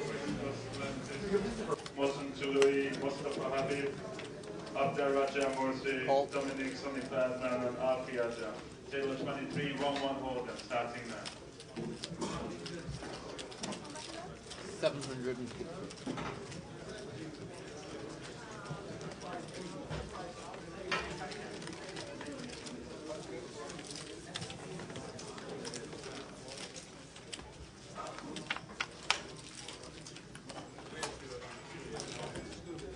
Okay.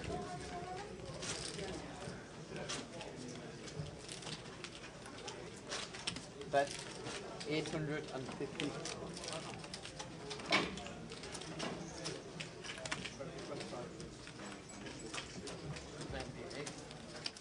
We have cards and we have a hand, Jay. We were back in 2005 for a minute. So, I'm assuming Rory's just flatted the pocket kings pre here. There would have been an open from Eric under the gun, flat from Rory, flat from Cyrus, and Aaron made a pretty loose call in the small. But well, now taking a turn after some flop action. There was a bet, a raise, and a call. It's going check on the ace of hearts, and the king of clubs makes it a little decidedly dodgy again. So Eric will bet, Cyrus will probably fold. Where's the kings gone in this hand? That's what I want to know. Surely what happened to the kings? The pocket kings didn't just fold on. Okay, Cyrus isn't in the hand. I think it's seat 1 in the hand that actually had the kings, not seat 2. So going to be in a tough spot here with the pocket kings. Yeah, it is seat 1.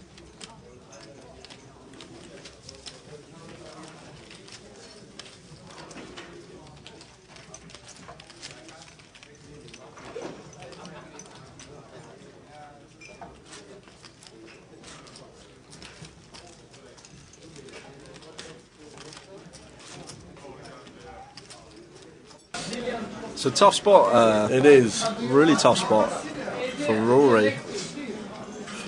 And he makes a disciplined and good laydown, only losing to Jack X. Like and, that. Like that.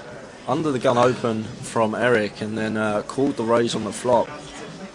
It's really only Queen Jack, Jack 10, King Jack, which we block that he can have in that spot. So that's a very good fold from Rory with the kings. It wasn't pocket nines he had.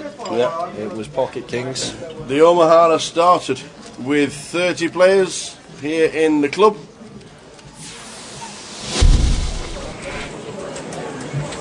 And this is how you can follow us, Grosvenor Poker on Facebook.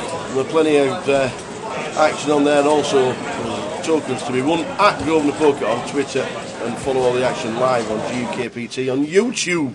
That's where to follow us for all social media interaction. Get involved, let us know. If you've got mates playing, if you're playing, give us a tweet, hashtag GUKPT. Any questions? And get involved winning £110 tokens on Facebook. How many aces can you see? Was one of them this morning. Get involved. Free tokens to be had.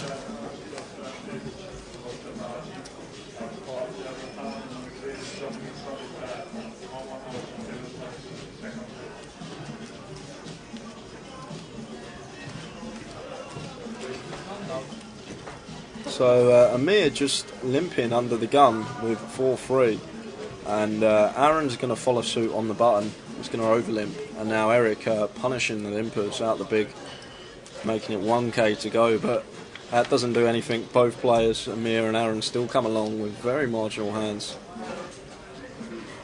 Queen 7 deuce rainbow.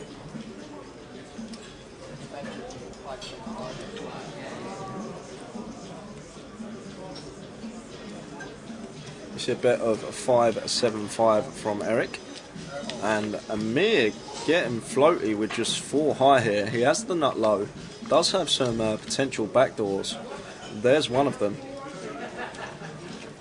But this is actually a really good turn for Eric to double barrel now as well. If he wants to continue his story, he can credibly have a hand like King Jack, King 10, Ace King, that continued flop and just turn top pair. And he is going to double barrel. And if we're floating with 4 high on the flop and then pick up a flush draw, I can't see Amir folding.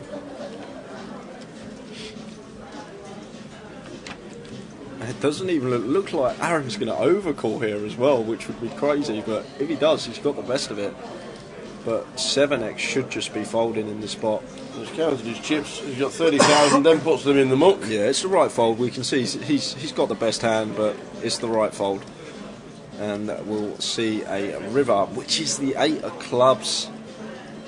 So Amir floats with 4 high and backdoors into a flush. And Eric is probably going to fire. Well, he's got 5 high. He's got the stone cold bottom of his range. It's never a bad thing to bet, but he's got to think about Amir's range, what hands he'd call him with, and he will have. He's limped under the gun and then called a raise, but I really don't think. Right chunky as well. Yeah, when Eric sees this hand. 6.7.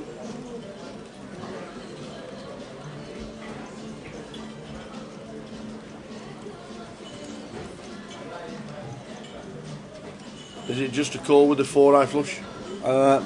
Just in case. Is this to this size? But yes. You've got to be thinking he don't have a backdoor flush just like I do. Well, Eric can credibly have like Queen X of clubs, Ace X of clubs here, but when Eric makes it a pot size bet on the river, he's sort of polarising his range to like nutted hands or rare. I don't think he'd make it that size with like 1 pair, like an Ace King hand, something like that. So I like the call from Amir. It's hard to get called by worse if we raise. But then again, it is Mad Eric, and you never know. But crazy hand there. Deep stacks going on this weekend. Let us know if you're playing a deep stack while the GUKPT is on. Huddersfield and Birmingham Hill Street. Great way to rack up some points for the National League as well, which is going on this year. Big mention to John Baker, who's retiring as well.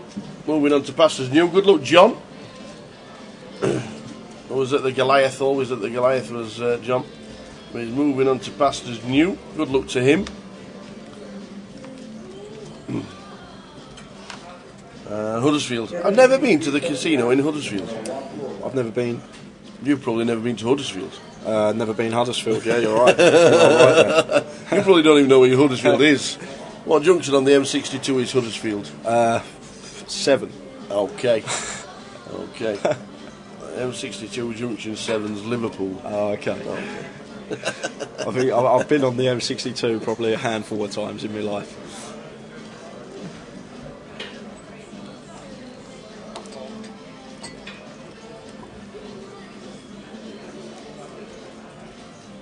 So folded round to seat 5, which is Ben. He's got Queen 9 suited. He says he's limped in, but there was a green chip there, so I doubt it is a limp. Ace Queen 10 is the flop.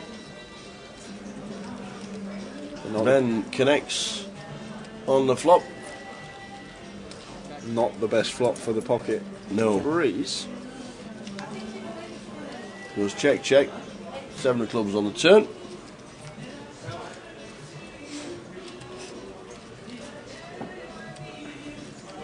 Successfully, the owner of a white Mercedes Duke, registration RE70MYJ, provides reception. That's RE17MYJ, requires reception. That's how Ben is going to fire, and we see a quick fold. So I wander around the room to see how busy it is. 155. Willie Tan's playing. God, oh, Willie. I wonder how many consecutive years this is Willie Tan's playing at a poker table. That'd be a good question to ask him. How many years have you been playing, Willie? 2019 is still going strong. Chris Howden also there sat aside of it. Will Davis. Yeah, former champion, Mr. Will Davis. Is that next to Chris Evans? Chris Evans, yeah.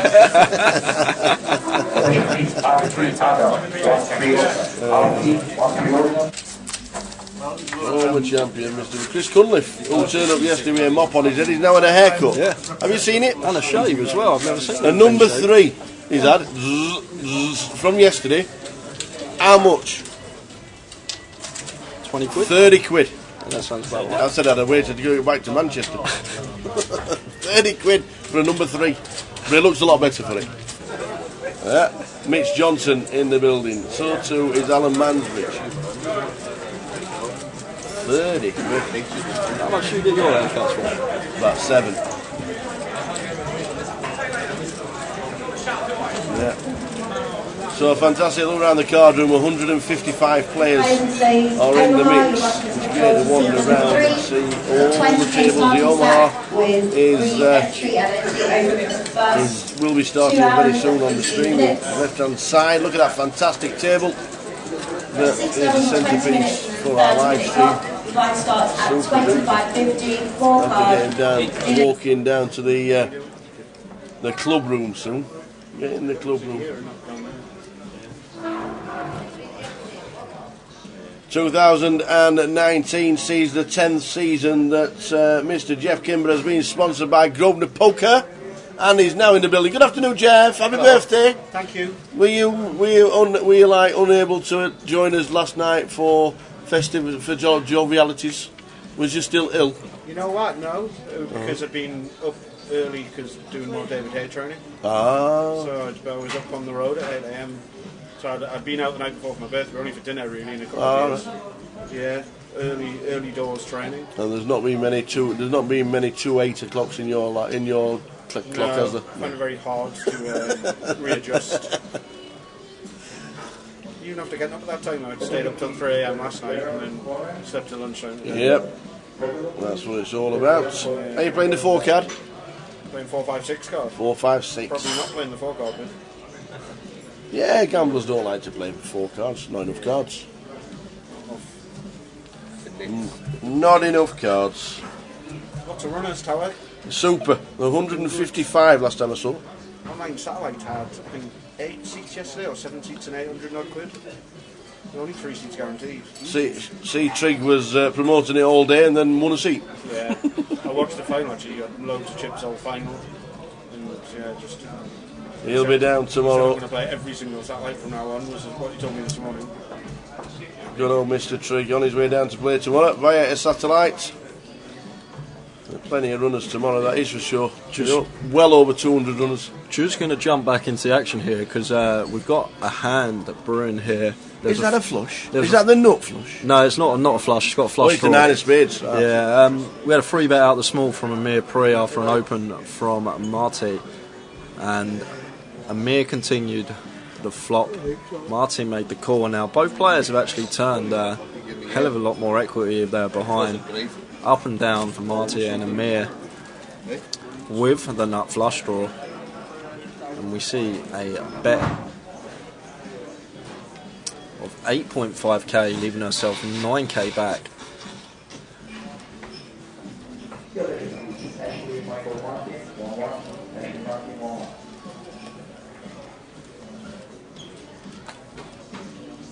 So we're getting 3-1 on a call here from Amir's perspective. It's just what we draw into.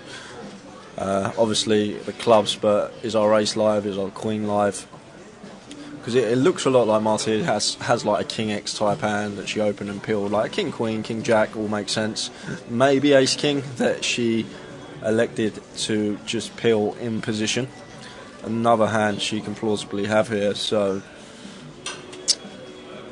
Amir with a decision, just ace high, but does have the nut flush draw. 3-1 on a call. Only needs 25% equity to make this a break-even call, and you can see from the graphics he actually has exactly that. But he'll be unaware that his ace and queen are also live.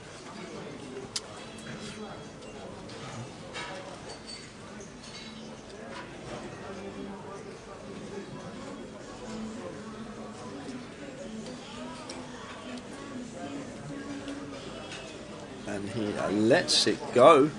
Doesn't want to peel with the nut flush.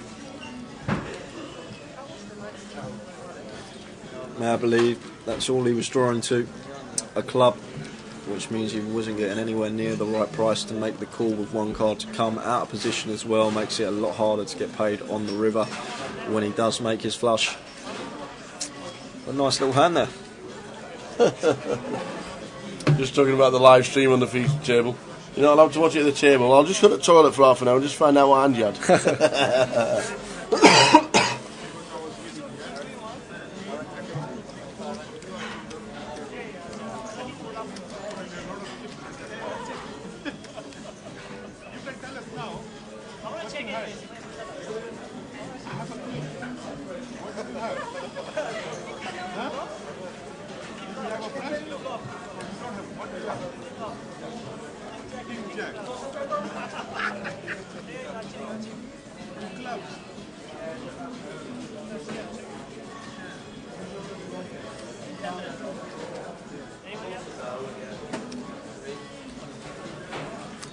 Pocket eights this time, under the gun.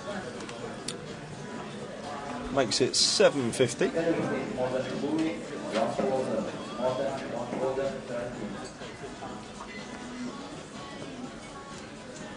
Saying that she's thinking about and folded all the way round to the big blind. Cyrus in the big, looks like he's going to defend, and we'll be going heads up to this flop.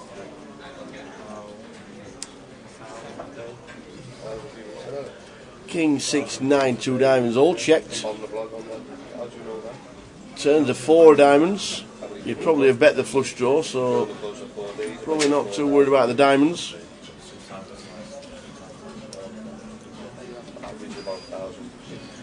And we see Cyrus fire here with just a complete airball. And the river is an ace, so finds the 3 outer on the river here, Cyrus. And be interesting to see. He elects to go for value here. I wouldn't be surprised to just see him check here once the ace spikes the river. I know we've made our hand, but after Marty checks the flop, she can have some ace queen, some ace jack, some ace tens, them type of hands with a diamond, which obviously have us beat now on this particular river, already beat. But he's going to go for thin value, very thin, 1.5k. Sort of, this bet is only really targeting the sort of 10s through queens of her range and some 9x maybe. But she has opened under the gun. It's hard for her to have many 9x. She's getting such an attractive price, 5 to 1 on a call. So she's going to flick it in, and she gets the bad news. She spiked the river. But can't blame her for the call yet. Getting a really good price. Eric, top of the aggression frequency chart. No surprise there. Old mad Eric chopped the grand final here back in 2017 for well over 100k. Not a bad effort, let me tell you.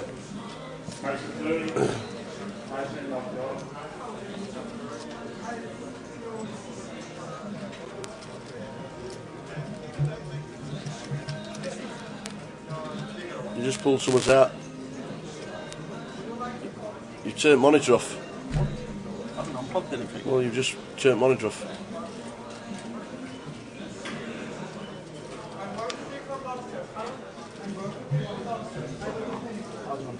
Yet. Well, you've moved wires. Finding a wire.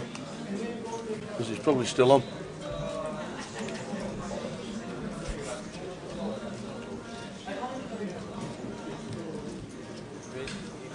Attention please, the owner of a white Mercedes Jeep, registration RE17MYJ, required to reception. Registration RE17MYJ. Thank you.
Down there, something under there. Didn't unplug anything. There'll be something and nothing.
How has come out the laptop?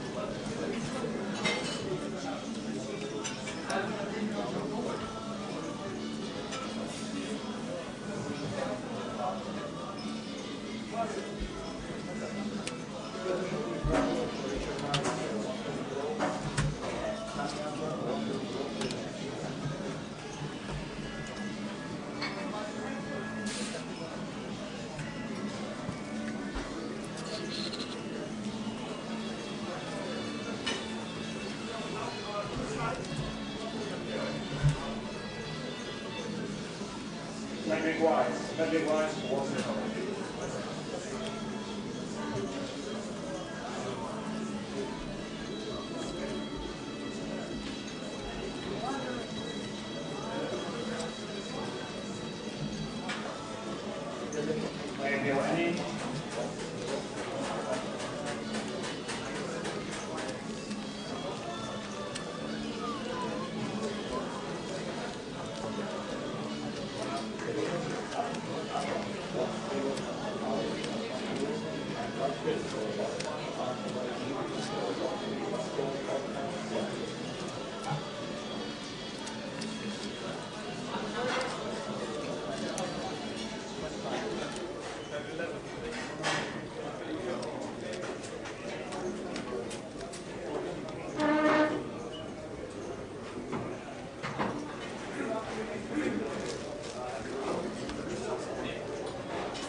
Aces? Who's got aces? Evening, Tristan. Tristan Chaplin. Nice to have you back in the comms, lass. You're not wrong. It's good to be back. Well done last weekend, Tristan, as well. What happened? He won the APAT event, didn't Did he? it? What event was that then? One we didn't play. Oh, right, okay. Well done, Tristan. Well done, team. Good to see you. You were a little bit more successful than we were. As in, we weren't.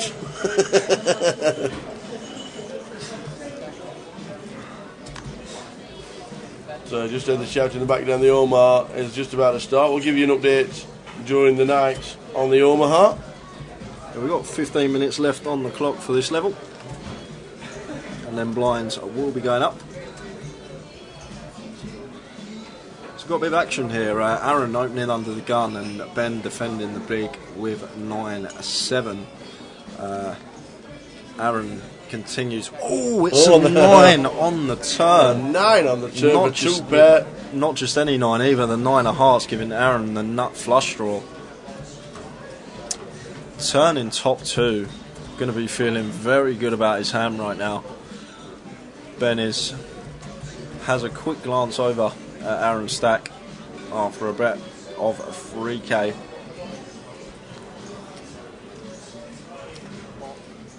Just makes the call, and the river is a 10. It's a blank 10 of clubs, which puts a 4-liner out there. I wouldn't mind a lead at all here from Ben with the 9-7. I'd actually really like to see a lead because it's the. Is it a danger card for Aaron with a middle pin? Well, Aaron's opened under the gun. You don't expect him to have much 8x. Like his pocket 8's probably check back turn as well. So he's just going to be checking back rivers so often that we can incorporate some leads in with like these 2 pair hands. Just like a quarter pot, maybe a third pot, that sort of size. Try and get them crying calls from the over pairs. But elected to check. Ben would have had his reasons, and it's gone check.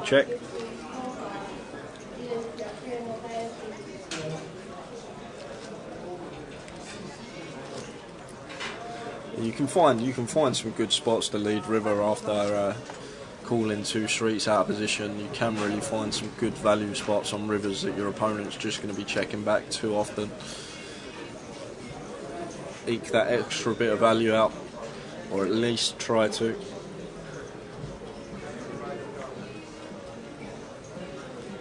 So Tristan's playing tomorrow. Good luck when you come down. Yeah, good luck, Tristan.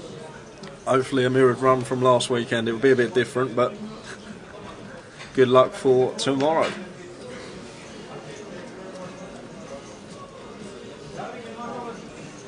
So mad Eric Chen under the gun +1.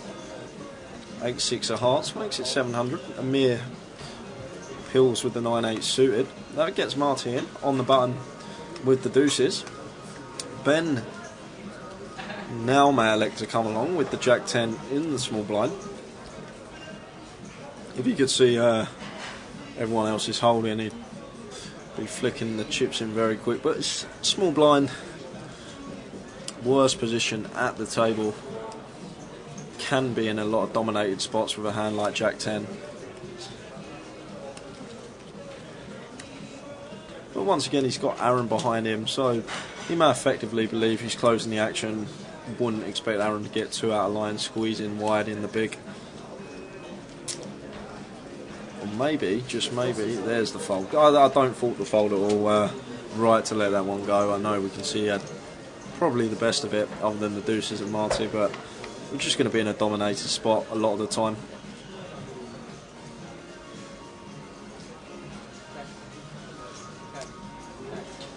And in this case, he would have lost a lot of chips, or at least a few. Mate flopping bottom set. Would have made top pair here. Amir turning a double gutter. And Eric turning an up and down. Marta bets 1500.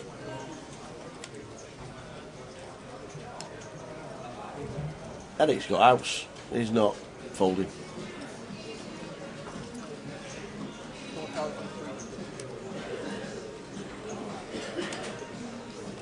And Eric makes it 4.3k, which means he's going to probably be calling off if Marta sets him in. But I actually like this line from Eric a lot. After Marta checks back flop and then bets turn, you expect her to bet all her Jack X on the flop, so she might be going for some thin value with 7x here that we can put pressure on.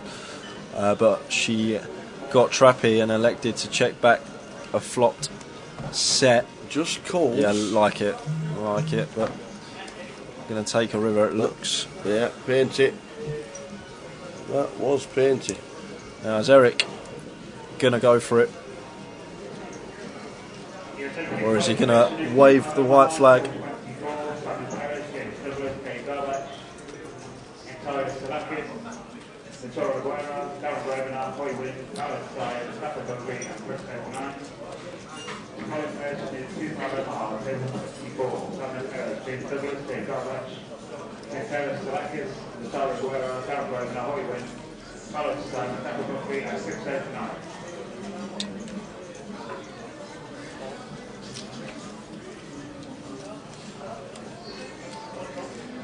And a bet and a call.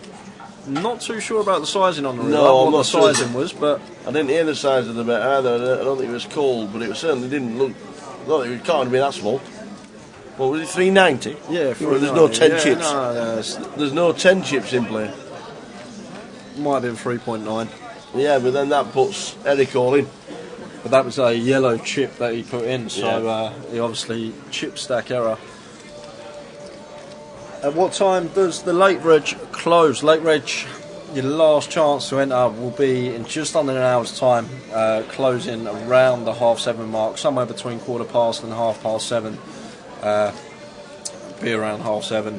But you have got another opportunity to enter tomorrow, kicking off at 12 o'clock for day 1B tomorrow, playing 10 levels as well, and then back on Saturday for day 2.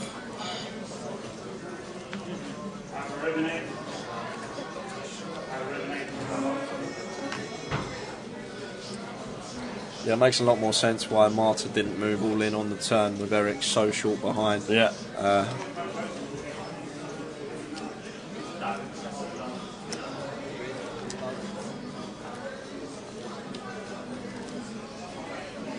Rory with pocket aces.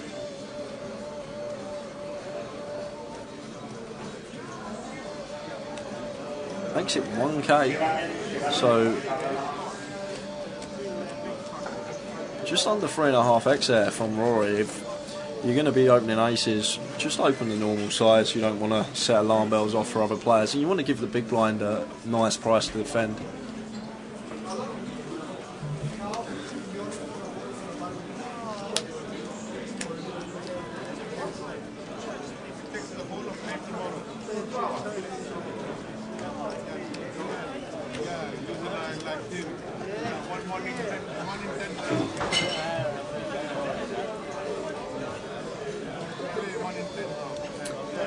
So late reg is 7:30. It's normally 8:30.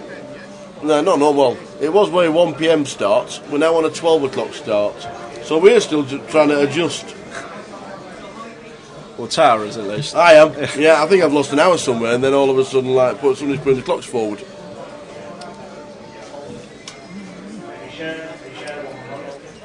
So we start at 12. It's 6 levels of late reg plus the breaks. Takes us up to 7:30 p.m.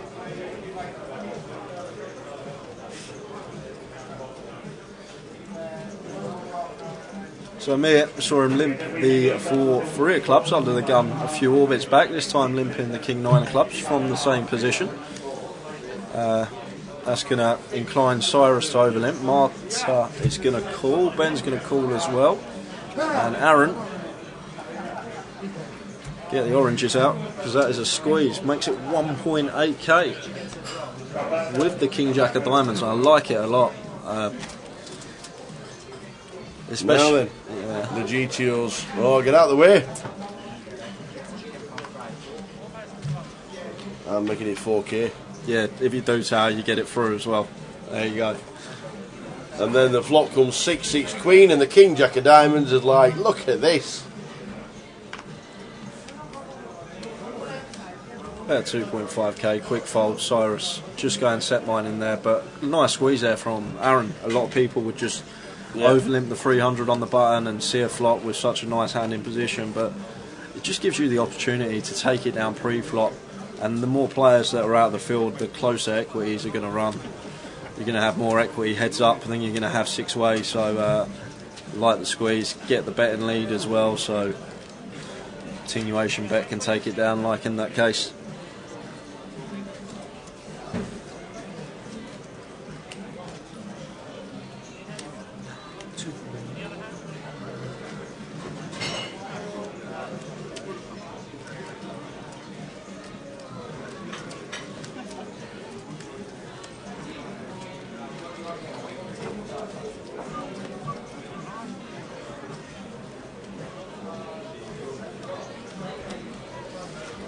So 155 runners the last time we saw for day 1-8. It was 132 last year. Was it? So we've already had an increase on last year. That's fantastic. It was 301 last year. 601 entries. Marta, Ace Jack under the gun at +2. Race to 750.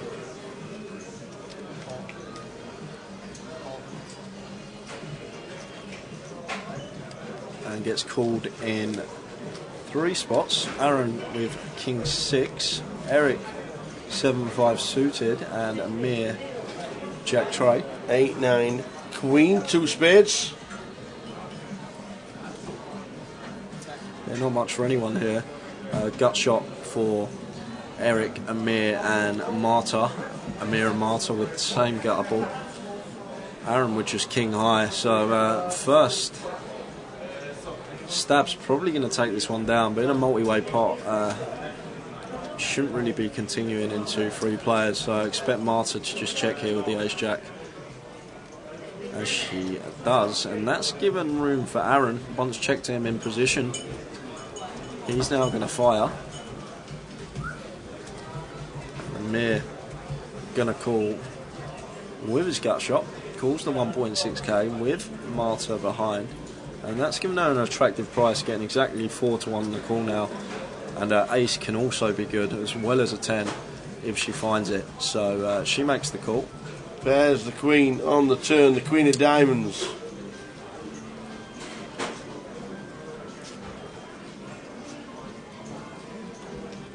Looks like Amir's leading.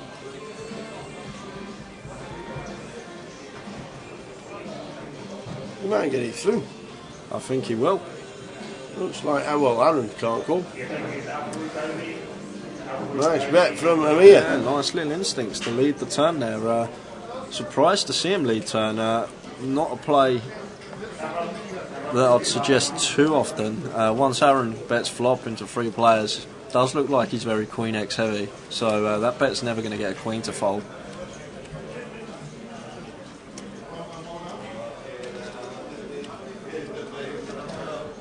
So nearly at the end of level 5 of the day, which will mean we're halfway through.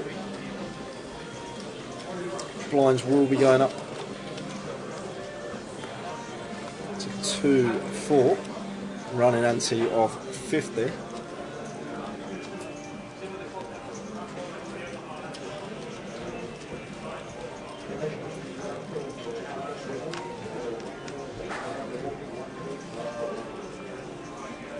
So Marta and Silas the other way. Colin Gillen was at the table. Had a fantastic 2018 and 17.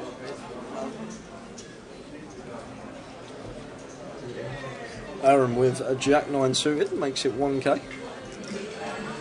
And Fowl, who's been very solid, hasn't actually played a pot yet. Not that I can recall. Lets the Ace 8 suited go.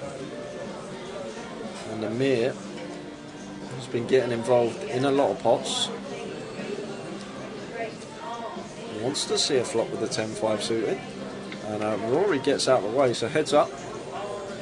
Flop time. 4, 6, 9, all spades. Top pair for Aaron. And Aaron gonna fire.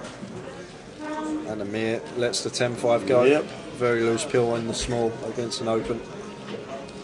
I've noticed he likes all his suited connectors pre-flop, like he's just limping or calling with them, or even any 2 suited cards from the 10-5 suited there, as we just saw.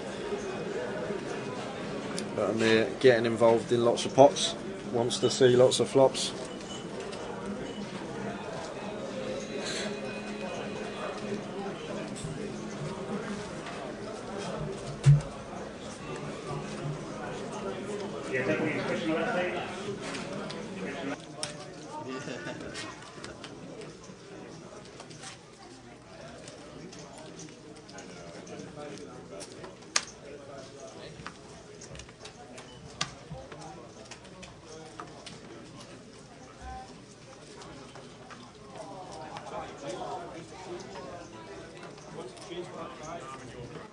So Colin with ace 10 on the gun +1 raises it up.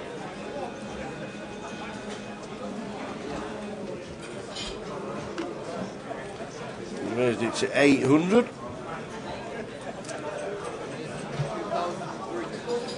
Aaron wants to get involved with the ace 8 off. He's in a dominated spot in this situation.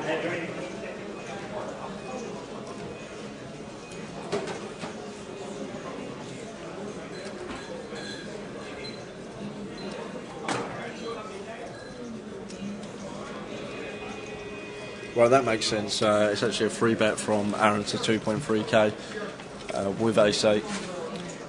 And just a call with the ace 10, they both hit.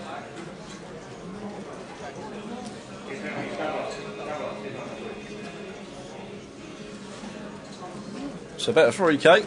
Colin will be making the call.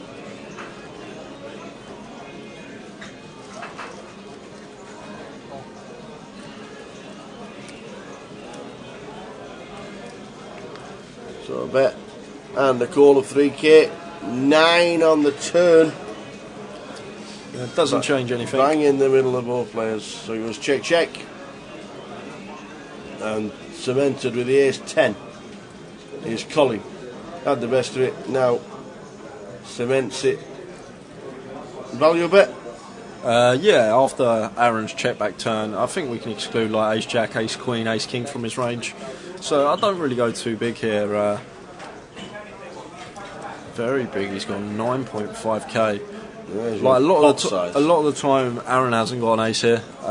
You just don't expect him to have an ace x hand after he checks back turn the way he's been playing. And this is the first free bet bluff I've seen from him. I know we saw the squeeze with king jack of diamonds, but it's just hard for him to have a worse ace than ace 10. And from what I've seen how he's playing, I think he's going to be continuing all his ace jack, ace queen, ace king on the river. But in this case, when Colin's fired so big, 9.5k, just under a pot size bet, it's a tough spot for Aaron because he now only beats a bluff. Doesn't beat any value. Colin's never going this size with a hand like ace-5 suited.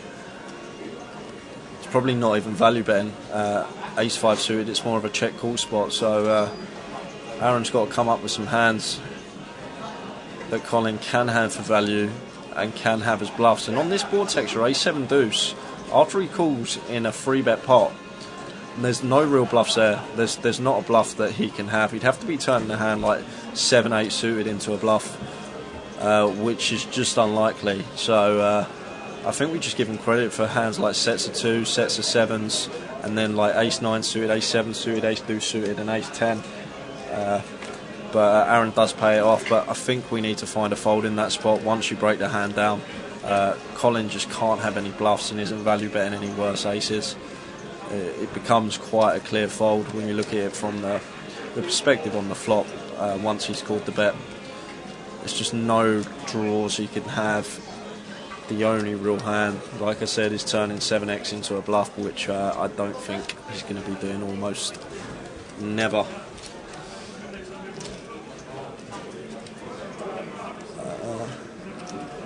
But then again, you do get some players that just call free streets with top pair, like they just want to cool down with top pair. Yeah, I've got top pair, I'm not folding. You can't have a better hand, kind of thing. Rather than a bit of stubbornness. Yeah, rather than breaking down the spot, just sort of, I've got top pair, I'm going to make the call.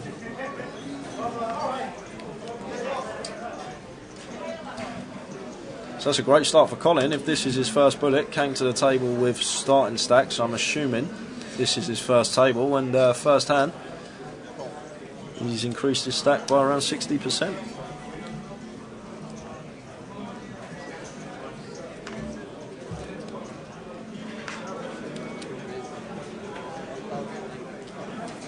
So raises to 1.9.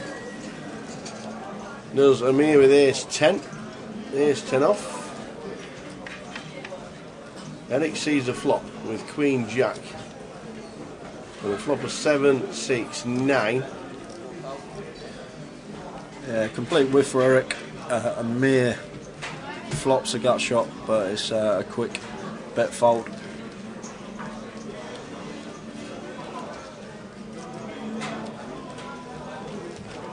There's the chip counts. Ben flying at the top, 65k. Eric, our short stack. However, I believe that's incorrect. He wouldn't be limping Queen Jack on the 4 big blinds, so he could ignore that. We'll try and get Eric's stack rectified for you guys, but he's definitely got more than 3 big blinds. No way Eric will be limping Queen Jack off of that stack size.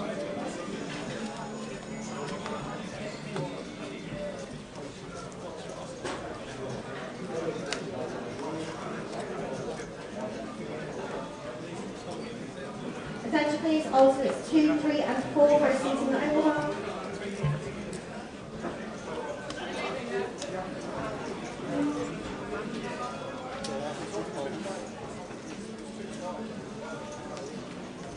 So Aaron, after losing that big pot back down to starting stack, comes in for a limp with the Queen Jack.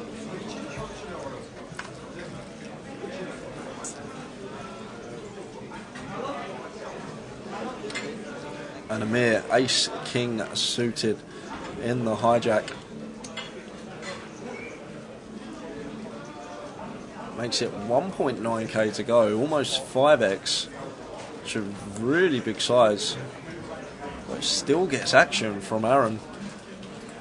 He's played with Aaron before, maybe he knows after he limps he's never folding, so we can elect to use an exploitative sizing. King 8, 2 on the flop, 2 spades. Top for Amir. Attention please, alternates 4 and 5 for a seating overall.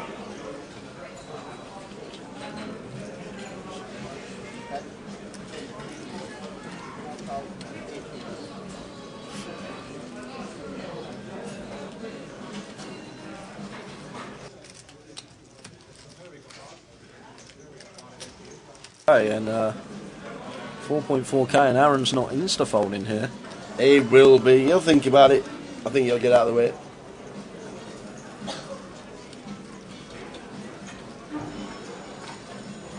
He does like to play a few hands, though, does Aaron? Yeah, he's got some backdoor opportunities, I guess, but it just should be an instant mark. He's got the Queen of Spades. He's got backdoor like Broadway, a 10, a 9, and ace will give him a straight draw, and his spade will give him a flush draw. But just got to let that one go out of position.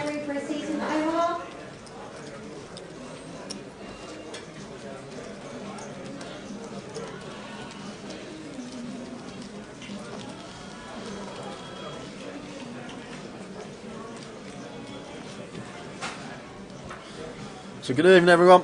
If you are just joining us, we are here in London for day 1A of the first leg of the GUKPT 2019.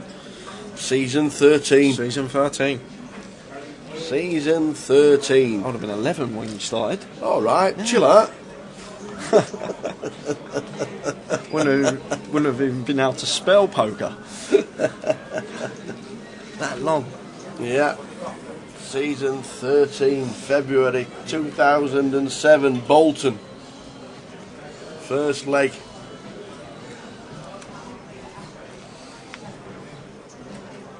Julian Few, was it? Is it Julian? Who won the first ever leg? Prasbanzi. Oh, Prasbanzi. Prasbanzi. I'm not as good as me GUKPT trivia as you, Tower. Beat Carl Marinol's heads up. And they were part of the hit squad, if you remember the hit squad. They were part of a group of lads called the hit squad. Prasbanzi, Carl Marinol's, the Chatter brothers. Who else? There were 5 of them, right? Oh, James Aikenhead, that's right. I don't know what he did. What did he ever do? Don't know. James? No? Never heard of him. November 9er. James Aikenhead, in fact 2 finals in 1 year. So back to the action. Amir electing to limp the pocket tens under the gun +3. Very strange. That causes Marta to overlimp and Colin to complete in the small, and that's caused Ben to squeeze out the big blind, making it 2k to go. And Amir with the tens makes the call, heads up to the flop. Jack 9-4, 2 clubs. Just the one over to the tens of Amir.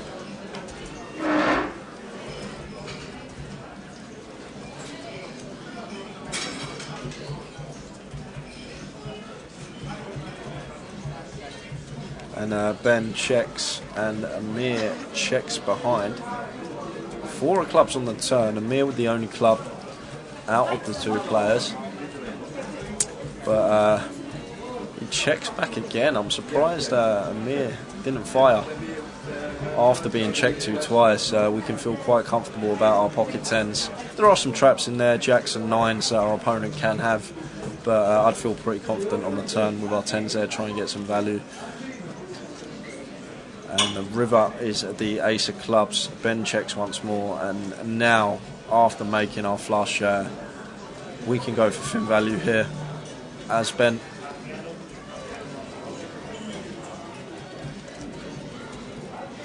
I'll make it like a third pot, somewhere around like the 2k mark. It's just the way the hand's played, it just doesn't seem like Ben's going to have too many nutted club combos in his hand, so he's bet half pot. May just be a pinch too much.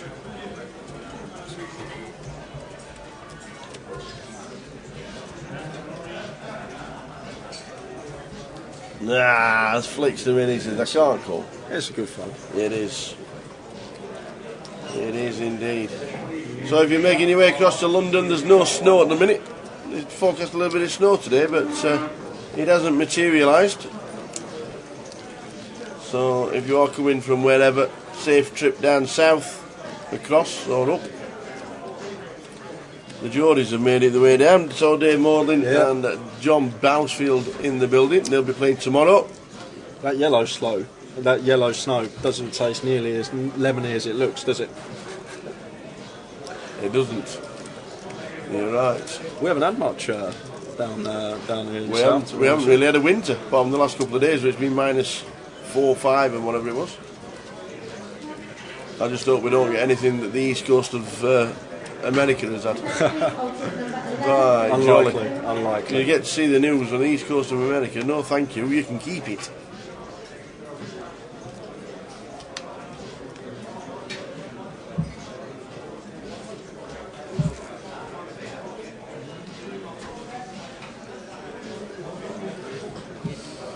If you're just tuning in, welcome along. We are in London. We are back.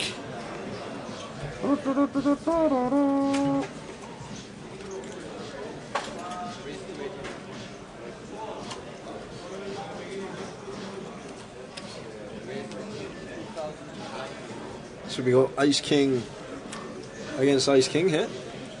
Got an open to 800 and a free bet from Amir to 2.9k.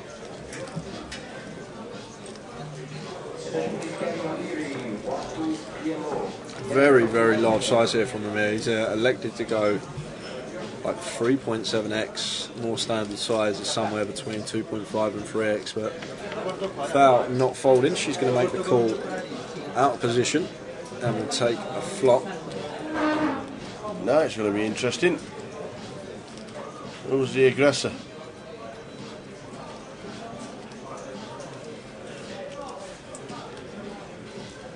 We expect it to be checked over to Amir, as it has been, and Amir choosing to continue. Well, that literally says I'm not folding to any of your bets. You've only got 9k behind, and Amir takes it. Good afternoon, good evening, Jose Placido. Great to see you in Blackpool for the APAT, and it was good to see you as well.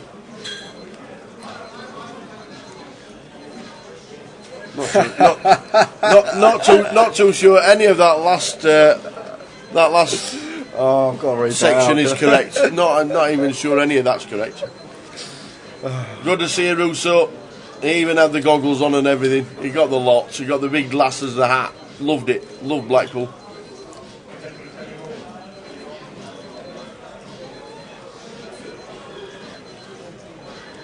The highest paid commentator in poker. I'm the highest paid commentator in my house. That's it. That's as far as it goes. What about Blackpool? You're joking. Blackpool's full of them.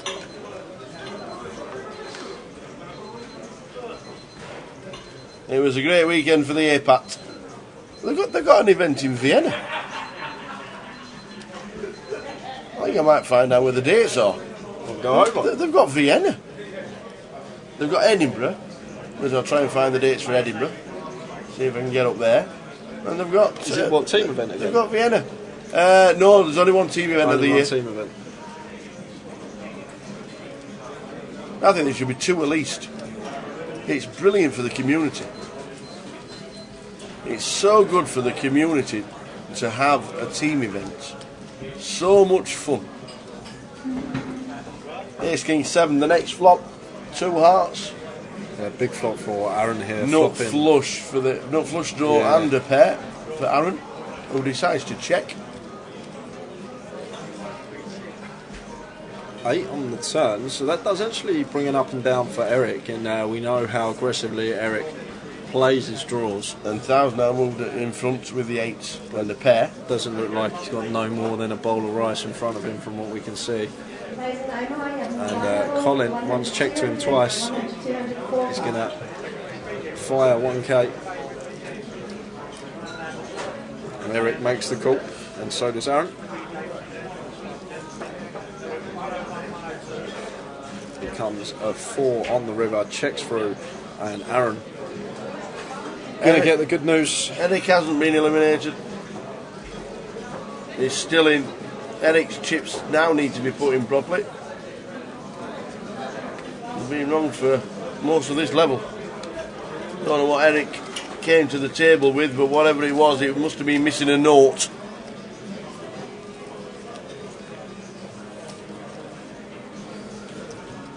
Coming up this year as well, I'm sure you've probably all heard about it by now, but you are going to hear a lot more about it across the year. The National League great opportunity, giving away essentially 15 GUKPT passports for 2020. That means you'll be brought in to every main event next year, which hopefully we will be covering. So have a look at that. That would be a great tournament to cover. Yeah, yeah. 72 players playing off a diamond packages. Yeah, that's it. That'd be awesome. That's it. Well, it's happening next year at this year, later in the year, 23rd of November is when it's on. The final 72 players playing for the diamond packages. You get your points playing the deep stacks, 25, 25s, GUKPT mains, mini mains, and also you can gain points online from the GUKPT online event, which is every Sunday of a GUKPT main event. So get involved. Plenty of events to get involved in for the National League, GUKPT main events and mini mains. 25-25s, which is held in Glasgow this weekend. Deep stacks, Huddersfield and Birmingham. The seasonal specials at Easter and the summer and at Christmas.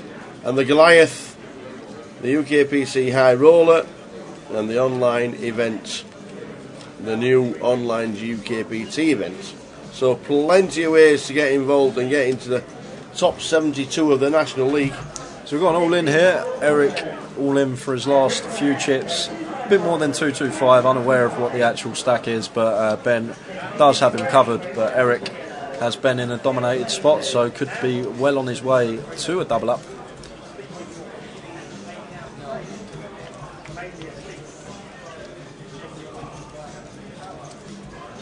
Great flop. Like he's going to do it. Great flop for Eric. Just needs to fade a spade. Or an 8, running 8s. Running queen ace as well, but that will do it on the turn, and Eric will double up. And I should probably mention as well the league. I know it's been going a month now. We are at the back end of January, but if you look at the top of it, there's you win 125-25 in February, and I can assure you, you'll probably be in the top 10, at least in the top 10. And there's plenty of deep stacks going on throughout the year, so it's a great opportunity to be here with us all the next year, playing every main event for free rolling the whole year. I love how Rosso, well, it says you're welcome, Tower, but I can't come. Hasn't said anything about me. The APAT is in Edinburgh in March.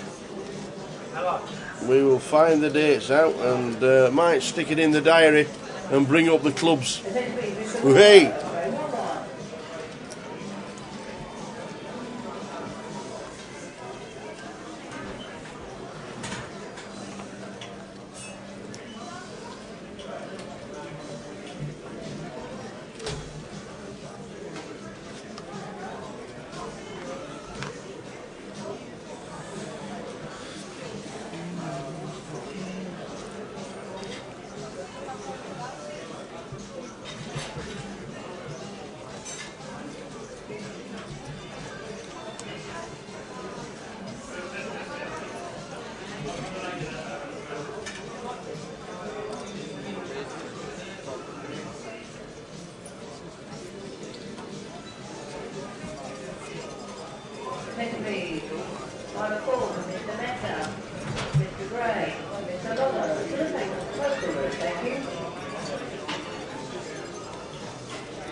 2,000.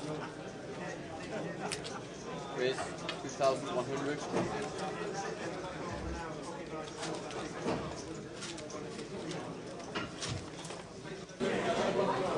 Oh, good lad. Play it all in, and that is Eric. Come on, Eric. What's he got? We're rooting for you, Eric. The old He's got ace ace queen. queen. We're rooting for Eric.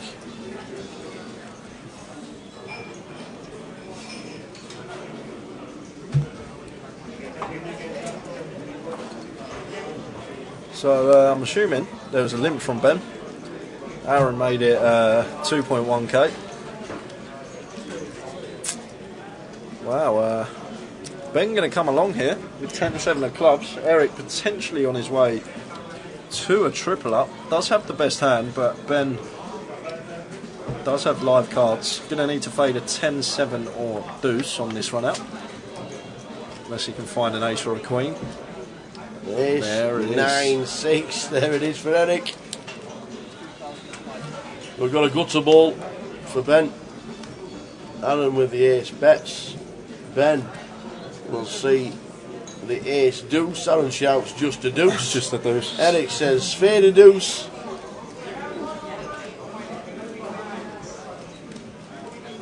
And then we're also shouting for no 8. So Eric's all in again. Does he survive? No spades of it in play. Just a deuce to fade. Yeah. It's a king. So we double up again. Eric. In fact, trebled up, Eric. Yeah, Eric on the Look at that, charge. he's up to 7 bigs.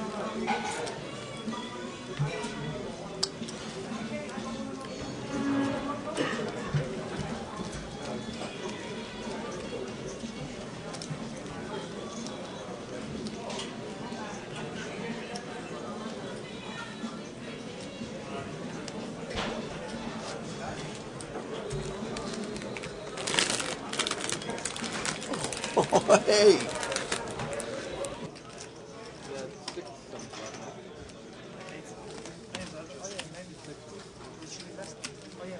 Yeah, 14.25 was the difference. So I put 20 and 15. Yeah.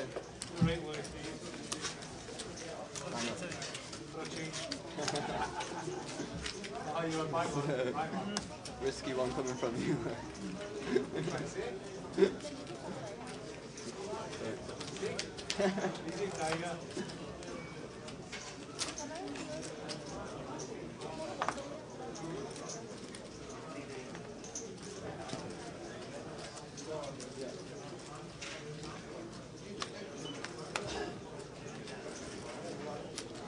Raise 1100.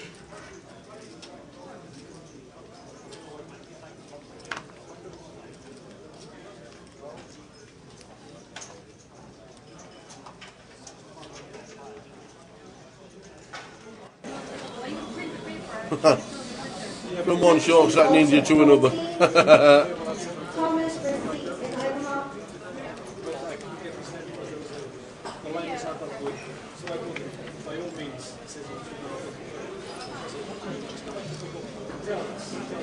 Aaron hits after raising pre.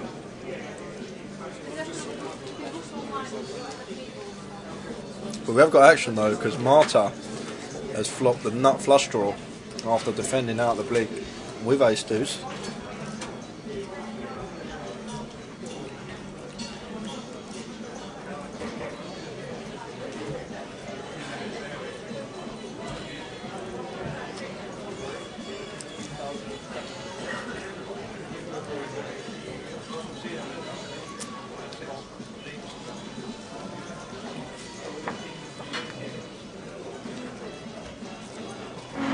Attention please, alters 15, 16 and 17 for receipts in Omaha. So Marta now checks, and we see a bet of 6k from Aaron. And Marta makes the call, drawing just to the flush. Ace is good as well, but she won't know that. 5 of clubs on the river is good for Aaron. Everything fades.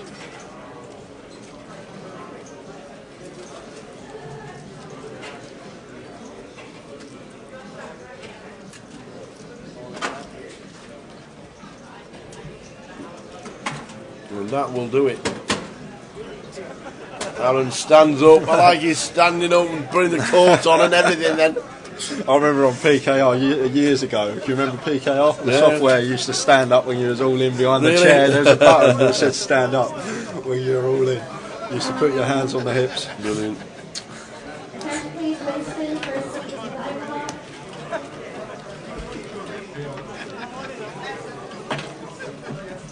Yeah, thank you.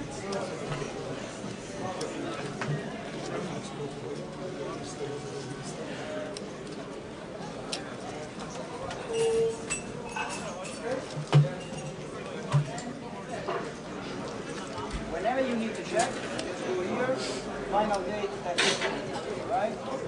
You can check all of it. I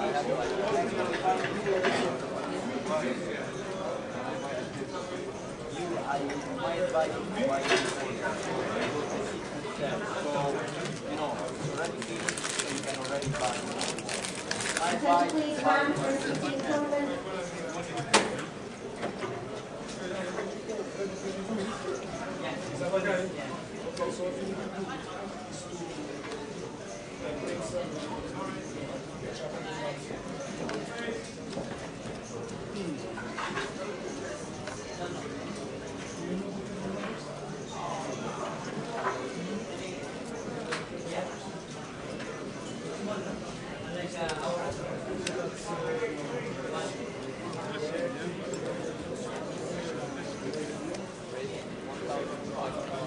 Mere calling in the hijack, just limps in with the pocket freeze. Would have much preferred to see an open, but just chooses limp, and Cyrus now attacking the limp, comes in for an ISO, makes it 1.5k.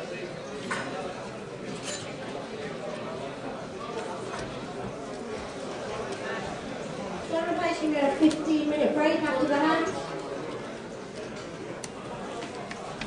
And Amir gonna make the call. Any good flops? Any good flops? About 8-9 jack. Wow. Not going to get any action at all here though, Cyrus. 3 overcards. Check it. 3 on the turn. No, we just can't check in this spot. You want to build a pot. Amir's going to have lots of jack X in his range, like some 8-9 suited, some like pairs and gutters. You just want to start building a pot, and in this case, Amir not going anywhere with the pocket freeze. 7 on the turn. And now Cyrus is going to be praying that Amir does have a 10x type of hand.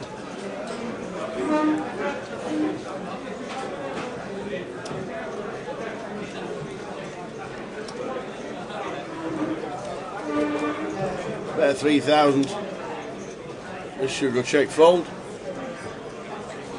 Surely can set mine once, even though we know it'll go into a whole heap of trouble.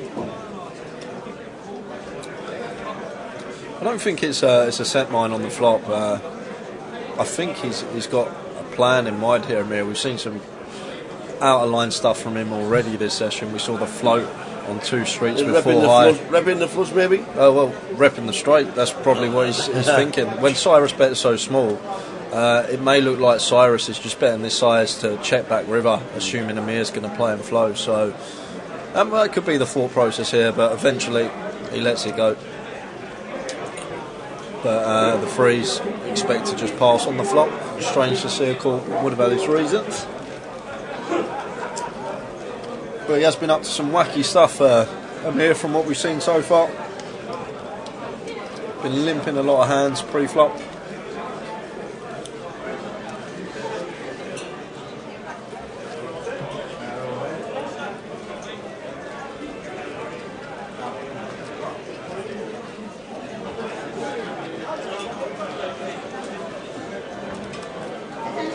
Alternates 19, 20 and 21 for a seat in the overlap. Half hour left on the clock, and then we'll be off on another 15-minute break and back with a new featured table. That is correct.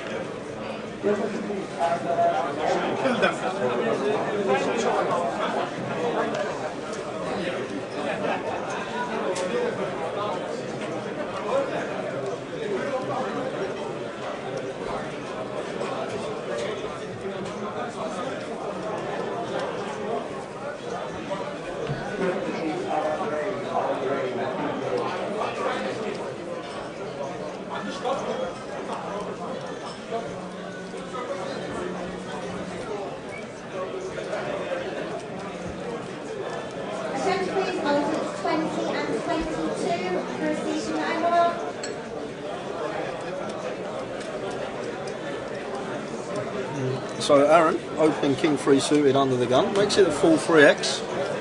And Ben in the big 9-4 suited.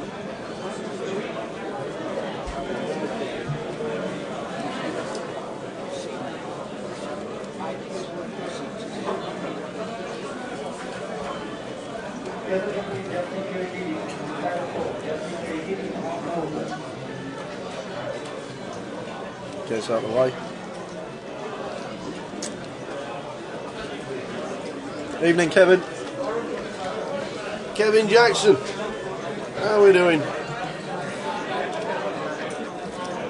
Good evening. It's Thursday evening. Thursday evening, it is.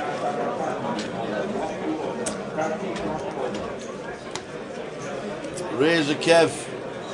Is Brad Simpson still in? Yeah, he is. I saw Brad when I walked through the card room about 45 minutes ago, so I'm assuming he's still in. He had a bit of a cooler.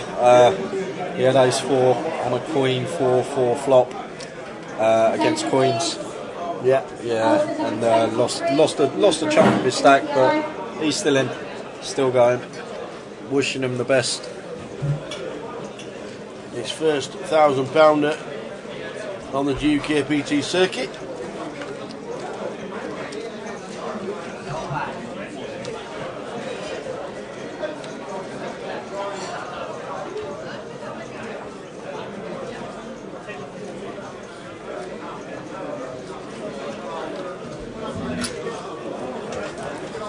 So we've got limp under the gun. Eric Fuller's suit with the 7-5 suited. That brings Amir along with ace-9 off.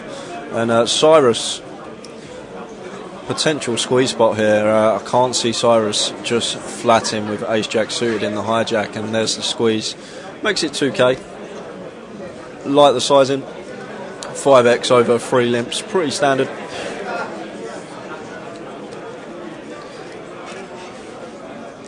And that gets Ben out the way in the small with the king-queen. Could have been a potential cold 3-bet spot there from Ben with the king-queen, but elected to take the safer option and just pass. Eric not going anywhere with his suited 1-gappers, although his spades would be no good if he did make a flush. Now action back on Amir in a dominated spot, ace-9 off, and he does flick it in. So we're heading freeway to the pot, 7.5k in the middle already.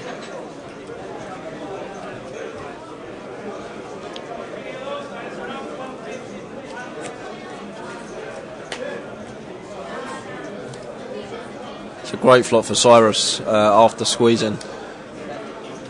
He's just going to be so confident he's always got the best hand here. Only real hand he's losing to is pocket threes, so he's going to go ahead and bet. And it should get the job done, although we have seen some crazy things from Eric in the past and seen some even crazier things from Amir today so far. But out of position, should be a job done on the flop.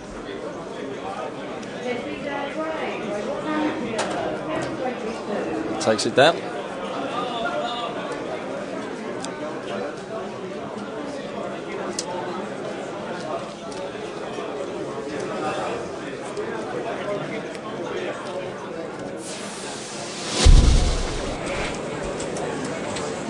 If you want to find us on social media, Grosvenor Poker on Facebook, at Grosvenor Poker on Twitter, and GUKPT on YouTube.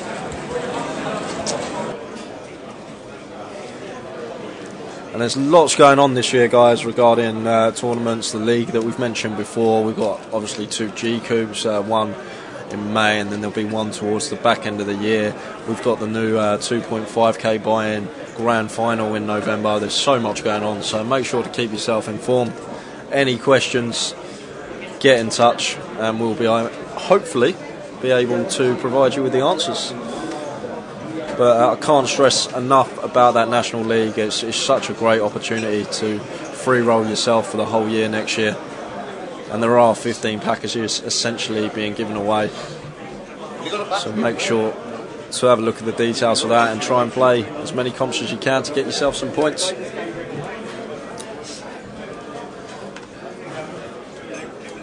So we see the ace-5 suited make an appearance, this time for Amir.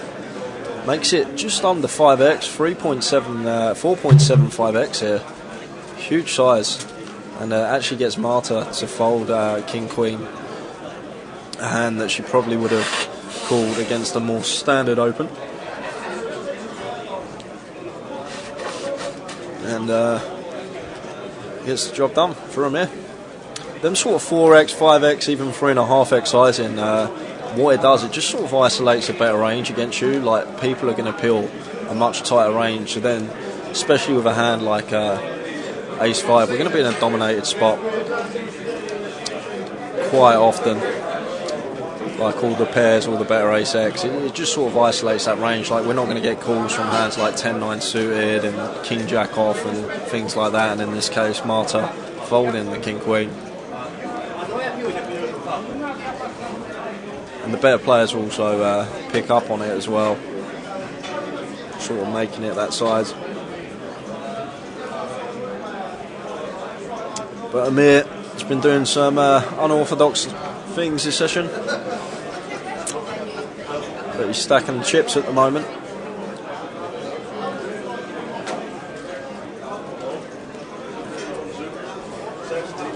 This time it's Marta with the old GTO aces. Makes it 1k.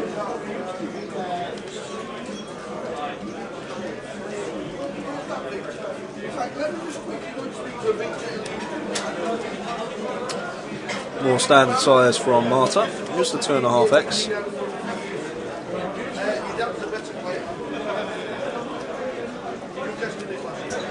And what it actually does as well, I know we'll come back to it because Eric's all in here with the nut low, the old 3 deuce for the rest of his chips. Does have 2 live cards, 31% equity, will win this one in 3 times. Can he survive yet again? It's not a bad flop for him. Any club, any 3, any deuce now. And there it is, dead on the turn for Marta, and Eric doubles up yet again. Board double pairing on the river, doesn't change a thing. Eric still in, running off fumes for a while now.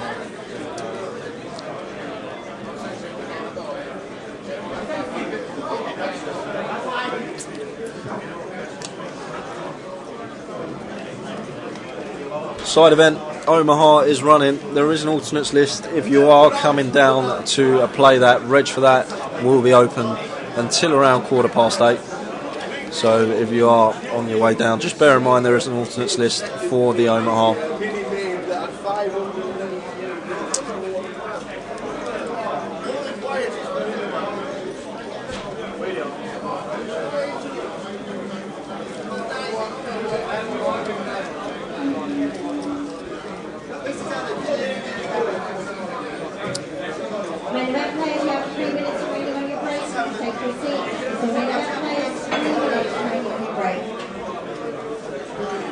We've got just over 15 minutes left of the session, and that will conclude level 6, and we'll be off on a 15-minute break with a new featured table when we return around 8 o'clock. Coverage all the way through until the early hours of tomorrow morning. Hour earlier this year because we start an hour earlier, be finishing around 12:15 tomorrow morning. As we see Cyrus raised to 900 with the pocket freeze. Without on the button. Queen Jack of Hearts wants to see a flop.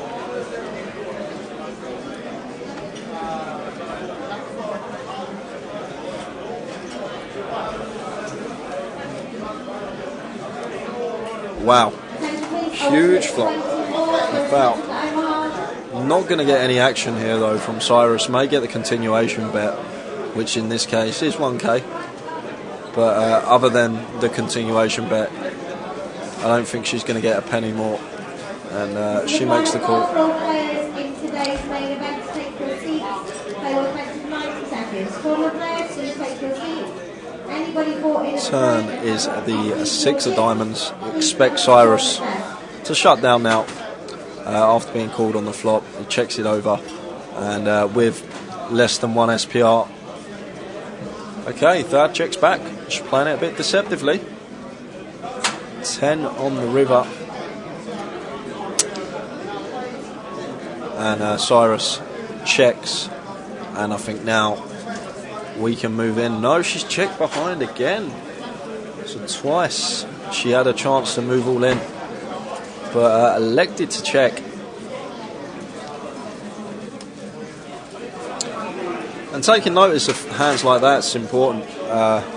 When a player sort of checks back hands that maybe they should be value betting, or checks back on that particular term and maybe they should be shoving.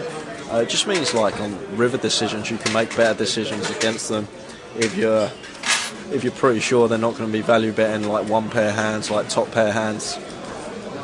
You can just make better decisions against them on rivers.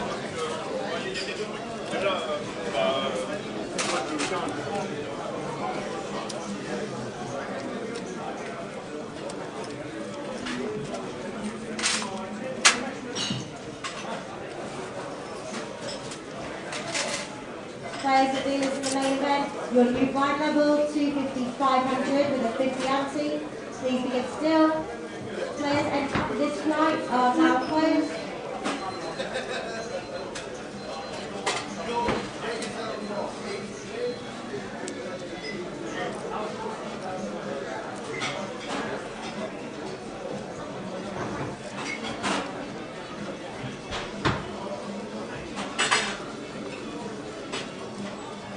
Folding round to Aaron on the button, I believe. Sorry, in the hijack. King 9 suited. Oh, what's going on here? Makes it 1.1. Foul with King Queen this time. And just elects to let it go. King Queen off in the cut-off. Facing a hijack open. Maybe was aware that was coming from Eric. If she was, it's a great fold. Being aware of the stack size on her left. And Eric moves all in for 1.9k.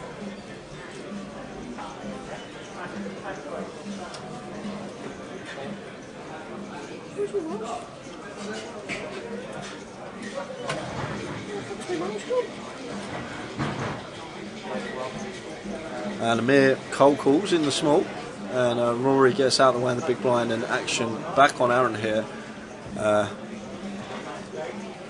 Won't be folding here. I know we have King 9 and can be in a dominated spot, but we got to put 800 in to potentially win 5.8k, getting 7.5 to 1 on a call. But he's came in with the ISO instead. A 4-bet to 5k, and Amir with Ace Jack. Now in a tough spot, because we haven't seen we've seen Aaron get out of line a bit post flop, but pre flop hasn't really got out of line too much. So Amir may just let this one go.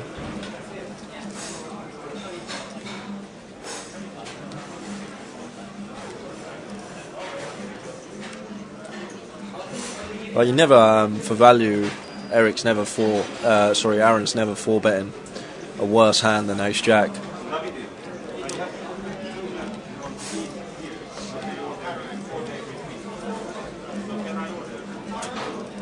But he does let it go. Can't fault him for the fold there. And Eric's going to get the good news. He's got the best hand. Could be on his way to a double up yet again. I think this will be the 4th, maybe 5th time. Why do you need it? How long that on?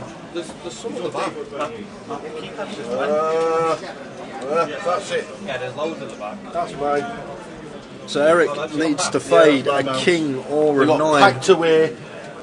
Your mouse. It is. And it's a king high board, so Eric probably on his way out the door.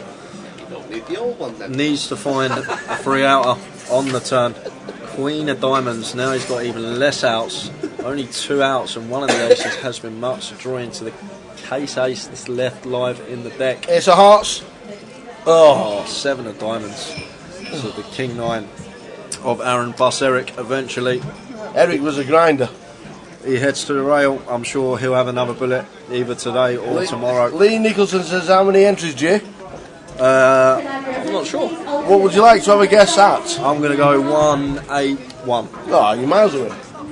How many is it? 181. There were only 130 last year. Yeah. 177. 177. Not only 4 out. 177 for day 1A. And registration has closed. Harvey, I did not play the mini main this year. I didn't get back from Blackpool until Monday. So, yeah. What did you do? Walk back? No, I didn't. No. Long story. I was guys I was driving with. They wanted to stay for a bit longer, so we ended up leaving late Sunday night. Got back at 2 in the morning. Yeah. Ended up staying in Blackpool to play cards. Not at the casino, but no wrong with that. Yeah. Nothing wrong with that. It was a great event in Blackpool last week, the APAT event.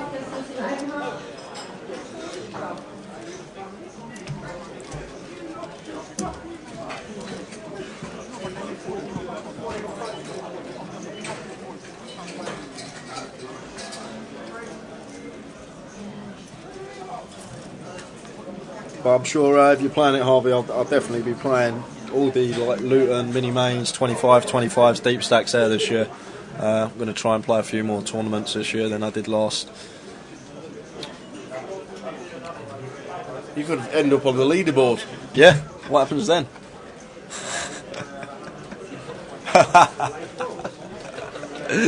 I had that with GUKPT.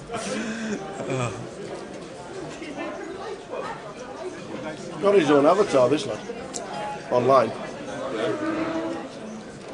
Yeah. On Grosvenor? Yeah. Is yours done? Well, Tom messaged me about it about 3 months ago, so I haven't actually been on the client, but I'm assuming it is. He won a bet though. Yeah, I won a bet. I didn't ask. I had to get in the top 10 of the GUKPT leaderboard, and he said he'd do me my own avatar. It's supposed to on us all. Passes me phone.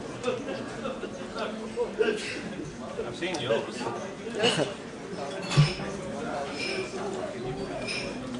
So heading towards the break, which is in about 8 minutes' time.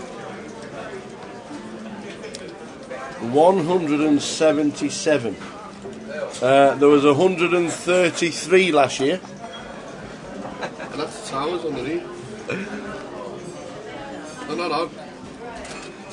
133 last year, day 1A, and 301 for day 1B. First buying flight ever to have 300 runners last year.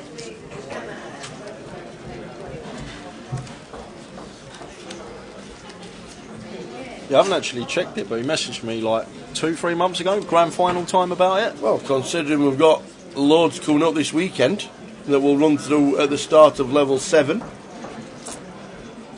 They're here as well this weekend, the online guys. They're going to come in on Saturday, I believe. They are. Any questions? They're going to answer all your questions. Hopefully mine. Where's my avatar? Yeah.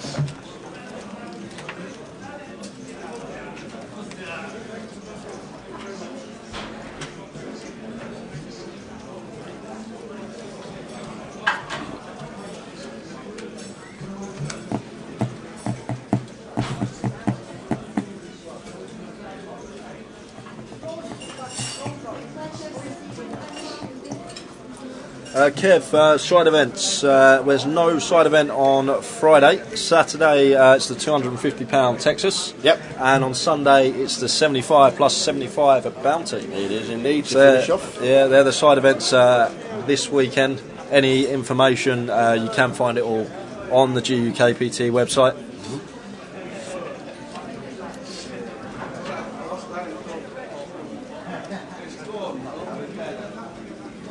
See Ben opening under the gun at +1, 9/8 suited, raised to 1k.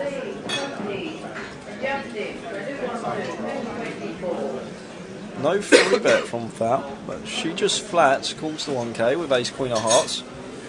Been playing very snug.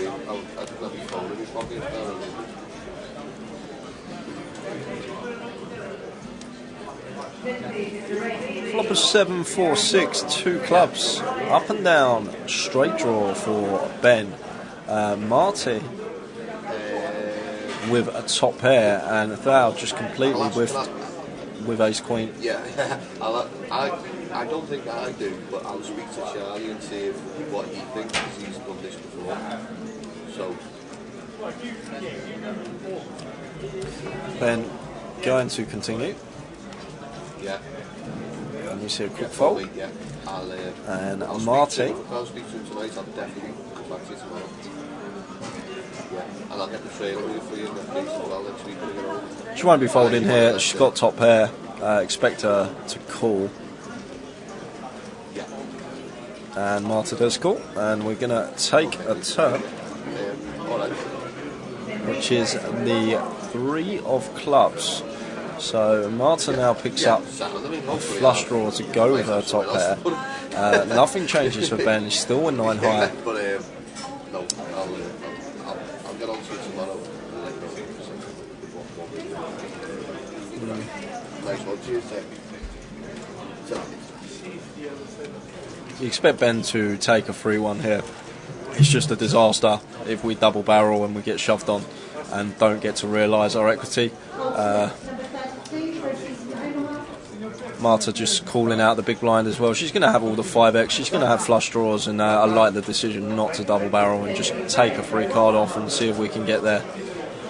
But comes a king, and now Marta should have a clear check.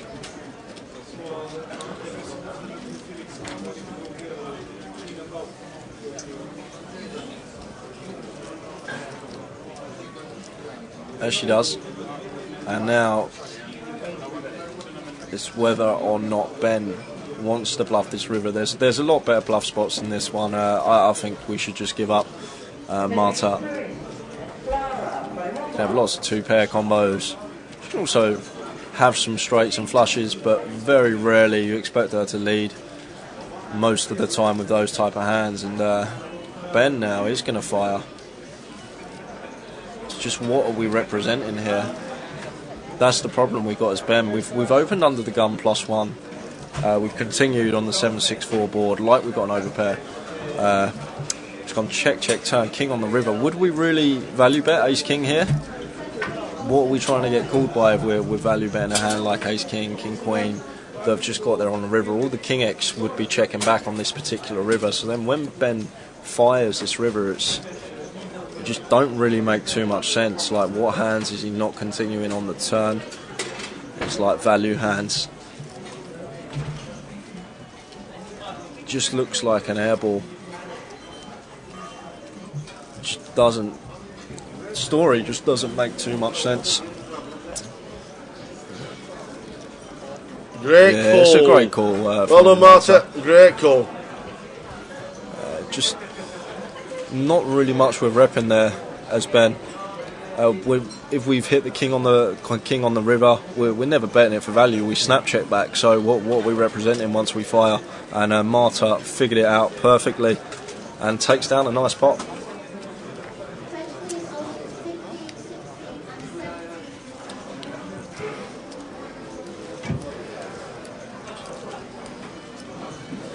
And a quick change of dealer for what is likely to be, if not the second last hand of the session.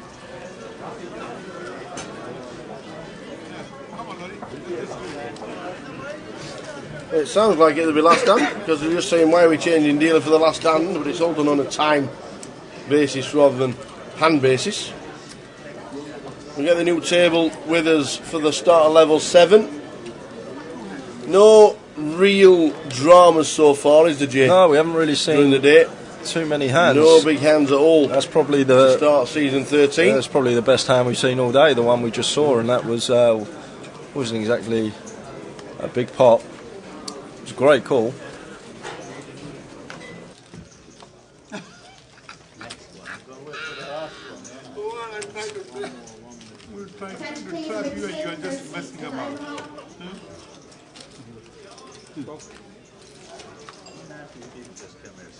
Come on, Lordy, why you do that?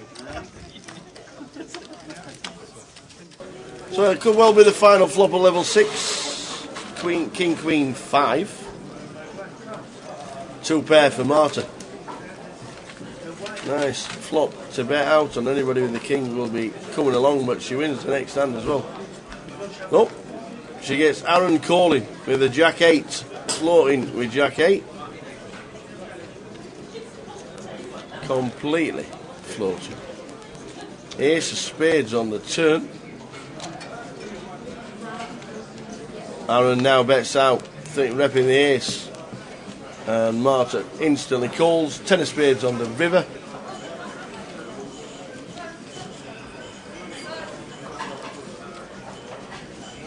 She's going to be put in another tough spot here, Marta. Yeah.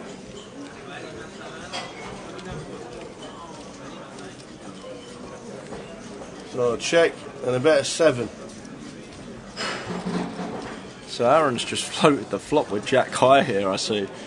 And gets there on the river. Wow, floats the flop with Jack high. No real backdoors other than backdoor Broadway. And gets there as well. And now Marta in a grim spot again, because when he makes it this size, he's pretty much saying he's got Jack X. It's just what Jack X combos can he have, and in this case he can have a lot more Jack X combos than in the previous hand when Ben couldn't really have too many 5X combos. He can have King Jack, he can have Queen Jack, he can have Ace Jack, he can have 10 Jack. There's just a lot of Jack X out there, and I think Marta is going to make the right decision this time, as she does twice, makes a great call and then a good fold. She has played ever so well. Back in 15 minutes. Undefeated as a heavyweight and the former cruiserweight champion of the world, David the Haymaker.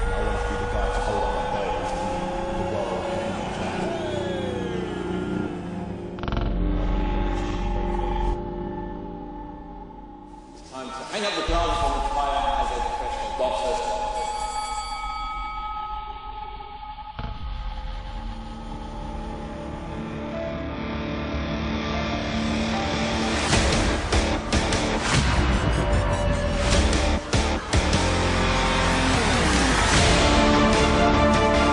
Over the next 12 months, the Haymaker will once again prepare to take on Goliath. Only this time in Europe's biggest and most brutal poker tournament. I'm going to spend the next year learning to play poker so I can take on Goliath in 2019. He'll learn from the best players, mathematicians, scientists and psychologists to give him the best possible chance to slay Goliath.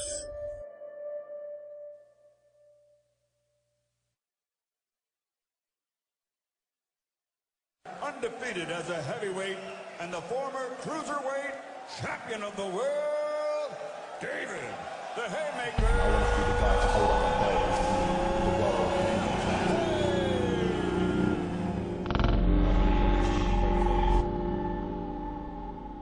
Time to hang up the gloves and retire as a professional boxer.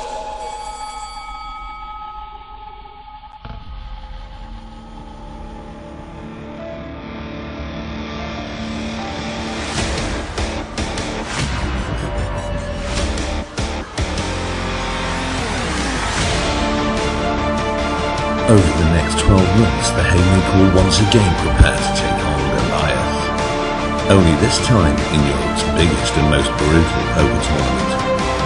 I'm going to spend the next year learning to play poker so I can take on Goliath in 2019. He'll learn from the best players, mathematicians, scientists and psychologists to give him the best possible chance to slay Goliath.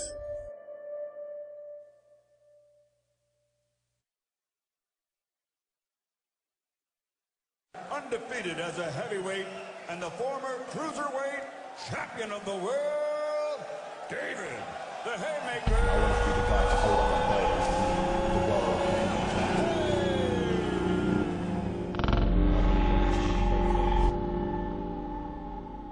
Time to hang up the gloves.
We're on season 13, so we thought we'd have a wander around because we don't do it as much as what we used to.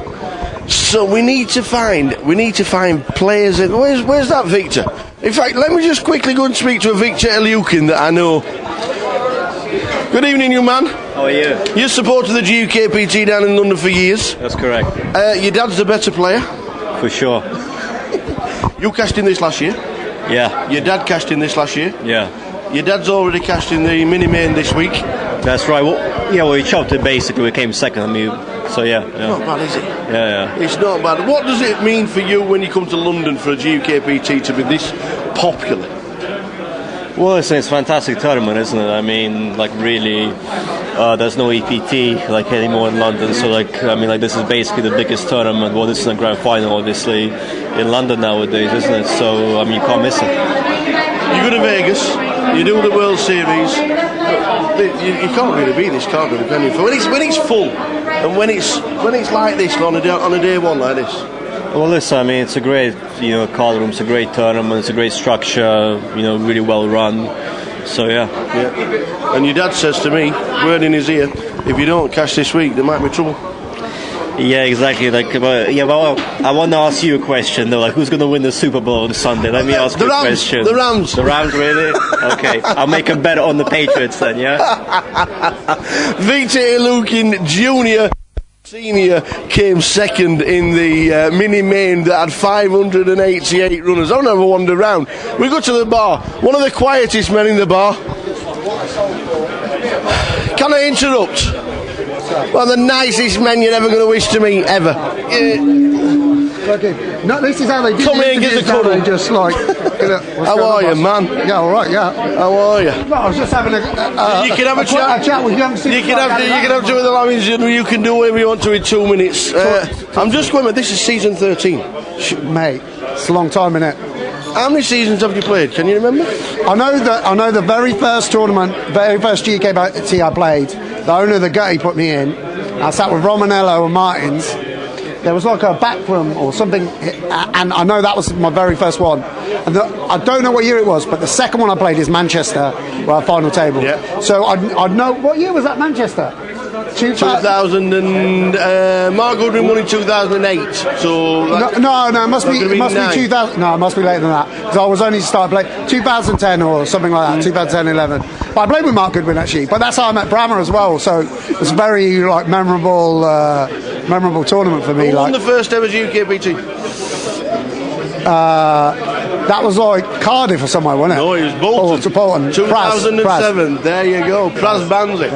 Being Carl Marinol's heads up. All these By the guys. way, if you let me give me a chance there, I would have said Carl came second. I can imagine. You've done a grand final. You've done a win. It's still going strong. It's great. Man, I love it more than I don't miss. I love to play at GUKPT. I think it's great that they sorted out to nine-handed. That was the one tweak. Now get big blind ante. Yeah. I mean, this is I was saying to Tam, we went for a bit of a bite on the thing. How many people come back year in a year again? It's like you get like an 80% repeat, and that's because it's a great experience. It's got a very loyal following, and it's definitely one of the most enjoyable stops. Always good to see in the garden. Are you doing any streaming this year? No streaming, but I'm back in the UK. Obviously, I haven't been around, so I'll be. I'm doing my money now. I'm doing that money I got in the grand final. It's been locked away, but slowly it's come out of the vault. We're doing it back. So I played Blackpool, Luton, grand final, and this one. So I'll be playing them. The 1Ks. If you put on a 1K in the UK, I'll be there. Excellent. Always good to see you. No, likewise. And hear you as well. You're a top dude. You're a top man. Top man. It's great to see all these these up and coming young players. Chris, come here. Come and stand here for 30 seconds with me just before we sit back down. One of the up and coming players that's playing the GUKPT. Been on the circuit for a couple of years. What's GUKPT actually mean to the circuit? Oh, it's still the best circuit around, I think. Apple clock, 3 days Hour clock, 3-day comps, really good. How many seasons have you played? Properly, only flash years, I would say. Yeah. And then no results, but hopefully this year. No results, but your name's always mentioned. I do alright the 25 series and other comps like that, but hopefully it's growing this. Now you've got to cash this weekend. Hopefully. Because you've had a haircut. I have. The haircut cost how much? 30 quid. £30 for a quick short back and sides. Tender in Bolton. Right, I better go back. Go, get yourself off. It's great to speak to players. They're all sat down having a beer. That's what it's like at the break, and we'll speak to more at the next break.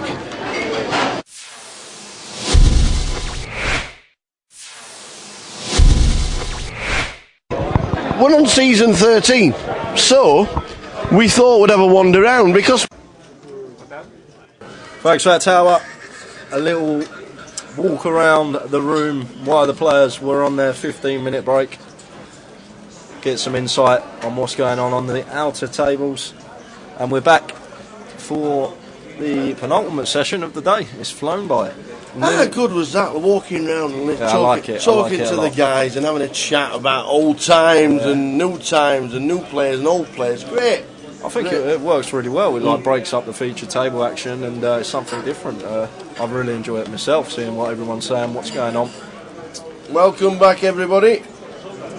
New featured table. Queen 7-2 flop. Will Davis in seat 4. Is that Victory Lukin in 5? It is. Just cover this hand and then we'll let you know who we got at the table. Will's going to fire, and from the holdings it looks like he's going to get the job done.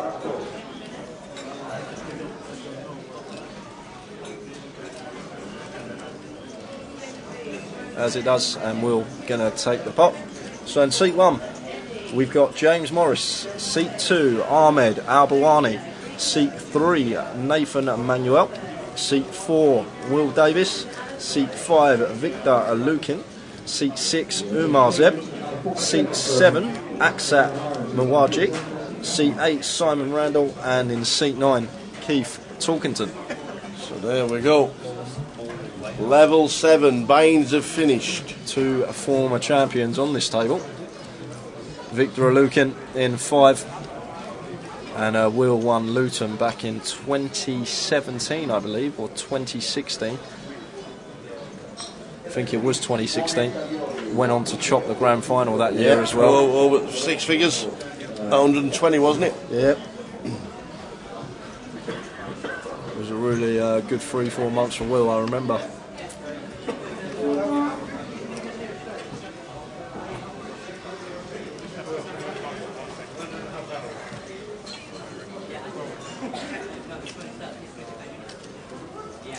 Victor Lukin with chunks, 74,000 chips. Chopped up the mini-main. Yep. He finds a way of getting the chips. Yeah. And Nathan in seat 3. Makes it 1.2k. First ever 255 level. Indeed. This is a new level, 25500. So both Victor and Simon flopping a gut shot. Victor Broadway draws Simon with a gut shot. The second nut straight. Victor bet and takes it down.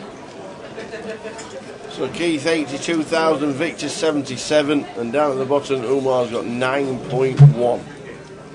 Welcome back, level number 7. Hope you had a chance to watch the walk round that we did at the break. Nice to grab the players while they're chilling on their break. 25-25 this weekend in Glasgow. 25-25 going strong, and it's part of the National League. So if you want to check out all the details. Don't forget the poker app, the live poker app, Poker Live it's called, and it tells you everything. You can click on it and click straight onto where they are playing up in Scotland. Click on Merchant City. The 25-25 is underway with 33 entries so far for day 1A. So not a bad start for the Thursday 25-25.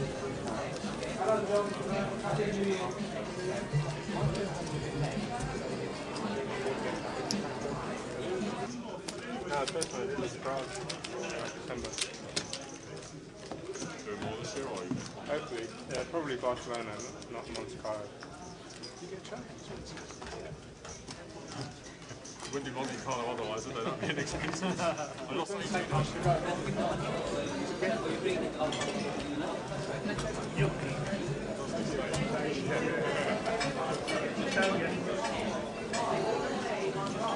Holding round to Victor. Is he going to come in for 3 opens in a row? He is, this time with Queen Jack. Makes it 1.2, just under 2.5x. And it's folded all the way round to James in the big blind, and James going to pill with the 6 deuce off. That's because the flop comes 7-2-6. Flopping bottom 2 pair. Victor could easily take a stab at this with the overs. No. Yeah, I'm really surprised to see James lead that turn. Ace on the turn. Even if Victor has ace-x, he's likely going to bet it. Yeah. If he doesn't have ace-x, he knows it's a good card for his range to bet. So really surprised to see the lead on the turn after the ace peeled off. It's just one of them spots, like little things where I think Victor may have elected to barrel on that ace on the turn. Knows who's the opener, he's going to have a lot more ace-x in his range.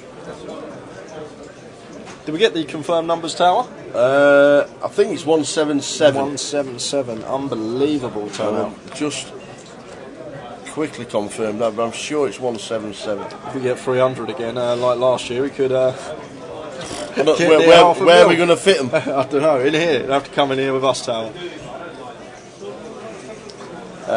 No, 175. 175. 2 was taken out. So 175. And the PLO has got 91.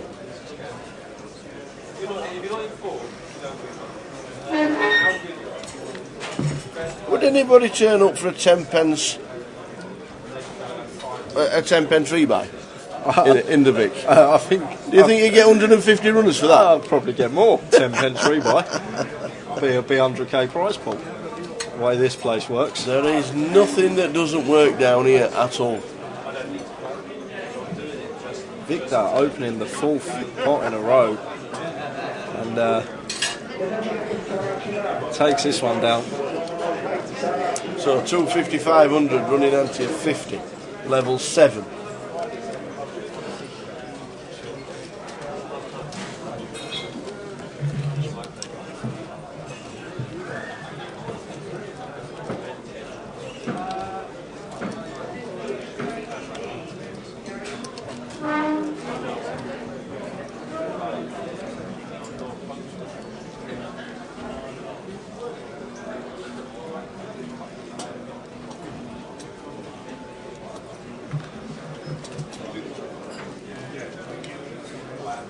Pocket 10s for Will, under the gun. First time, I know he won the first pot that we saw. We're getting involved again, this time with 10s. Makes it 1.1. Folded all the way round to the blinds, and Nathan gonna come along with King Jack. And the big blind makes the call as well. So Nathan's pill with Jack 5 suited out the small, very loose pill. Flops a set of 10s as Will, ace 10 9.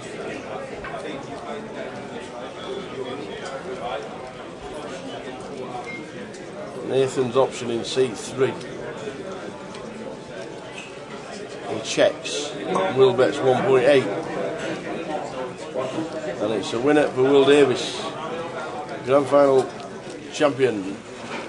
Chopper. Was it? He came second. Choppity. They flipped for the trophy. Him and who flipped for the trophy? Will and I can't remember who it was against. He won Luton outright and then chopped the grand final with. It's going to bug me, Tower. Don't tell me. It will come to me. I'm not telling you. Mark. I'll give you. something. I'll give you 30 seconds. I believe his name was Mark something, but I can't remember his surname. You've got 30 seconds. Is it Mark Wright?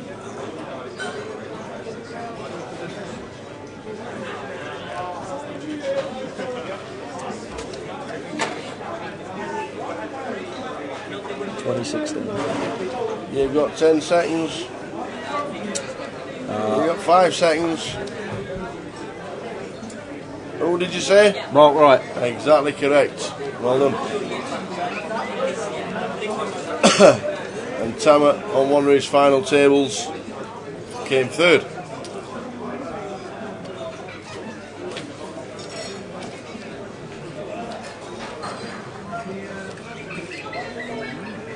Nines for Nathan Coles.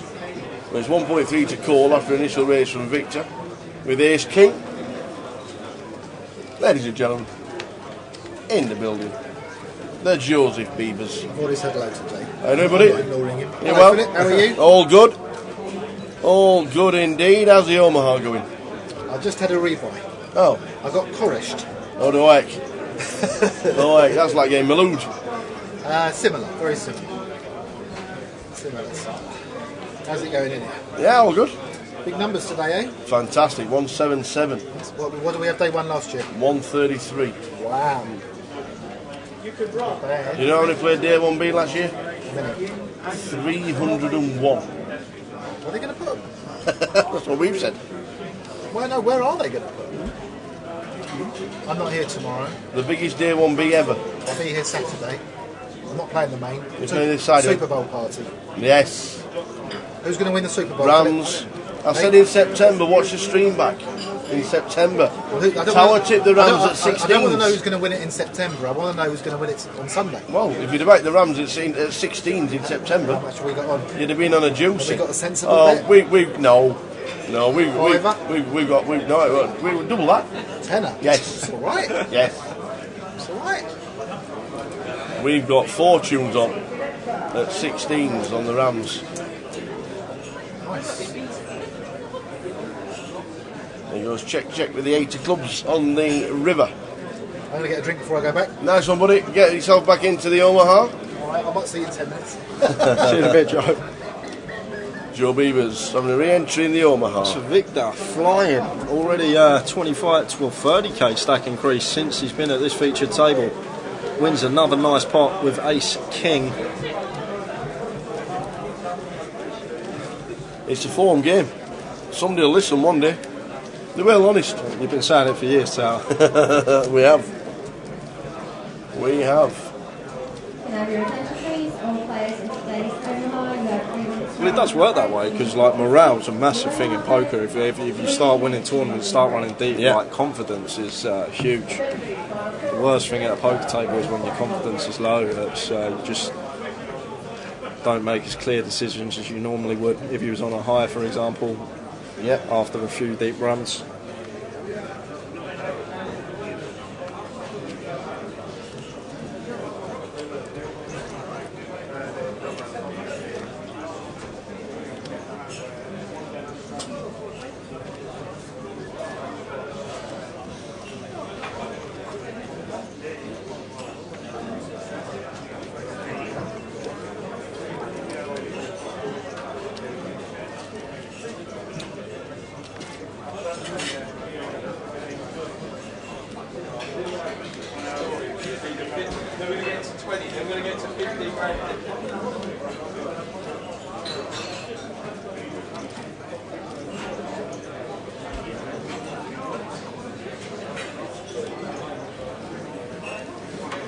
So flop of King 10, 8, Ahmed top 2, Will bottom pair. Checking round to Ahmed.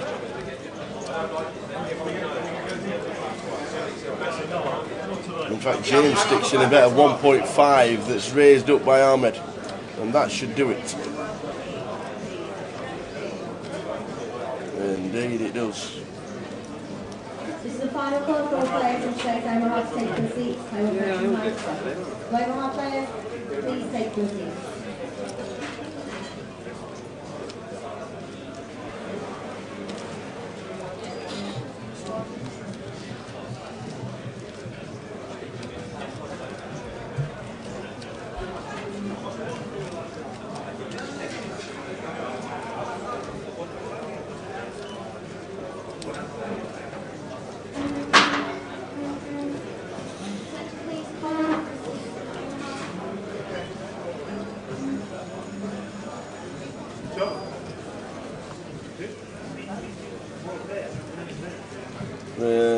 Get out of the way under the gun and +1. Keith in seat 9. In early position with pocket 5s. Raise it up, make it 11.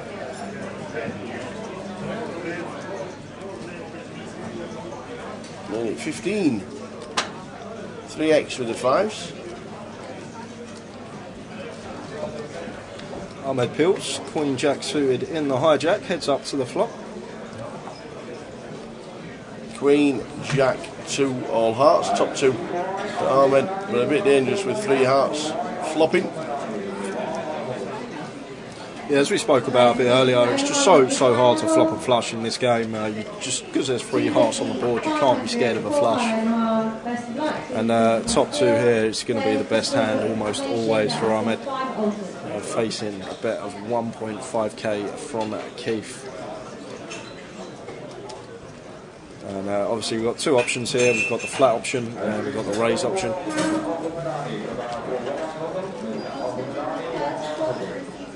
Good thing about flopping top 2 on a board that does have 3 of the same suit, you can credibly rep a lot of bluffs with a raise, like hands like ace 10 with the ace of hearts, king 10 with the king of hearts, maybe just a random ace x with the ace of hearts. You can credibly have a lot of bluffs, and always important when you are raising for value, thinking about what bluffs you can have in this spot as well, and vice versa. If you're bluffing, thinking about what value hands you can have. Make sure your story checks out.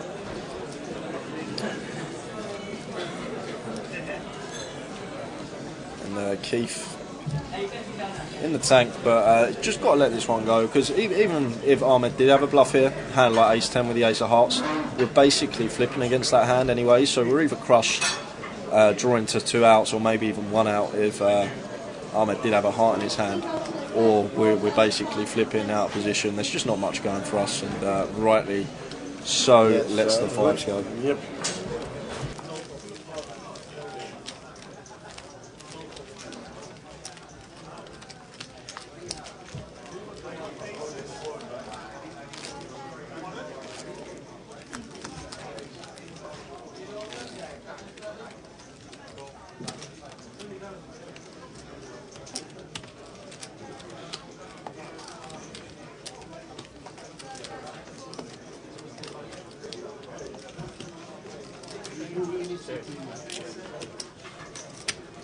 Henry, Harry. From 1-2 PLO. Alternate 34. Alternate 34 for a seat on the overhalf. So level 7 is the level where players start to drop out because you can't re-enter today. You have to do it all again tomorrow if you fancy a chance in one of the biggest GUKPTs of the entire season. 433 last year, and they had 133 on day 1A. Well, day 1A this year has had 175. That's like a 40% increase. What are we going to do when we get a 40% increase on tomorrow's runners?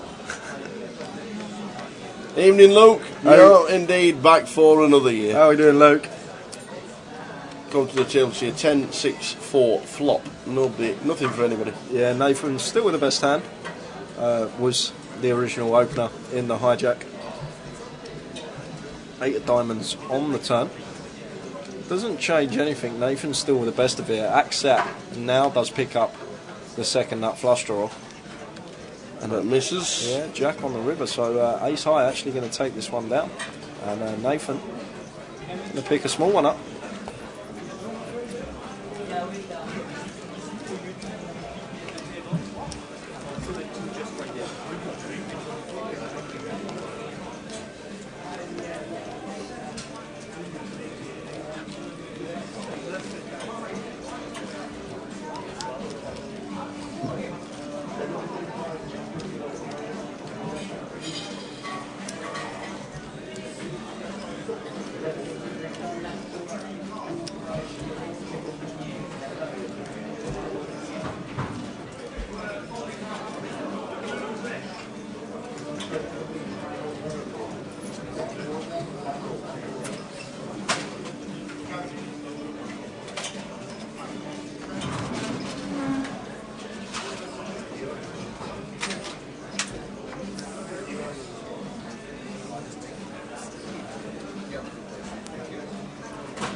Keith under the gun makes it 1.1, just over a min click.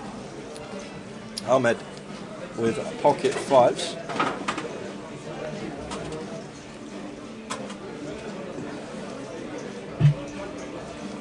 The 3 bets to 2.5k. And it looks like Will has a decision here in the hijack. Queen Jack suited.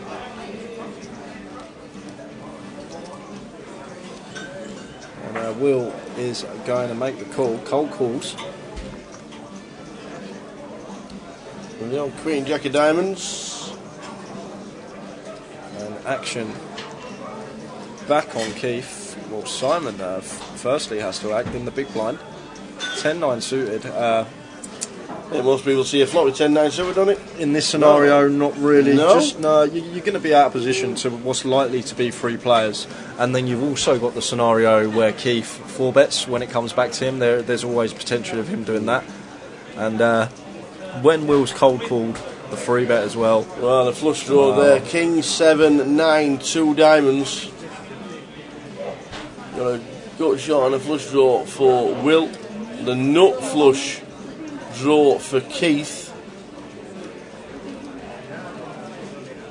And Keith's going to lead for 2.5k.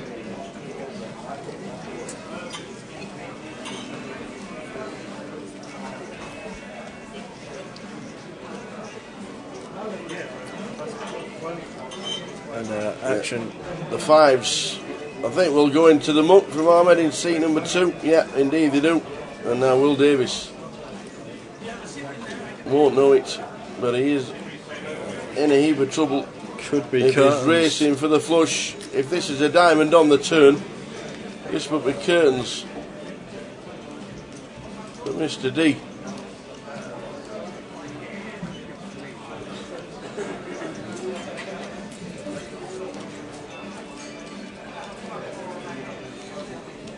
And it is. It's the 10 of diamonds. It's not dead yet. Can find the one outer to make a straight flush. 9 of diamonds on the river. And Will just can't get away from this. It's just a cooler. And he's probably going to be heading, well, can't rebuy. So we'll probably see him back tomorrow. 16k in the pot. Will's got 0.75 SPR. He's got the second nuts. Doesn't it? He's got the second nuts with the redraw to the straight flush. There's just no way, if the money doesn't go in here on the turn, it will be going in on the river. It is. It's all in from Will Davis. 2016 Chop It Up champ of the grand final stands up to see he's drawing to the 9 of diamonds.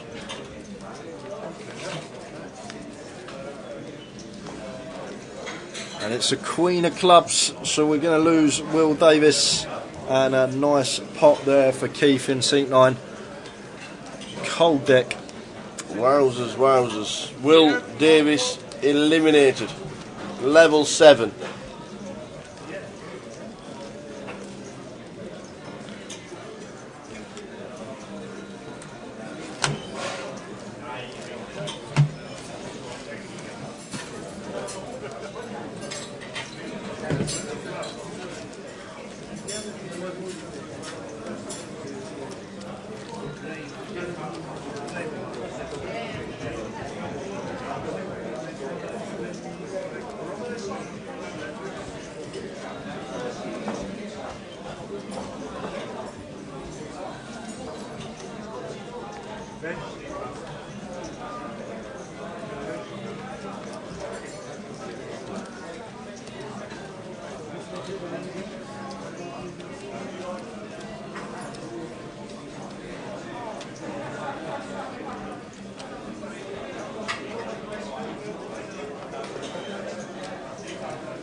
So got an all in from Umar over an open and 2 calls. Moves all in for 6.7k. So just under 14 bigs. And action back on Ahmed here. And has Umar in a dominated spot and does make the call. That means Victor can get out of the way. And it looks like we could have successive bust outs here unless Umar can find a 9. So ace 9 against ace 10. We are all in for Umar.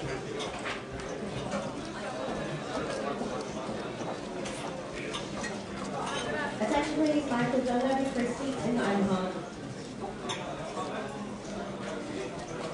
8, 8, 5. We've got opportunities. Yeah, it's not the worst flop. Some potential good runners as well. Yep. That's not one of them. So 3 or 5 for a chop. Or a 9. It's a 3. Chop it up. Chop it up. And Umar still in the tournament. Chops that one up. And still with 16 bigs.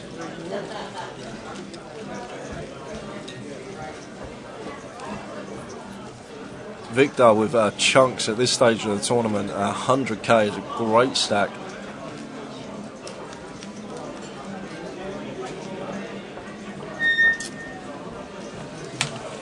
On Sunday, everyone, we've got our GUKPT live stream free roll.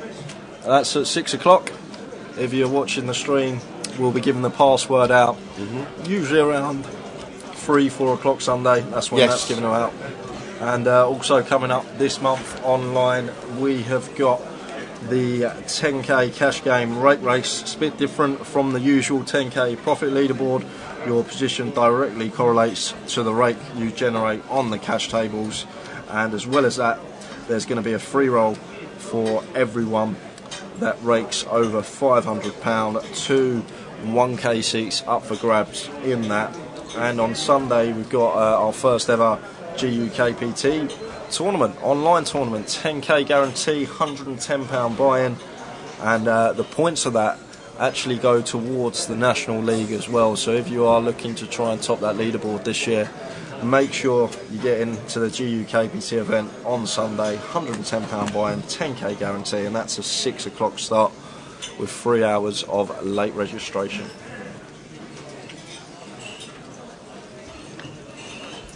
So flop time 10s for Siren, no 3 bets to 3.5.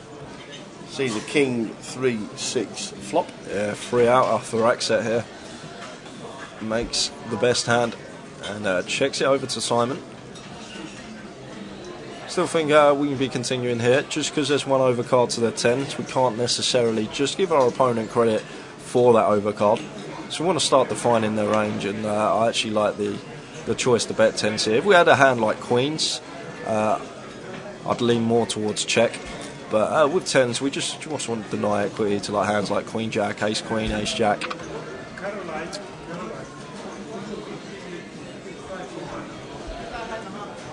And it's a 4 on the turn. Check from Axet. Alternate 54 for a seat in the Omaha. And after the call on the flop, you expect Simon to be checking behind here. I'd be very surprised if he does fire. If he's firing, it's probably going to be small to try and get a free showdown. as we can see, a bit of third pot here, a bit of 5k. I'm all in, says exactly the old top bet. Wow. Not the biggest fan of this all in here from Aksat. It's just, we're never getting called by a worse hand in this spot. And on this rainbow board, this board texture, like what bluffs are we supposed to have here? Like what hand can we credibly have as a bluff? Well, after some deliberation, I'm sure Simon will fold this, but with a hand like King 9, we just get snapped off by Ace King, King Queen, which are all credible hands. Simon can 3-bet cut off versus button. And as always mentioned, you do want to keep some like air balls in Simon's range. Just flatten, he may elect to fire river with a hand like Ace Queen, Ace Jack. That just sort of spews off, but this all in, it just doesn't achieve much. Yeah, there's a lot in the pot, you're happy to take it down, but it's sort of risk versus reward. Like very often, especially after Simon double barrels, we can just get snapped off by a better King X. But in this case, it worked out right for Aksat. But long term, I think we just shouldn't be jamming top pair there on the turn. It just folds out all the worse hands, only get the better hands to continue, and that's not what you want to be doing.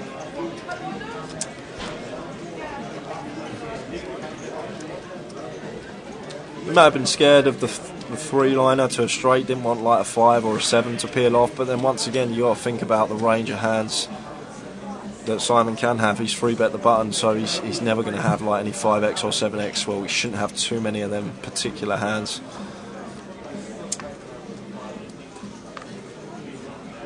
As we see Nathan under the gun, lets it go. Tap.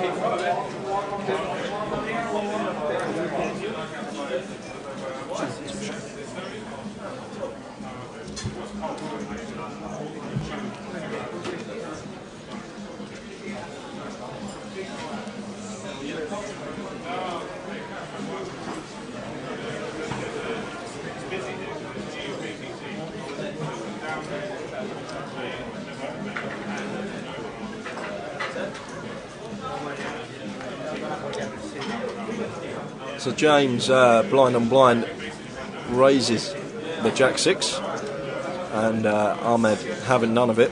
6-2 suited, he's going to peel in position, and a bit of domination rotation on this flop. Ahmed finds the deuce to put him in front.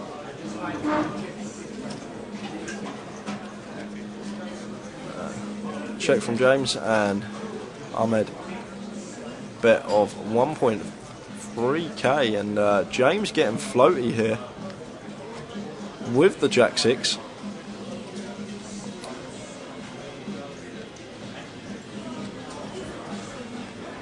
Check, check. And if we've floated Jack 6 on the flop, after our opponent checks back turn, I think we have to fire this river, and it does.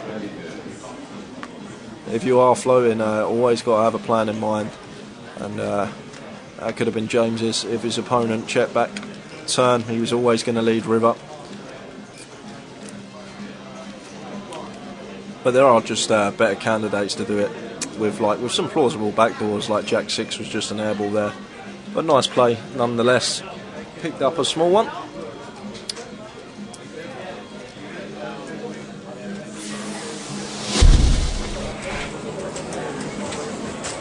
So you can find us on social media, on Facebook, Grosvenor Poker, on Twitter, @Grosvenor Poker, and on YouTube, GUKPT.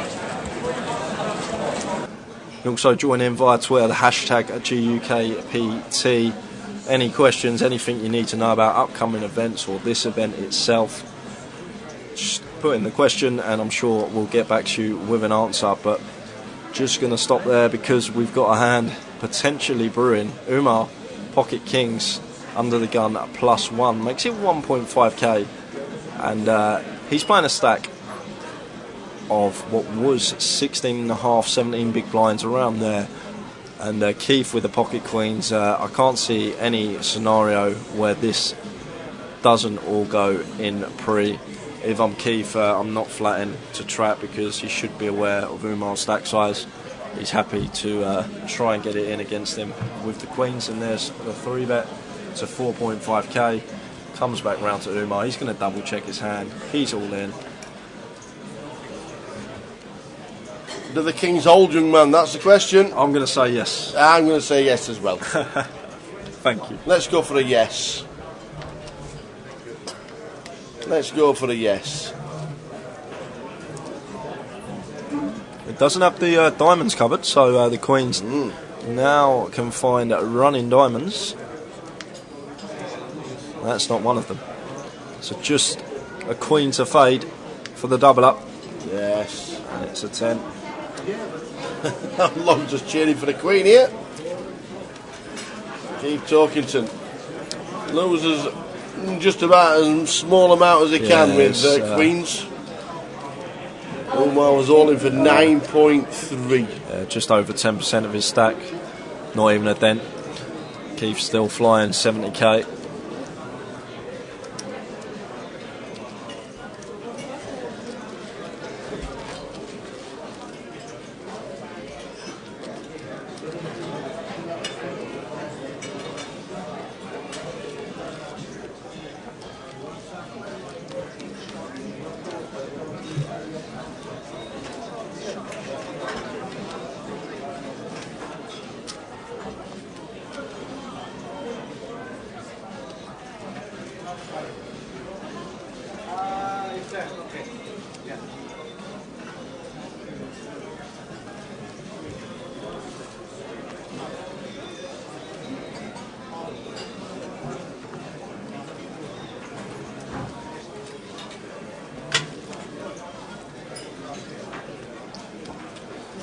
Aksat, ace queen of clubs under the gun at a +1.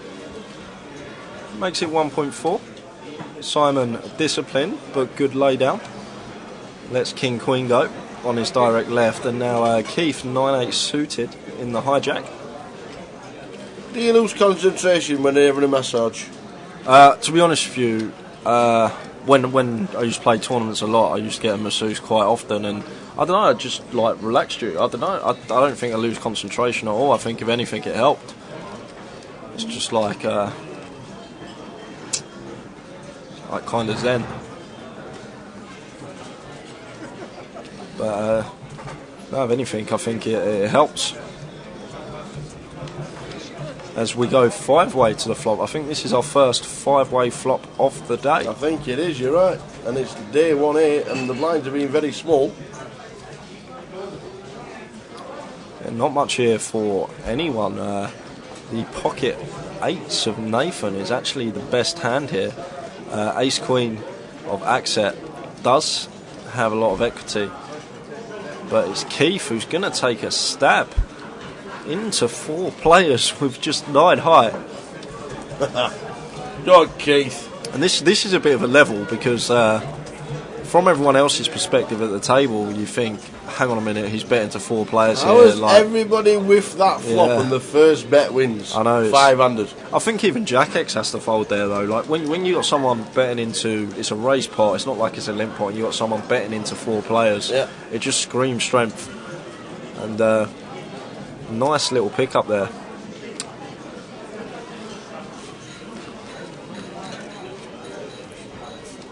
You ever had a massage at the poker table, Tower? Might have. I don't think so. Not very often. I don't play tournaments where the masseuses are in attendance very often. Yeah. I might get one at the Goliath now and again. while you're on the comms. Absolutely. That's the way to do it. I might have had one in Manila, in the Philippines. Oh, sorry about that. You were there. So. Oh yeah. Who was there, Tower? PK's first trip away. Huh? First ever trip on a plane. Let's go 10 hours to the Philippines. My first trip on a plane was 10 hours as well. Well, just under.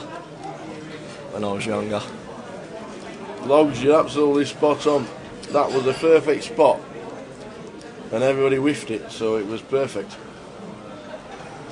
Yeah, I think long term it's not going to work out too well betting into 4 players with just 9 high, because think about ranges, there's going to be plenty of King X out there where you at least expect some Queen 10s that aren't folding. In this case, it worked perfectly.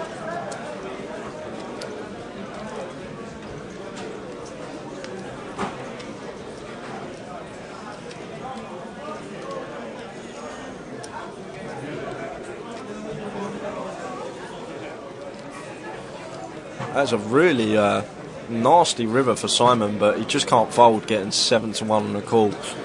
We've got to flick it in, and he's going to get the good news. He is indeed. Victor drops under 100,000.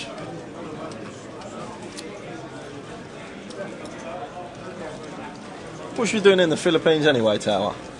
The first ever Asian Poker Tour, the APT. Was that the one you played? Well, that was Macau. Macau. Yeah. Been everywhere, you. Yeah, Macau was. We played it. Sat on the side of John Juanda for a few hours. Yeah, what it's like. So now I've played with John Juanda. He's been on my table once.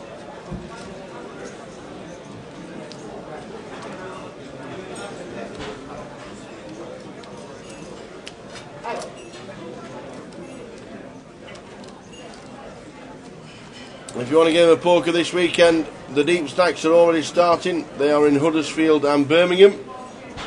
The 25-25 is in Glasgow this weekend.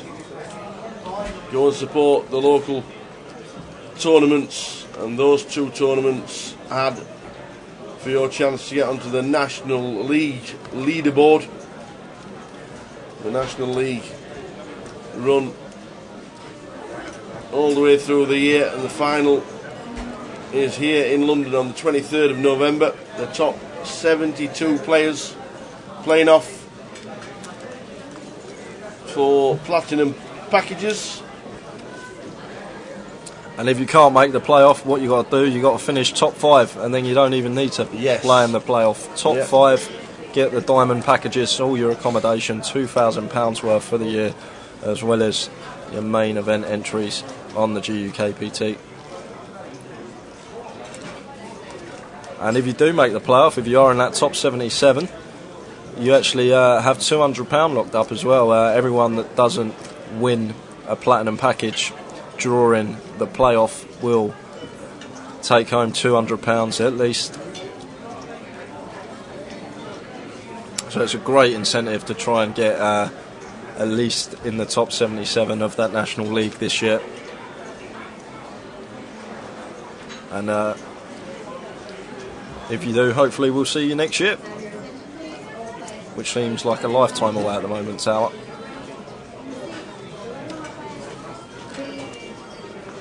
Victor, pocket queens. Go on, Victor.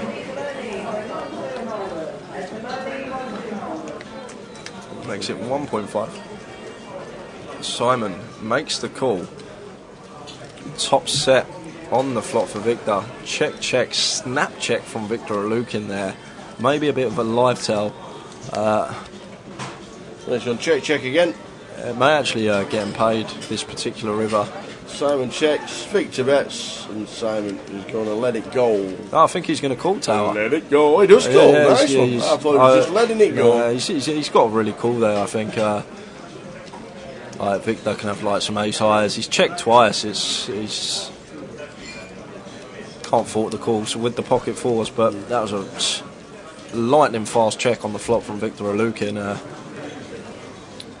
You tend to find it more with amateur players that don't play a lot. When they flop a monster hand, they snap check to try and project weakness, but a lot of the time it's a big hand.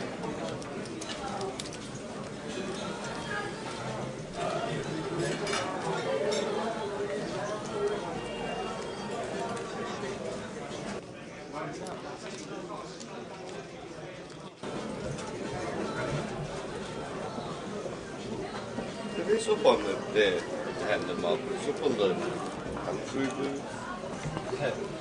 Skimbushus så ser du.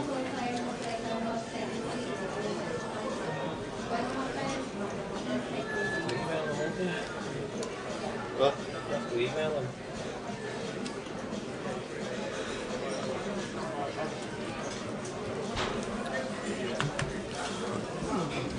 All the hands have been out this session so far. Ace King this time for Aksat, facing an open from Umar in the cut-off. He's picked the wrong time to open 5 tray because Aksat is going to be 3-betting, and when it comes back round to Umar, he snap folds.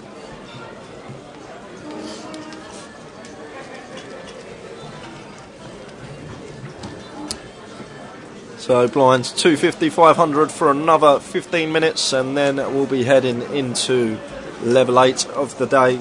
10 levels as always, finishing up around 12:15.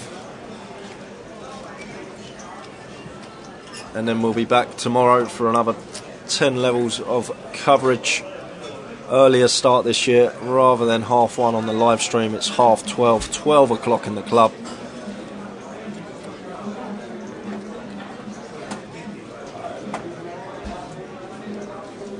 Ahmed under the gun, ace 8 of diamonds.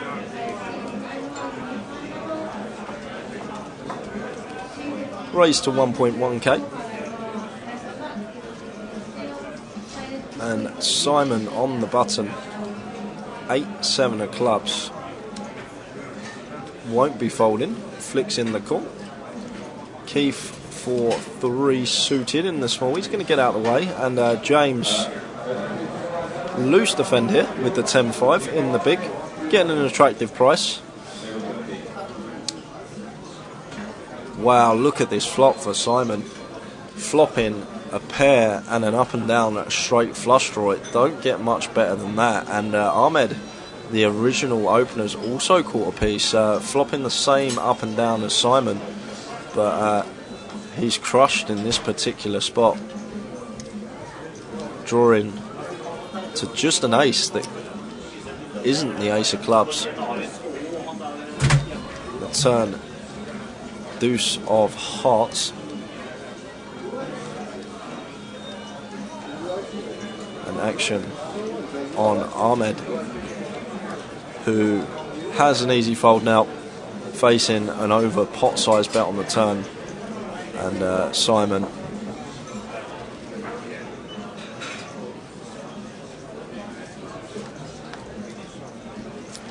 takes it down with the best of it. Logs, yes, 250, 500 is a new level this year. It doesn't really change much though, because time-wise, because we've taken out the 100, 200 level. Because it used to go, level 4 used to be 100, 200. Level 4 is now 100, 200 with a running ante at 25. Because we used to play 2 levels at 100, 200, one with ante, one without ante.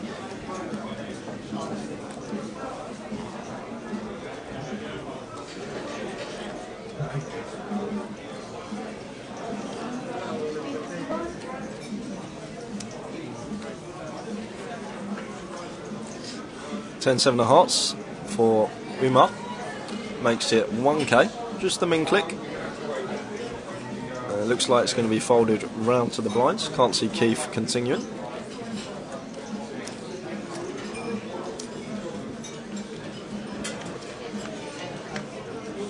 And action on Ahmed, who makes the call, getting an attractive price with Queen 8. Both players catch a piece. Umar top and bottom, Ahmed middle pair.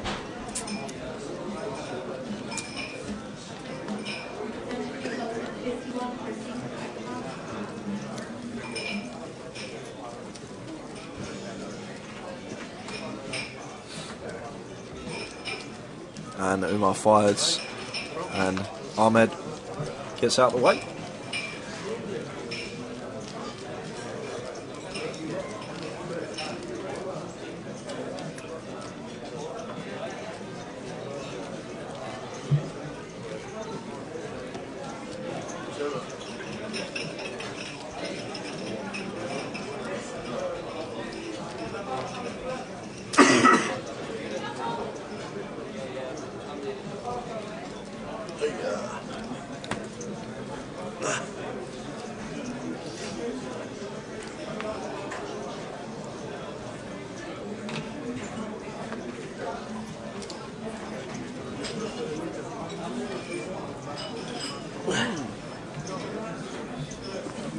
Looks like Umar, 3 hands in a row. Ace Queen this time, he's opening. And Keith with pocket 9s in the cut-off. Obviously Keith's never folding, but this is the third hand in a row Umar has been involved in. So Keith may be more inclined to 3-bet the pocket 9s just for that reason. May not believe that he's opening tight range, and there's the 3-bet. I like it. It shows Keith's paying attention in a position where you may flat a lot of the time because of the table dynamic. He has elected to 3-bet with the 9s in position and gets his pot heads up. Won't be liking that flop though, even though he does still have the best hand. Check from Umar. And Keith counting out what looks like a chunky bet. It's just 6k.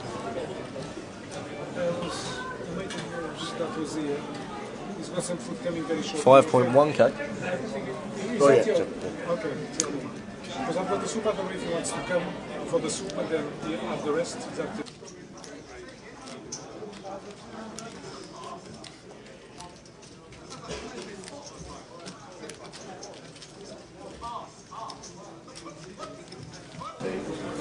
And Umar preserving his stack. Can't just call 5k, leaving himself 8k behind.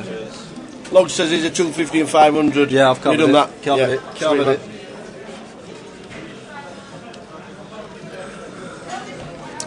Deep stacks running in Huddersfield and Birmingham at this moment in time. All help towards the National League leaderboard and also the 25-25 in Glasgow. Glasgow should be very well attended, always is up in Glasgow for the 25-25s. How many G casinos are there in Scotland? Just the 2? Edinburgh, Glasgow? No, Aberdeen and Dundee. Aberdeen and Dundee, wow.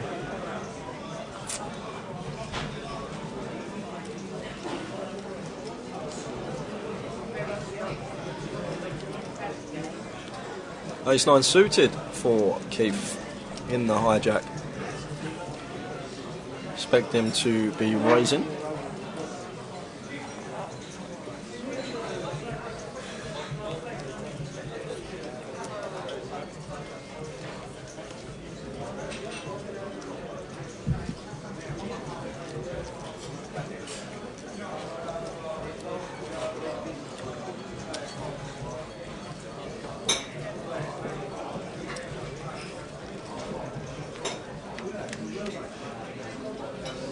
So flop time for 3 players to the flop, or is it 2 players to the flop? I'm just catching up. Ace Jack 5, 3-handed, flush draw for Ahmed in C2.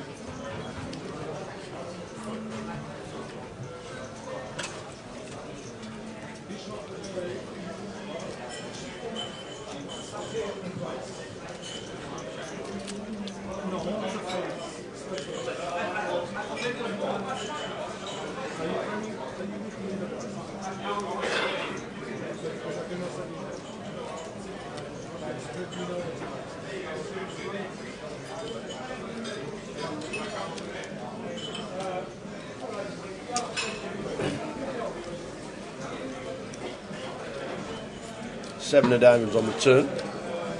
That's 3,500 from Keith. And the call with a flush draw. And misses. Keith, top pair on the flop. Now the flush draw's missed. Is he going to bet out?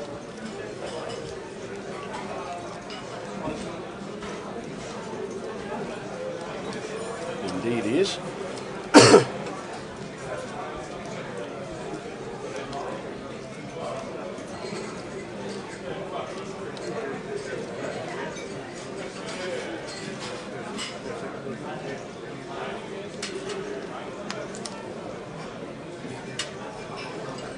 And that will do nicely. So all the details, GUKPT.com, and here's how you can follow us on social.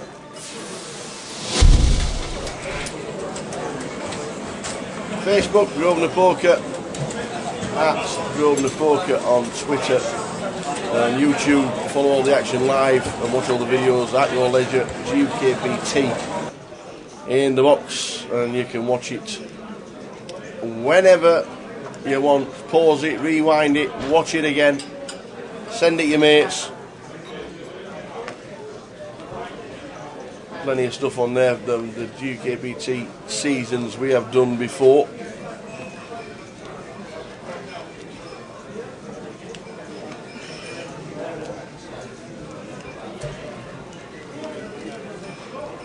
Looks like he's fallen asleep there, Victor Alukin, in seat 5. So yeah, I don't think you play the same when you're having a massage. I think you just tighten up and play. Surely you loosen up if you're having a massage. No, not at all. Well, you would do in your back, but yeah. Don't concentrate on the cards for half an hour.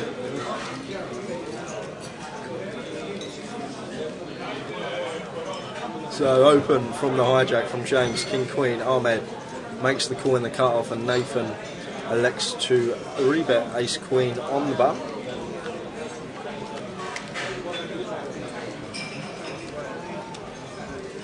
Ace 6 8, top pair for Ahmed and for Nathan. Yeah, Ahmed could get himself into a little spot of trouble here. It's already 4.2k in the pot, and there's a bet, snap all in, snap call, and I am absolutely shocked how this has all gone in on the flop. 16,000 with the blinds. There was 2.5, 5, 31 bigs. There was 4k in the flop, and the pot suddenly 36k. Got 31 bigs in with it, one pair. It's going back to the scenario we had earlier when Axet shoved top pair, the King X, the King 9 on the turn, and Simon just had 10, so had to fold. Yeah. It's the same sort of scenario. Shoving Ace 10 there, you just only get action from better hands. You fold out all the worst hands, you fold out his bluffs in them spots, especially in a 3-bet pot as well, when Simon's got all the Ace King, he's got all the Ace Queen in his range, Ace Jack as well. You just want to call and take a turn and play accordingly on most turns. It's just seems a bit spewy to put in effectively 35 bigs on a flop with just top pair. Yeah. Mediocre kicker, probably not worst kicker in a 3-bet pot. You don't expect Ace 9 to be out there, so a bit of a strange one for me, that one. Is that David Barnes? It is. Oh, Barnesy, the Alan Sugar of the poker world. Absolute ringer when he talks for Alan Sugar. Here's David Barnes.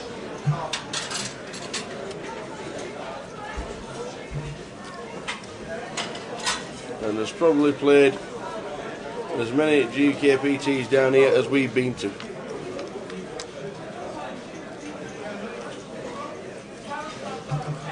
Queen 6 6 is the flop. Checkity check. Any action when the ace hits? Yep, one bet, one win. Axe that. So Victor just under 100, Keith on 89, Nathan just under 50, and Axe that on 40.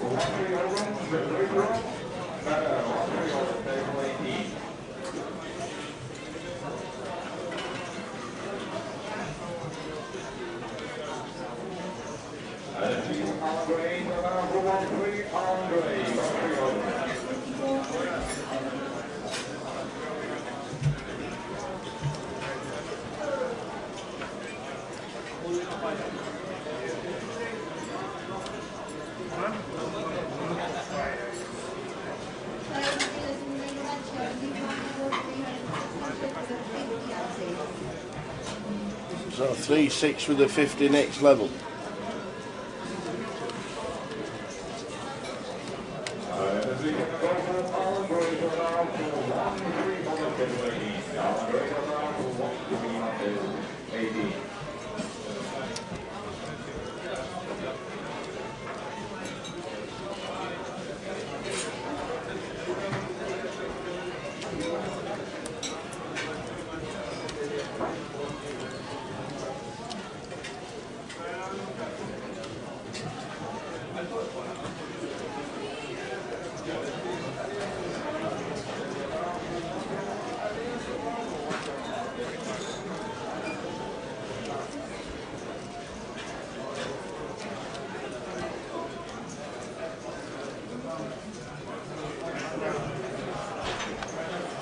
So 3-6 for the 50.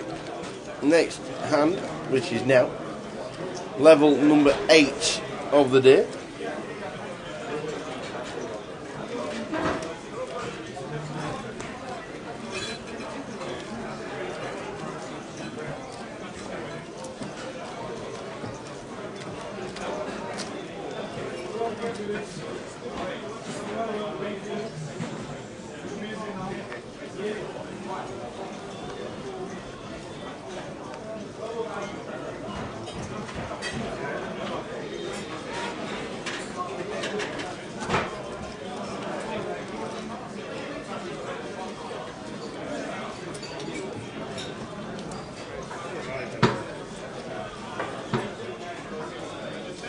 Attention, on our plan for 213 Holden. 1016. That's Michael Lee, Justin, The Jam, Michael, Hoy, Harry, Simone, Samuel, Mr. Pendleton, Elias, and Luke Andrea for 213.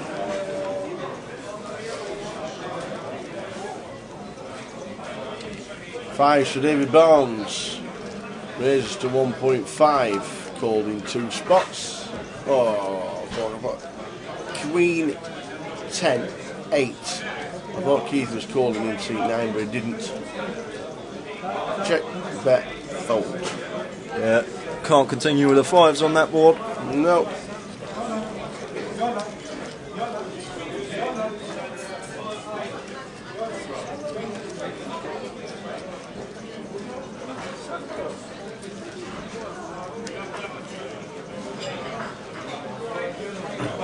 Don't forget, if you want to find out all the action for what is happening around the Grosvenor Estate, download the Poker Live app.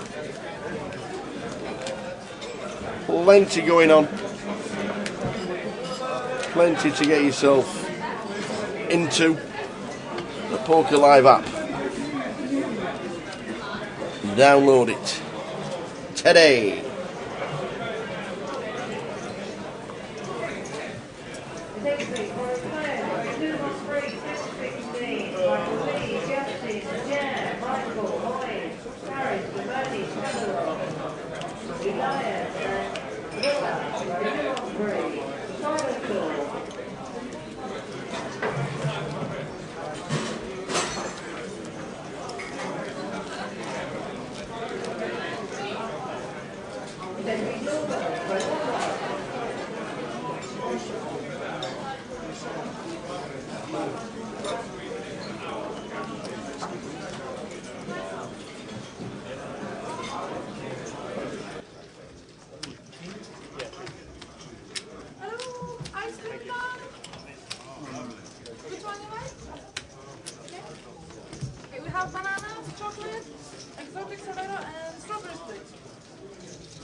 Orange juice, no ice, please. Sir, anybody else? No? Yes, please. I'll come around, okay? Okay. Oh, here come the ice creams. Any ice creams about? Yeah, where's ours? Where's ours? It's absolutely roasting, sat here. Yeah. Ice creams, please. Ice creams. Anybody got ice cream? Ice creams. Shall I go on the search? Everybody's walking around with ice creams. Go on, get them. Go and accost somebody. Every local tournament should do a flip and go after the closing of late reg for a Goliath seat.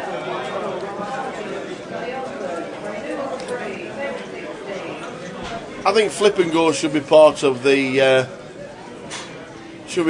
board. If you know where you put your name down for cash, there should be a little section when it says flip and go, and anybody who wants to play one should be allowed to play one. As soon as you get enough runners for it, get them in.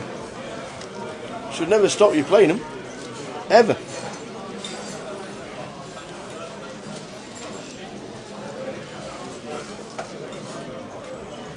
All you have to do is ask your local card room. We're taking interest in flip and goes. Anybody want to play? Put your name down on the board. As soon as it's full, we'll play. Simple as that. I think we might be doing flip and goes and stuff like that at the CAF Cup coming up next week in Blackpool. CAF Cup 5.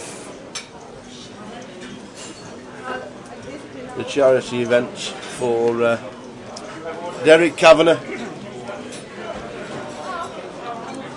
Gormley Casino, 20 tables. I think it's all. I'm not sure if it's sold out now. There were like 15 spaces at the weekend.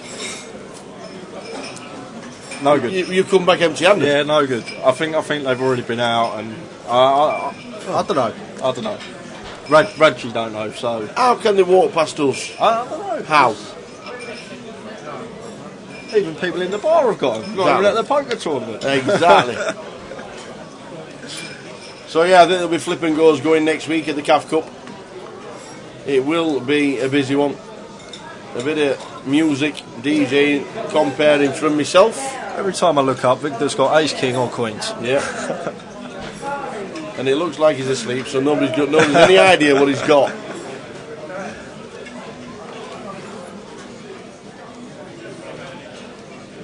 So under the gun raise from Victor, gets the job done. Pocket queens, gets it through.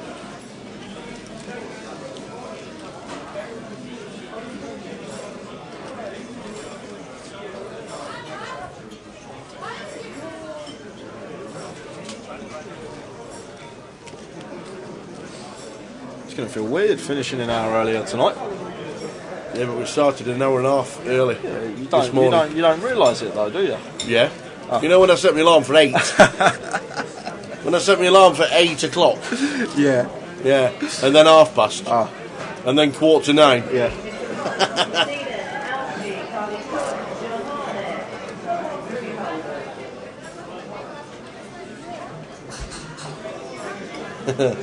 No, it's only this level. It's only this level, and they did chop the mini main to before, so the lady could be there for hours yet. And there was like 30k up top in that, so.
We're actually into level 8 of the day now. Blinds are up 3-6. They are. Running ante of 50. Yeah, we're about 10 minutes into the level. Break around 10 PM at the end of level 8. It's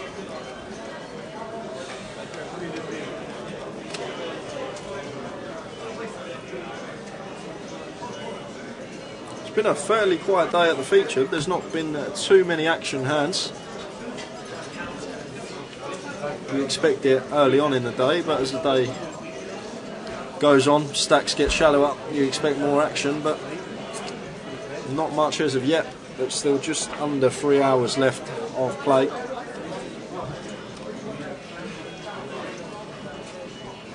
And Victor wakes up as he looks down at the sixes and makes it 1.8k, and Umar has got the goods in the small blind and just rips the pocket aces for 27 odd bigs. Wow, 28 bigs. Not a fan of this from Umar.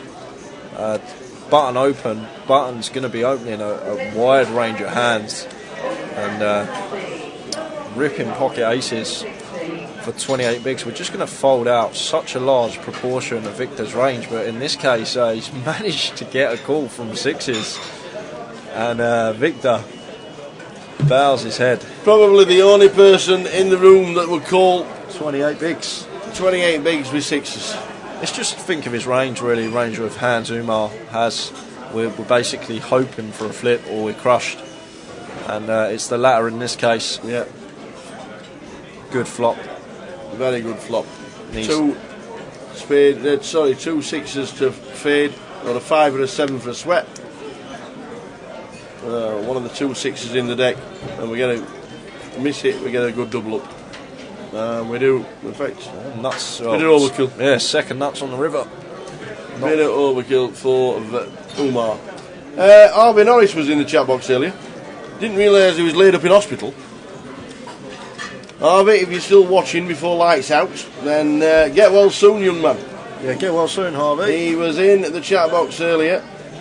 Get well soon. Harvey Norris going to miss the main event at the Vic. Need a few more days resting after the op. Whatever op it was, then make sure you're on the mend, and we'll see you very soon.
Jack 10 suited for Nathan, under the gun +1, raised to 1.3.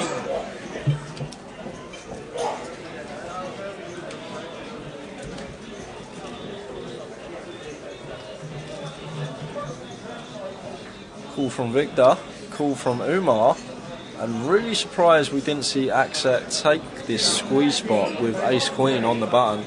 There'd been an open and 2 calls, so there's lots of dead money in the pot. But he elects to just flat, which leaves action on Keith in the big. He has ace-9 off, and expect him to flick it in, as he does. And we're going 5-way to the flop here. Potential action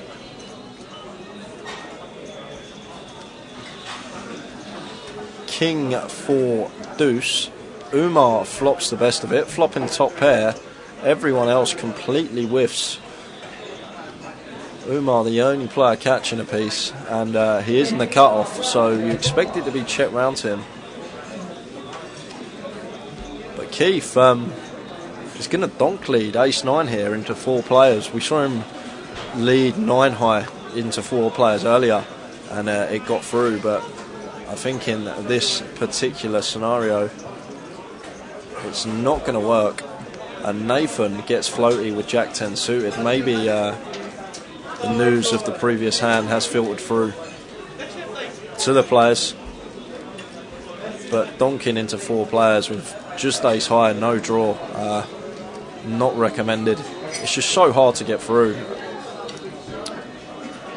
But he's going to continue trying to tell a story here. He's going to barrel once again. Has picked up a flush draw. Bet of 3.5k. Very small bet.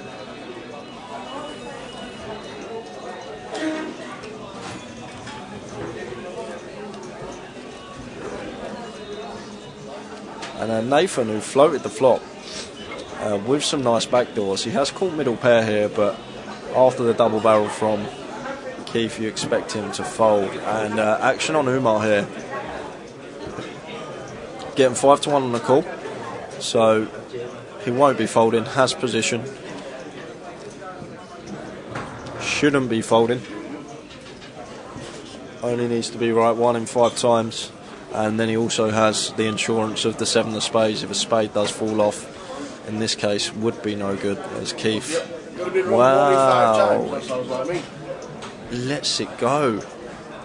And Keith picks up a nice pot with a very unorthodox line.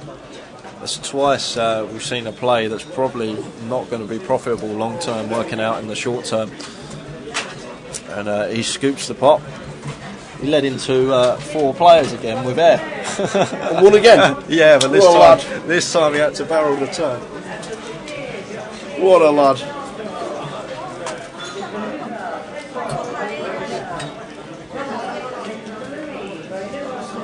So level number 8 of the day.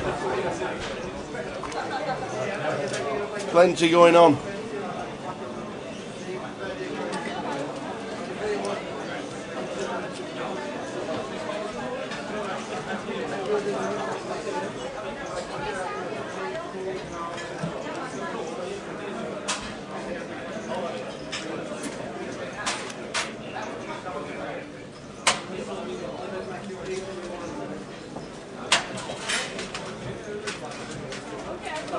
Okay. So Simon, with the 9s on the button, pills, heads up to the flop. Unaware of David's holding at the moment, but the flop's gone check, so once David checks us twice, I think we can comfortably bet with the pocket 9s here. Just never expect David to have a better hand in this particular spot. Bet of 1.5k and gets the job done. And we just deny equity to hands like King Jack, Ace King, Ace 10, rather than checking back when in that spot we've almost always got the best hand. Just for the equity denial purposes, I like a bet, and Simon picks it up.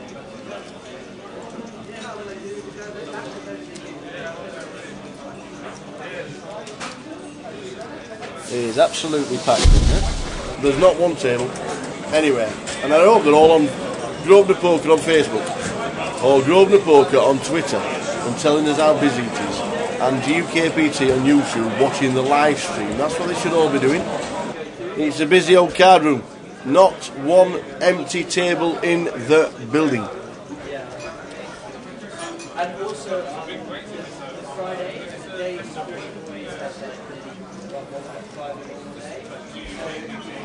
one out of 3. And how many was that? 1 minus 7.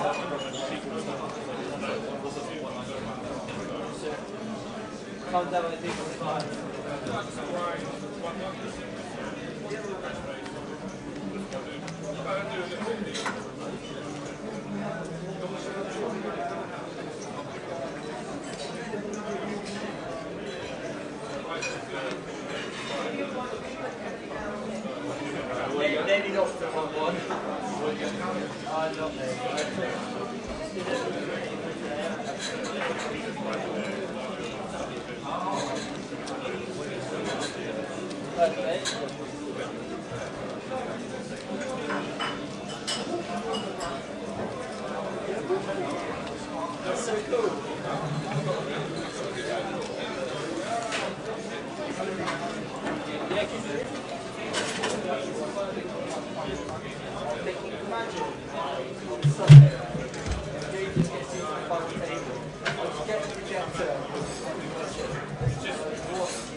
So a quick change of dealer and straight back into the action. We've got just over 40 minutes left of this session before we head out on the last break of the day, and then we'll be back for the final session, new feature table.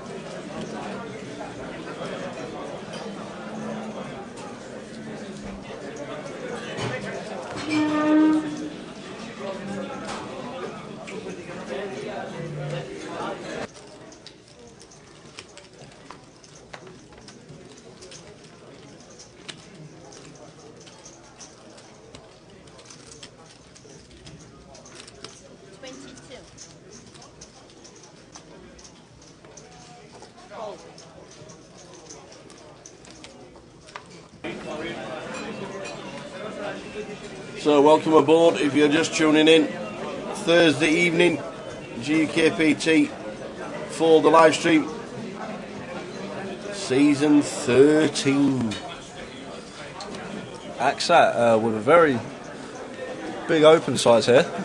3.5x, more than 3.5x, makes it 2.2k. David in the big blind. Gonna defend the King Queen, I'm assuming. As he does.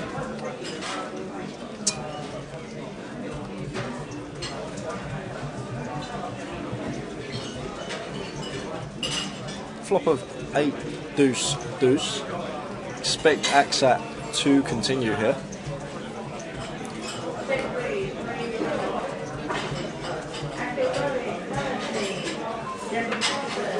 And David gets out of the way, so AXAT gets it through with his continuation bet. Bit dubious size in pre, more than 3.5x.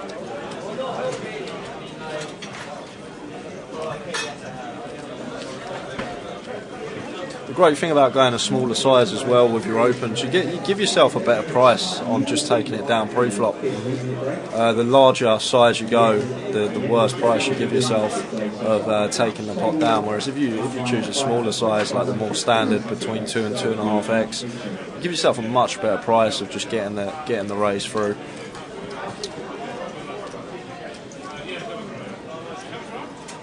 Doesn't have to work as often.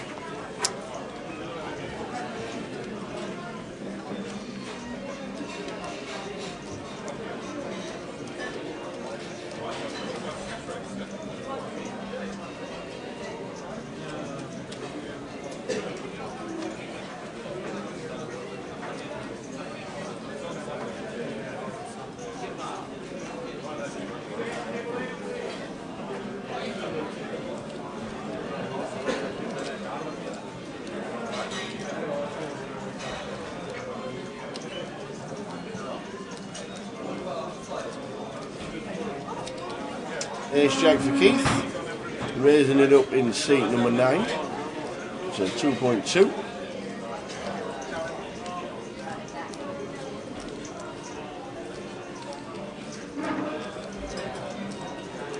Nathan in C3 on the button. Shouldn't be playing that, which he doesn't. Barnesy just flicks him in the muck. And Victor looks down at King 5 and says, well, I might as well see a flop. Was on 110,000, he's down to 73. Not the best flop for Victor. 9-2-4. Keith flops the nut flush draw. Should we check, bet, fold?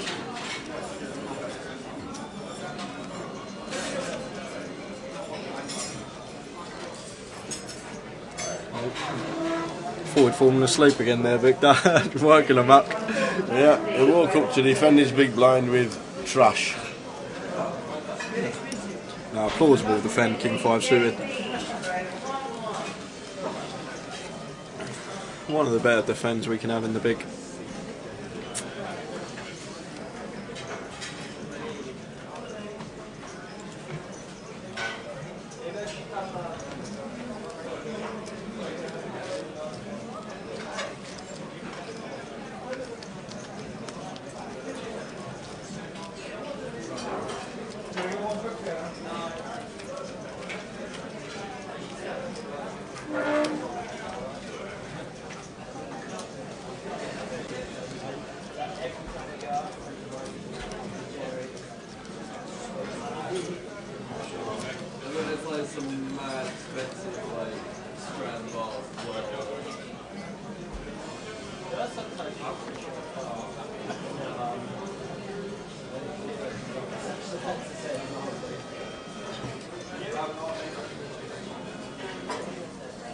Ace 3 suited for Keith, under the gun +2.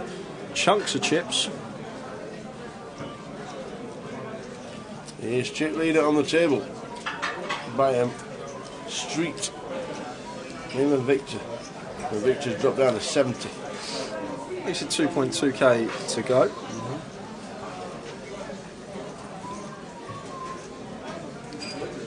And then Nathan, 3-bet in the same hand in the cut-off. 3-bet to 5.7k. Got the ace blocker, blocked some of Keith's potential continue range. But Keith is going to pill the ace 3 suited out of position. And we will take a flop. And we see a flop of 9-9 king.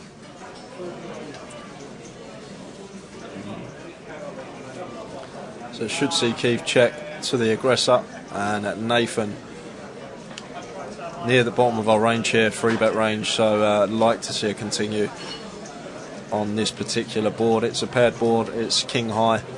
We will have a lot of king X, and there's a takedown. That's the great thing about 3-bet bluffing. If it doesn't work pre-flop, you've always got the chance of getting it through on the flop. Half hour left of this level.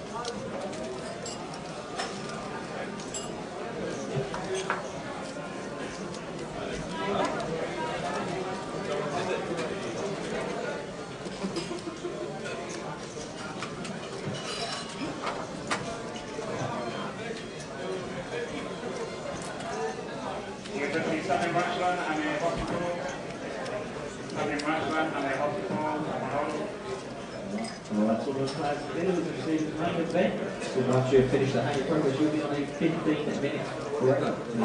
Progress, you're on a 15-minute break. Once again, there is a chip ratio of 25 chips. And then stable by 100 chips. Once again, 15 minutes break.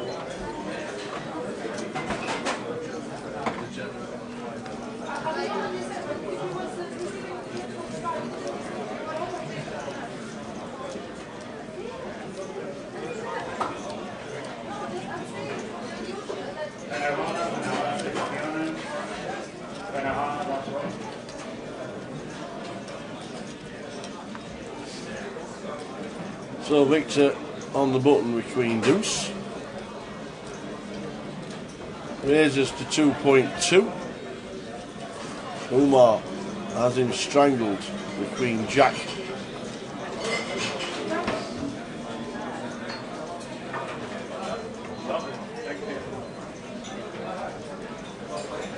Victor pulls out some kind of draw. So too Aksat. You've got the up and down draw with a pair. Victor has just got a good shot. Aksat just... Oh, Umar throws him in the muck. Now to Aksat. Aksat isn't going anywhere. Who decides to call.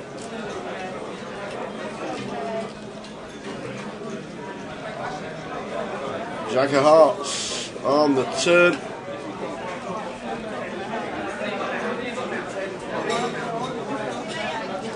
Double barrel incoming. Yeah, the barrel of 6,000. Top 5, Zach.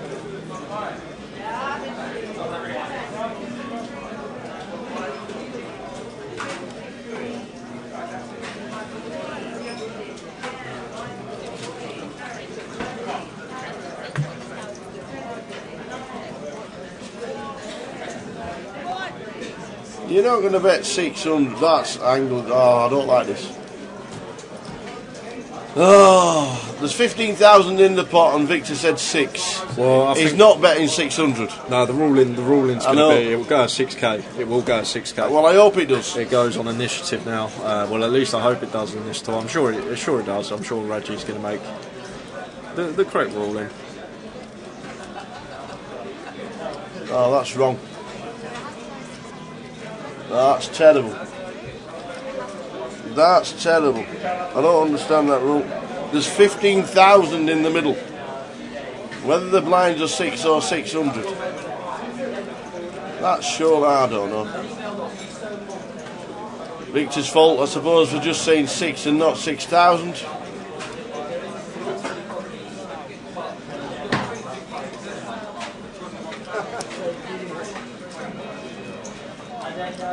And eventually he wins the hand. I think the size of the pot should determine the size of the bet. Yeah, that's I remember. But they've just said because it's 600 and the blinds are 600 and you've said 6, they've not taken the size of the pot into account. Yeah.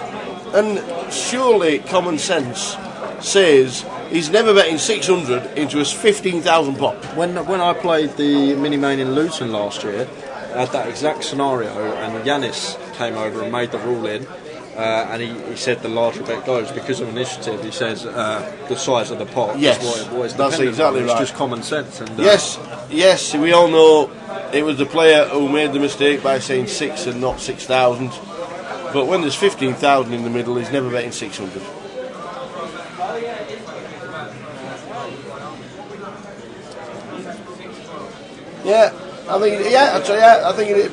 I don't know. I think common sense. I'm not sure. I think the size of the pot should have an effect in it as well. But it's the player who should be saying 600 or 6,000, I suppose.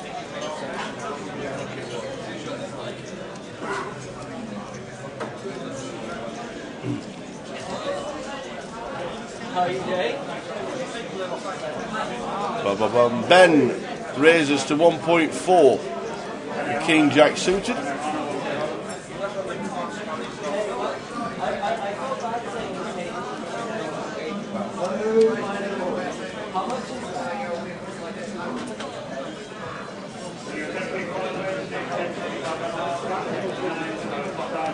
And also, he got the correct change in his hand.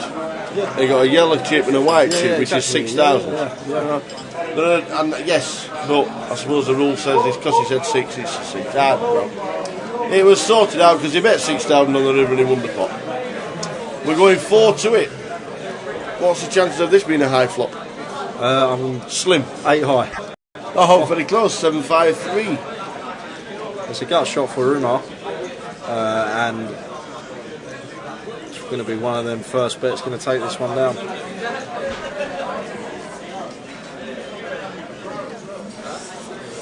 Yeah, I understand what you're saying, Mojaji. That has literally been the ruling for years and years until last year when I was playing in a comp, and apparently it had been changed and they went on common sense.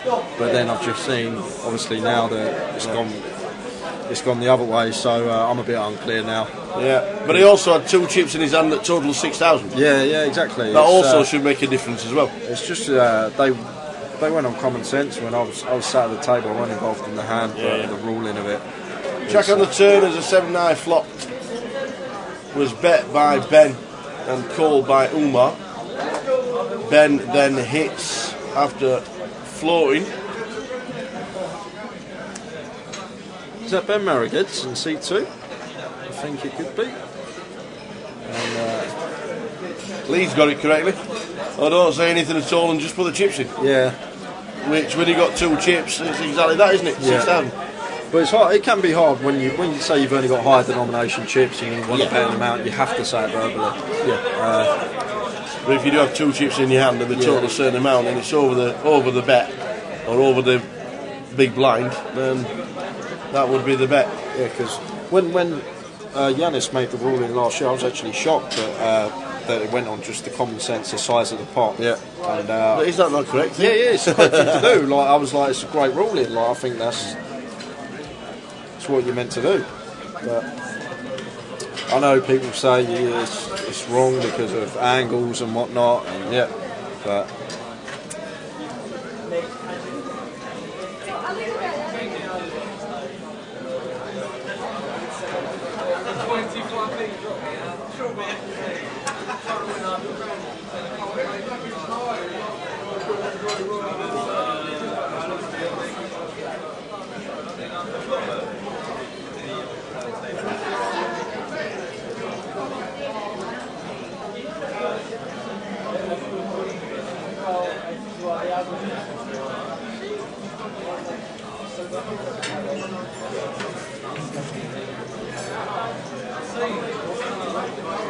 Just over 20 minutes to go until the end of the session.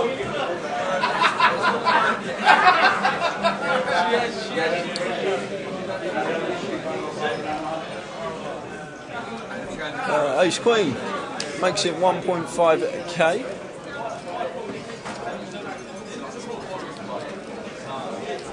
It's called in what looks like it's going to be 4 spots, and 5-way flop here, Tao. I'm going to bet that Keith's going to lead. Ace 7-6. David flops top pair, decent kicker. Up and down straight draw for Simon. Yeah, we've got a lot of action here. Top pair for both Umar and David. Simon with the up and down. Axet with bottom pair. And there it is again. There it is again. Keith, the 3rd time. There's been 3 5-way pots today, 2 a flop. And David's calling. All 3 times, Keith has led into the field with air. All 3 times.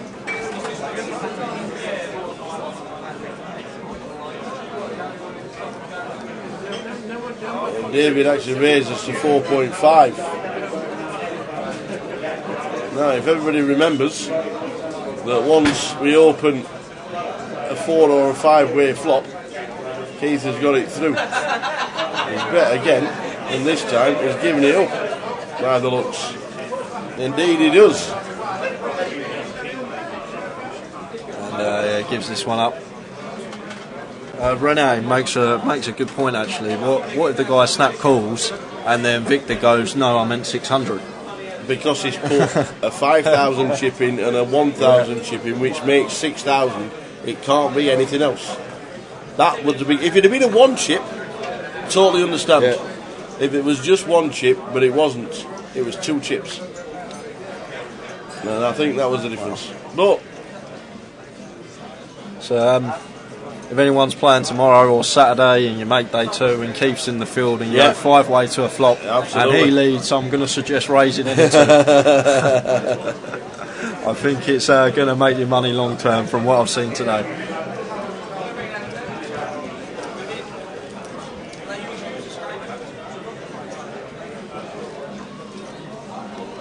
so there's a break in 20 minutes. I'm guessing that's when the massage will stop.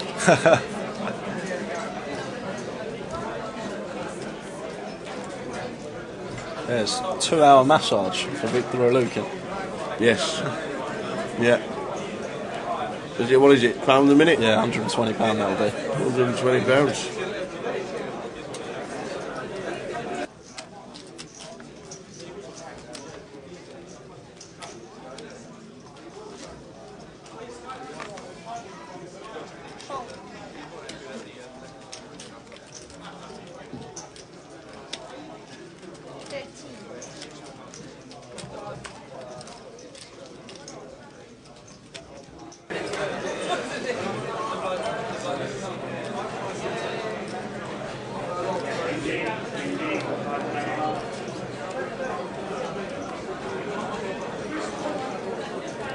So folding round in turn after an initial raise by Nathan.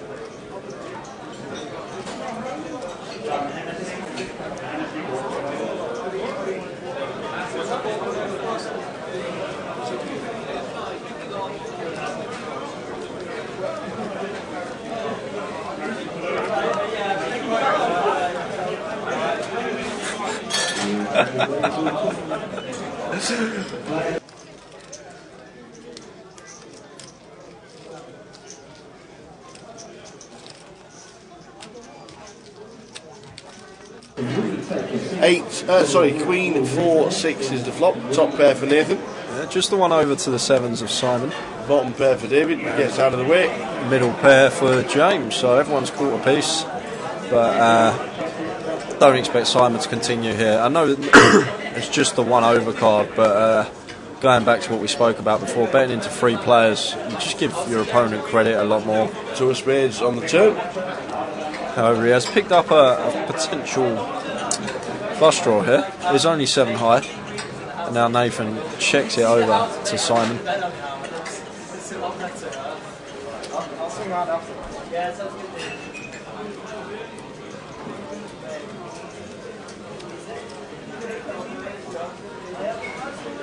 And Simon bets 4k. And Nathan makes the call. And on pretty much all river cards, this is going to go check, check. So it's the deuce. Nathan's going to check it over to Simon. Simon's going to check back. And Nathan is going to scoop the pot.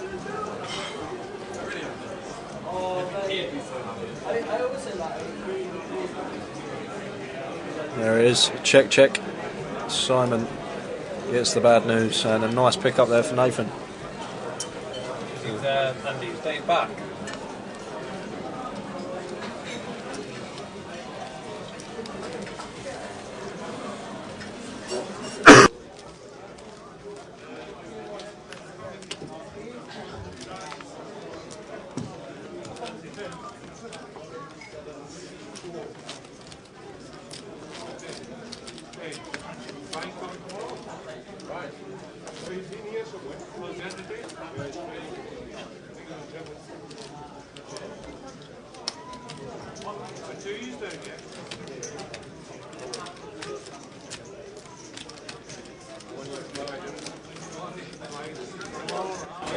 So heading towards the final break of the day at the end of level 8. There's PK in the background again. That video's been played once or twice today, hasn't it? I reckon there's quite a few people in this room will have watched that video and don't realise that's even PK. Yeah. Don't realise it's PK on the video. Liked him better when he was quiet.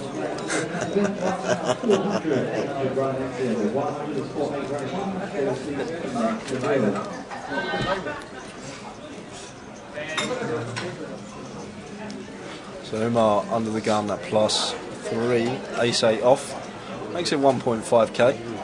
Ben calls, is in a dominated spot, however does flop an up and down straight draw. Checks it over to Umar, who snap checks behind. Turn the deuce of hearts, and now Ben, aware 8 high, never going to be good at showdown. He's going to fire.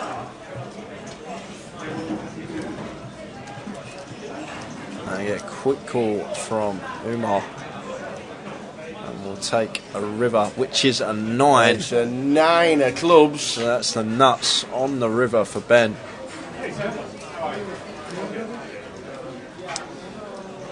Probably not going to get any action. It would have been interesting if the river bricked out, and it would have been interesting to see whether Ben elected to double barrel.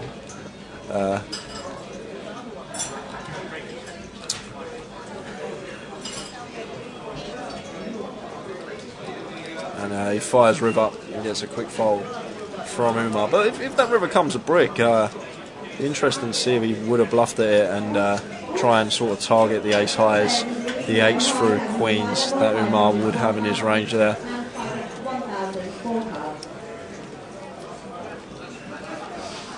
Keith 93,000, Victor 83,000.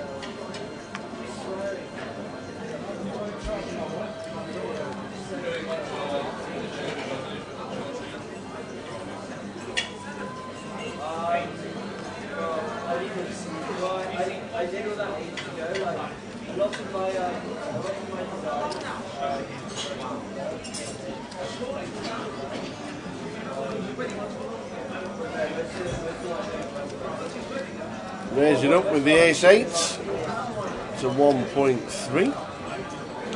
Combined at 3-6.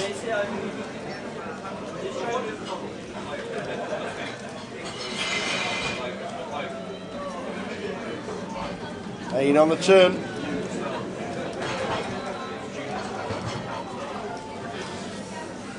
It's Nathan out flopping James. James turning Nathan. And James fires and gets a call. Jack on the river. And it'd be really nice to see James go for thin value here. A lot of players just snap check this back when an overcard comes, but does bet 2k. Doesn't get the call, but like the choice to value bet. Also got to remember there's value in not showing your hand as well. At least for half hour in this case.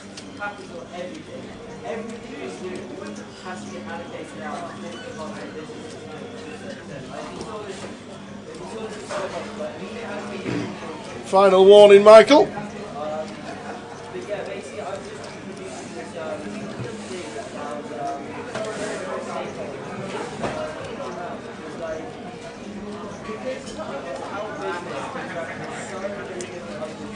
Heading towards the break, 10 minutes to go until the end of level 8. A 15-minute break, a new table, and the final 2 levels of the day.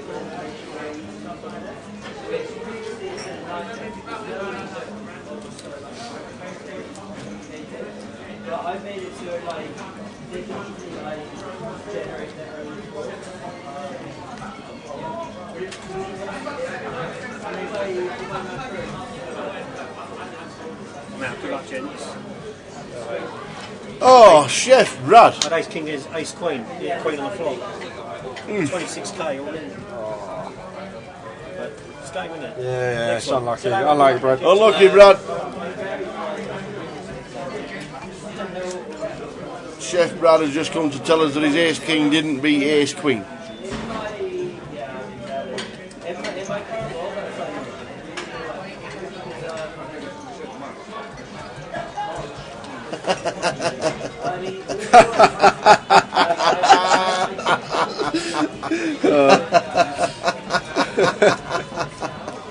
Oh man. Oh. Sorry, Michael. Yeah, I don't think the warning was directed at you. I think it was directed at... it was directed at your doppelganger. Yeah. Your falsie. Lying in bed with the flu. Bless.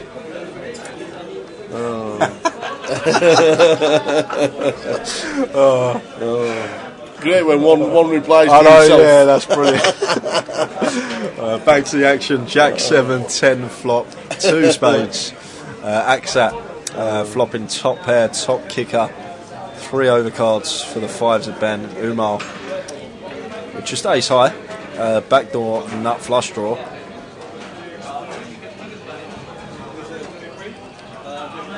Queen of diamonds on the turn. I have no idea how we've ended up on this turn with 3 players still in the pot with these holdings. And Umar.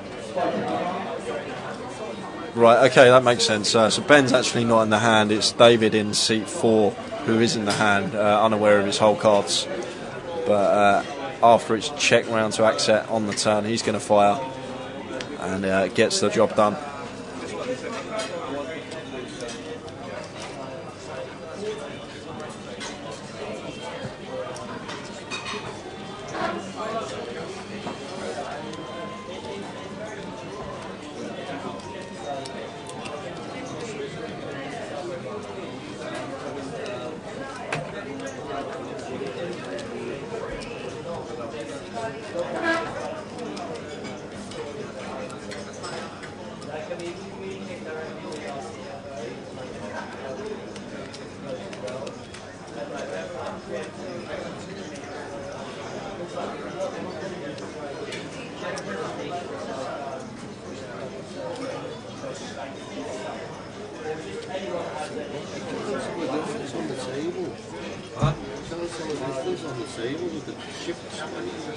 Between the side and the main.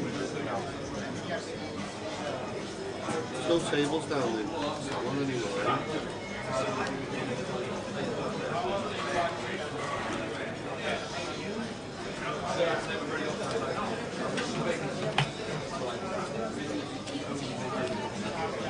So raised to 18.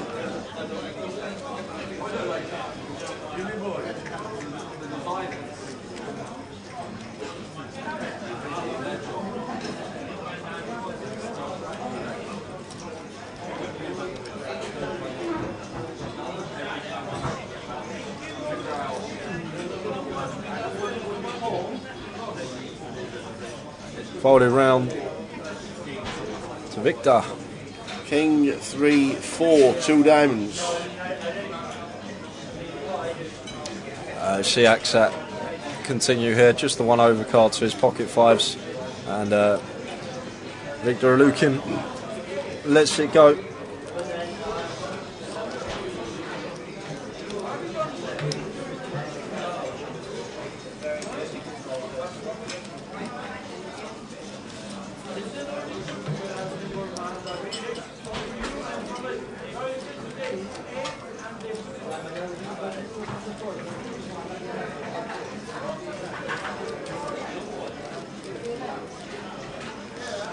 I don't know if the Omaha hits 100 runners, but it was close.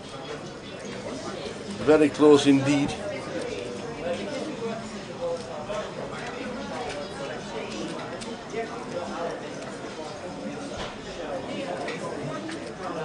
$98. Very close indeed. 98 for the Omaha. They're down to 24. Anyone we know in? I don't know if Joe's played a hand. Oh no, he had a re-entry. Joe's had a re-entry. Joe Reeves had a re-entry. Not sure about Mr. Kimber.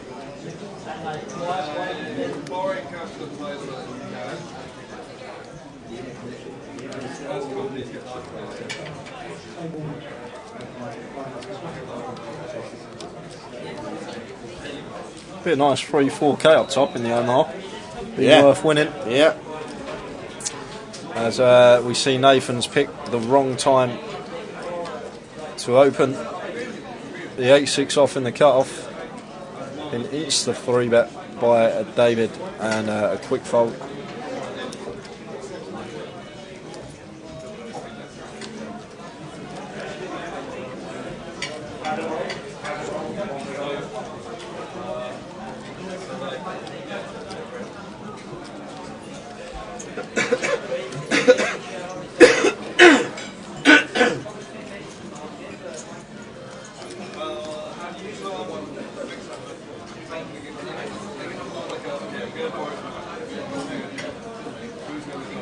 So into the last 5 minutes of this session.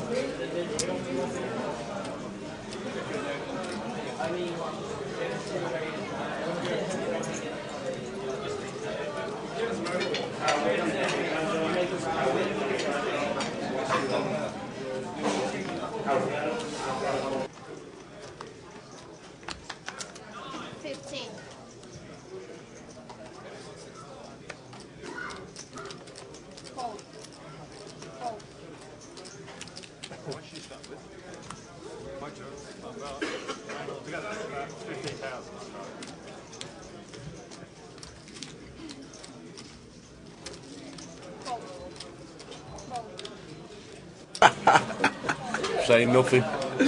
Keith is not all in Yeah. with the 9-4 off. No. I can assure you. Bring that. back our action tracker. When Yeah. the next time Dave wants a break, let me tell you, he's not having one. Everyone's all in.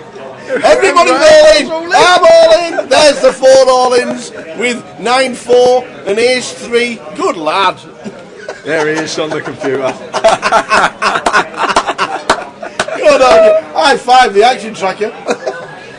All of it. Oh, I love it.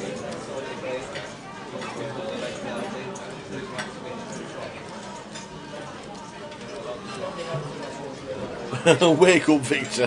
Flobber 972.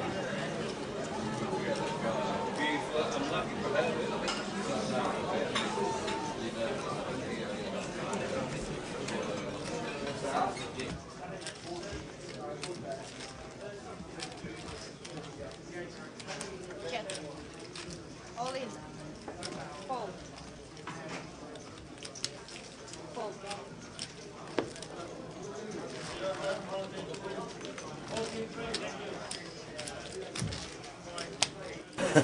We now realise the 9-4 off wasn't all in, and the 9-4 would have turned 2 pair. I think the action tracker got it right. Yeah, He was yeah. trying to tell Keith that that was the hand to play. Didn't see the river though. Is it a full moon outside? It's snowing in Cardiff. I don't know what it's doing where everybody else is, but it is snowing in Cardiff. Next hand, please, action tracker.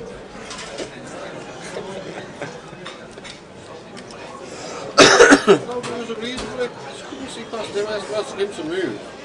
Couldn't see. I just sat down and the book was in the wrong place.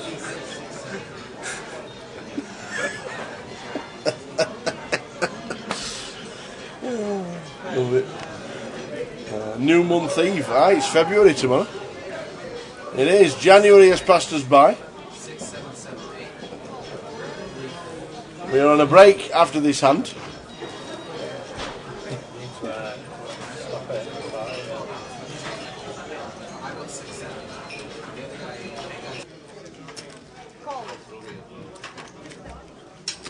All in.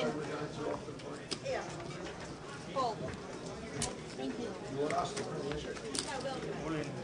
All in. Fold.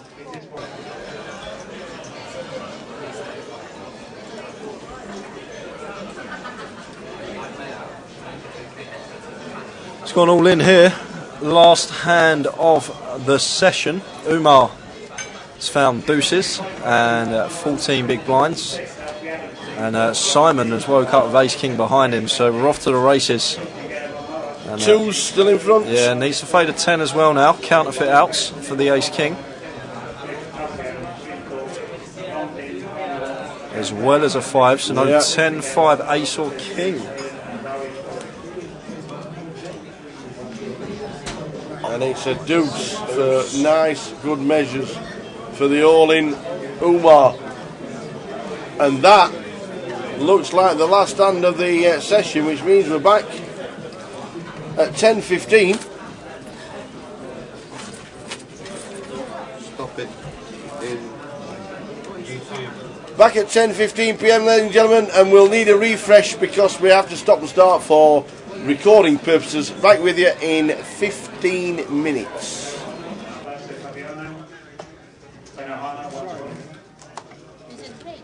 Yep.